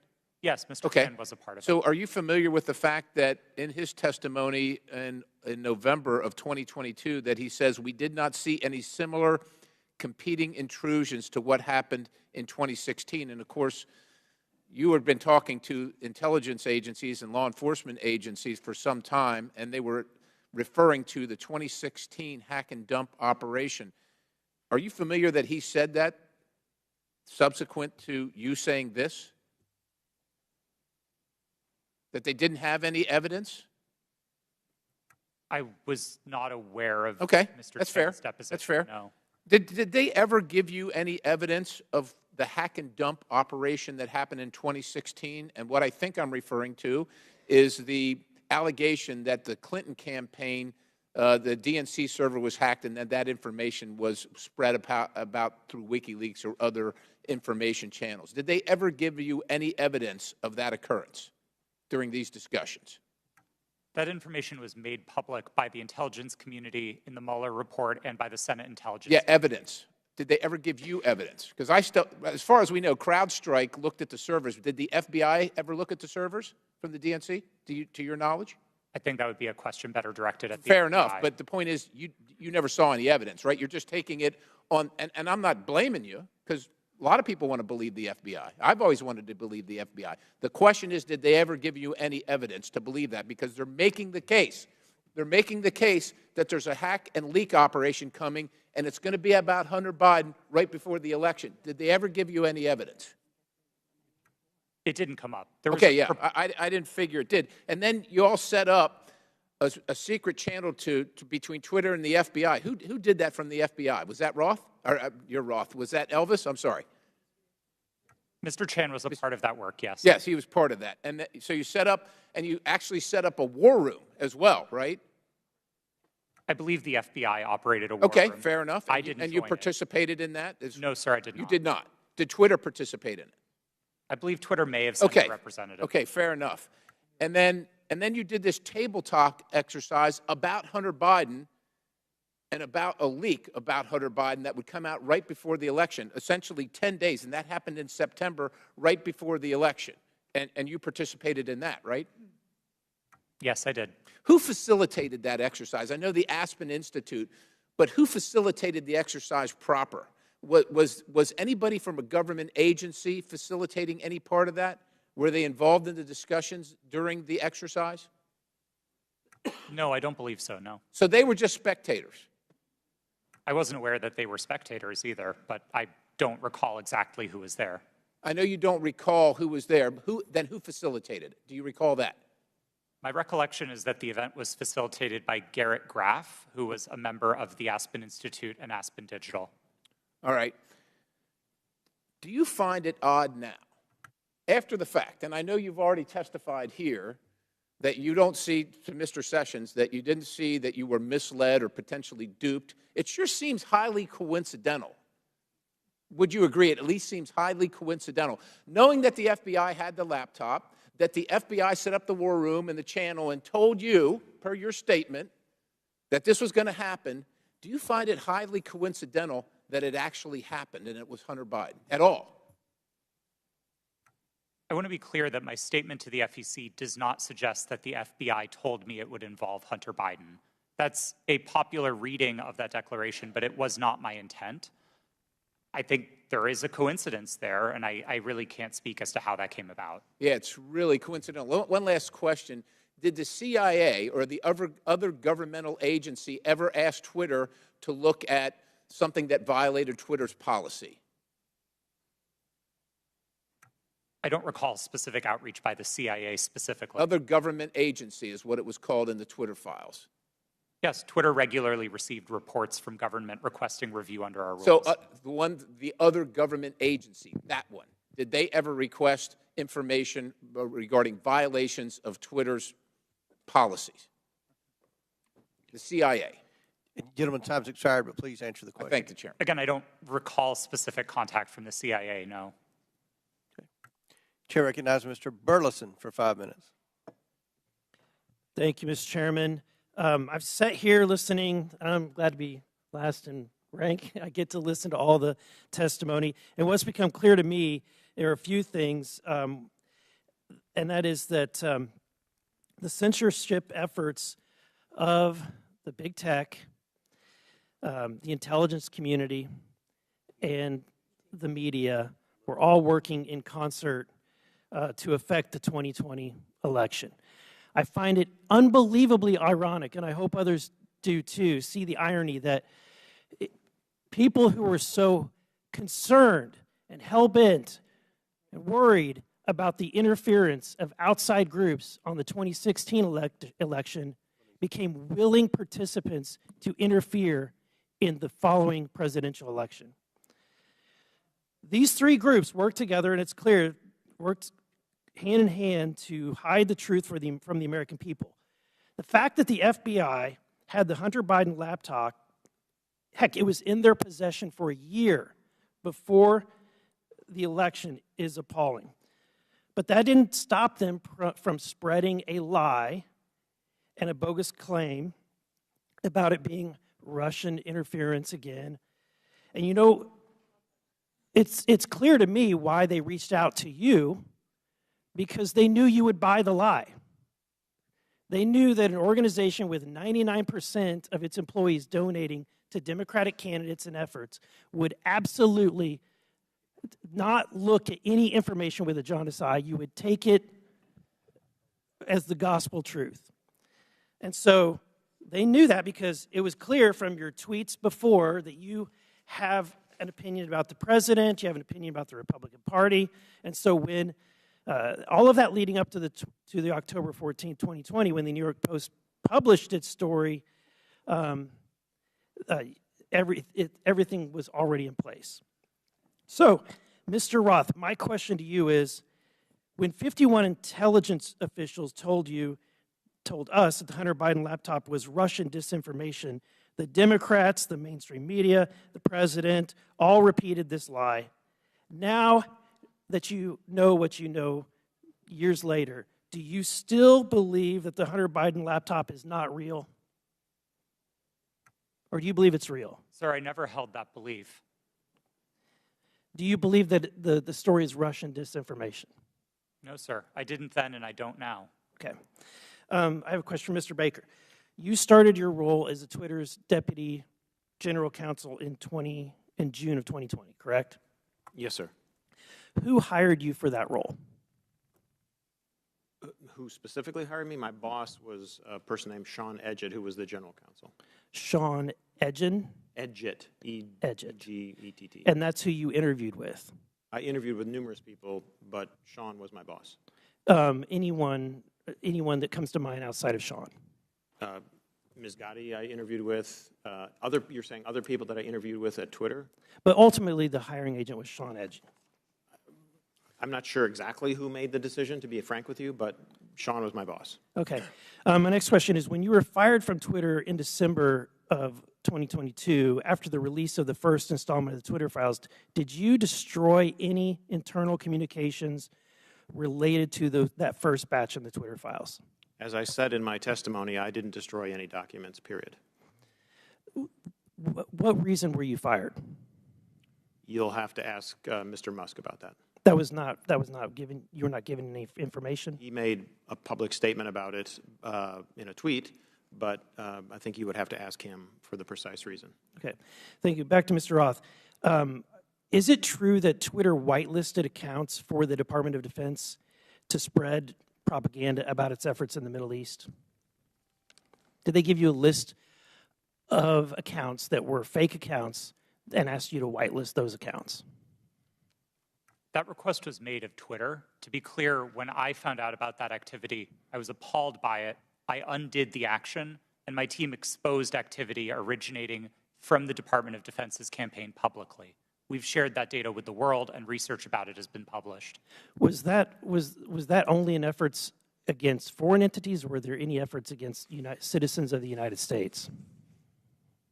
I think the nature of public social media activity means that anybody might have seen it, but my understanding was the activity was predominantly focused outside of the United States. Okay, thank you. And Mr. Chairman, I want to just say thank you for this hearing. I would hope that we would be asking for documents or in communications, whether it's on personal devices or private devices, between these individuals and government officials. So noted. Very good. Thank you. Chair recognizes Ms. McClain for 5 minutes. Thank you, Mr. Chairman, and thank you all for being here today. It is a long day.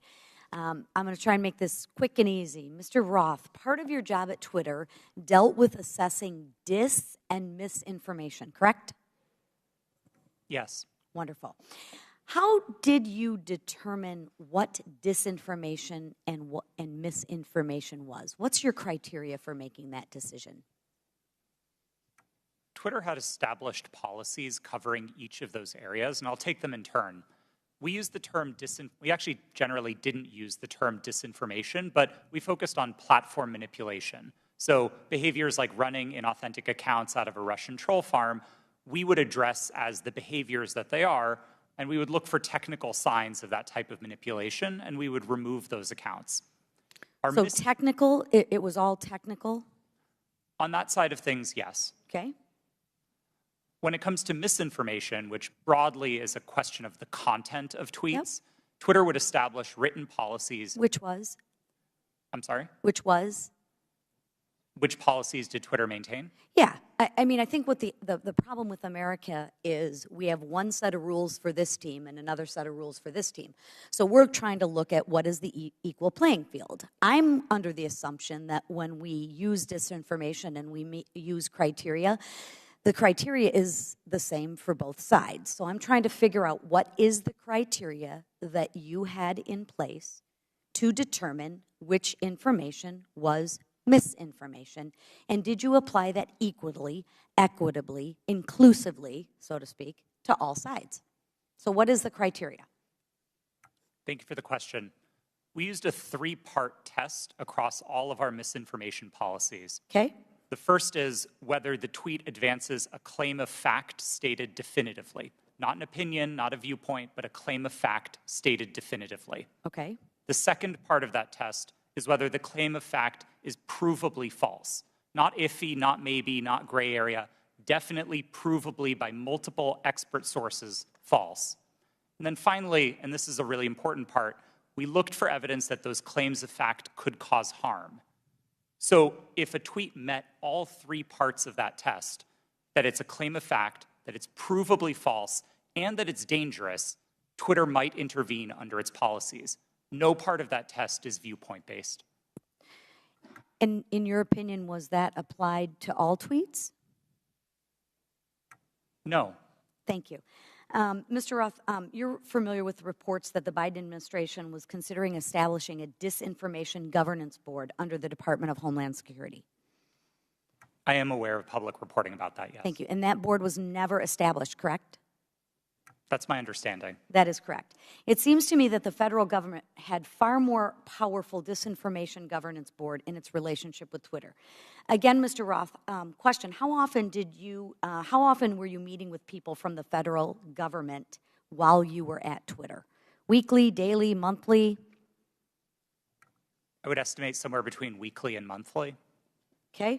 And were you aware that Mr. Baker was also taking these meetings with the federal government as well? I was not aware of Mr. Baker's calendar, no. So you had no idea that he was meeting, there was no you just worked in silos? I mean, Mr. Baker and I were in some of the same meetings together, but no, I did not know the ins and outs of what he was doing. Okay. What did you understand Mr. Baker's role to be at Twitter besides offering general legal advice? Mr. Baker supervised the primary legal team that advised the trust and safety team. He was the supervisor of the attorneys who advised my team. Okay. And how about Ms. Gaddy's role at Twitter besides offering general legal advice? For the final, I believe, year and a half of my tenure at Twitter, Ms. Gaddy was my direct supervisor. Oh, okay. What was her role? Just to supervise you, to make sure you followed those 3 claims? Ms. Gaddy supervised what my team's goals and objectives were. She made sure I was doing my job. She made sure that if there was conflict in the workplace, she guided me on how to address that. She did the job of a manager. Okay. And she oversaw you and the trust to make sure that your 3 claims of fact, provable, false, and would cause harm, she oversaw that? Yes, Ms. Gaddy ultimately oversaw Twitter's policies and enforcement decisions. Thank you. Mr. Roth, in Ms. Navaroli's testimony, she states that her expertise is in media, technology, law, and policy. How often per week did you meet with Ms. Navaroli to discuss these areas while you were both at Twitter? We did not. You did not. Okay. Thank you so much. Gentlelady's time has expired. Chair recognizes Mr. LaTurner for 5 minutes. Thank you, Mr. Chairman. Based on everything I have seen regarding this issue, it is clear to me that government officials colluded with Twitter employees to censor the New York Post's legitimate reporting of the Hunter Biden laptop story. Democrats on this committee have so far characterized this hearing as unnecessary and a waste of time.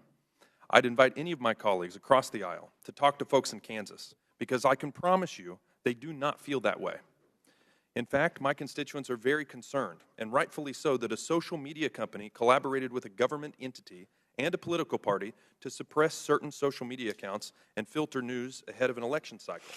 Americans deserve answers on this outright attack on our First Amendment rights, and I look forward to gaining clarity from our witnesses. Mr. Baker, your testimony focuses heavily on the fact that Twitter acted lawfully in its reaction to the Hunter Biden laptop story. But this isn't a criminal trial. It's a congressional hearing. I'm here because my constituents are genuinely concerned that they will be kicked off these platforms for any statement that managers at those companies disagree with. They feel that social media companies like Twitter are forcing them to play a game that they don't know the rules to. I want to know your opinion on if you think it is appropriate for people in positions of power to determine what information gets shared. If not, what criteria is acceptable for making those determinations? Excuse me, sir, that's a very broad question on people in power. I'm not sure I can answer that effectively and address your... Could you try? Well, I mean, the Congress is in power. Congress is restricted by the Constitution of the United States. Congress passes laws. Those laws impact how, for example, private sector actors exercise their power or spend their money, that type of thing. Government agencies have to act in accordance with the Constitution, the laws you pass, internal regulations, executive orders. There's a whole panoply of ways that that people in power, writ large, are held accountable and have to comply with rules and regulations and laws and the Constitution. Mr. Chairman, I would like to yield the rest of my time to Mr. Jordan. Mr. Jordan. I thank the gentleman. Mr. Roth, I want to go back to your statement in your declaration to the FEC. I learned that a hack and leak operation would involve Hunter Biden. Who did you learn that from? My recollection is it was mentioned by another technology company in one of our joint meetings, but I don't recall specifically whom. You don't know the person's name? I don't even recall what company they worked at. No, this was a long time ago. And you're confident that it was from a tech company, not from someone from the government? To the best of my recollection, yes. Did anyone from the government in these periodic meetings you have, did they ever tell you that a hack and leak operation involving Hunter Biden was coming? No, not. Did Hunter Biden's name come up at all in these meetings? Yes, his name was raised in those meetings, but not by the government, to the best of my recollection. Okay. Mr. Baker, I want to go back to the question we had a few hours ago. But I want to frame it in a way I think you can answer. Did you ever tell the FBI that they had no legitimate interest in enforcement of Twitter's policies?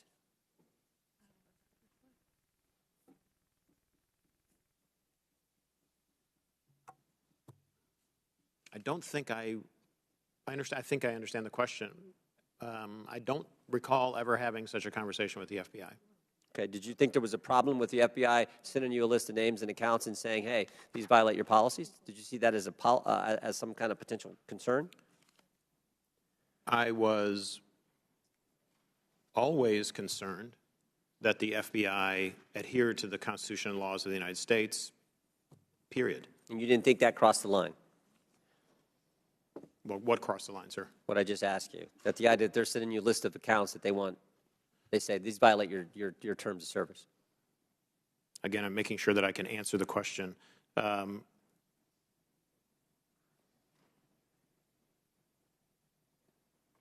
I thought that they were doing something unlawful, I would have taken appropriate steps to address it. Okay, Mr. Roth, why were you reluctant, based on what I read in the Twitter files, why were you reluctant to work with the GEC? It was my understanding that the GEC, or the Global Engagement Center of the State Department, had previously engaged in at least what some would consider offensive influence operations. Not that they were offensive as in bad, but offensive as in they targeted entities outside of the United States. And on that basis, I felt that it would be inappropriate for Twitter to engage with a part of the State Department that was engaged in active statecraft. We were dedicated to rooting out malign foreign interference no matter who it came from. And if we found that the American government was engaged in malign foreign interference, we'd be addressing that as well. Yep. Gentlemen's time's expired. In closing, I want to again thank our panelists for being here. I know it's been a long day. We apologize for the electricity going out. That's never happened in my 6 years in Congress. But before we close, the ranking member and I are going to have very brief closing statements. I yield to the ranking member. Well, thank you kindly, Mr. Chairman. Thank you to the witnesses for your endurance and patience today. I hope you don't feel as bad about the day as you seem to look right now, but it's going to be over soon. I want to start with a simple point that I hope will be sympathetic to you, and I began the long day with this. It's even more important now that we have members who are actually threatening witnesses with arrest and prosecution for clearly imaginary offenses, or at least offenses that might make sense in their minds, but I don't quite know what they would be.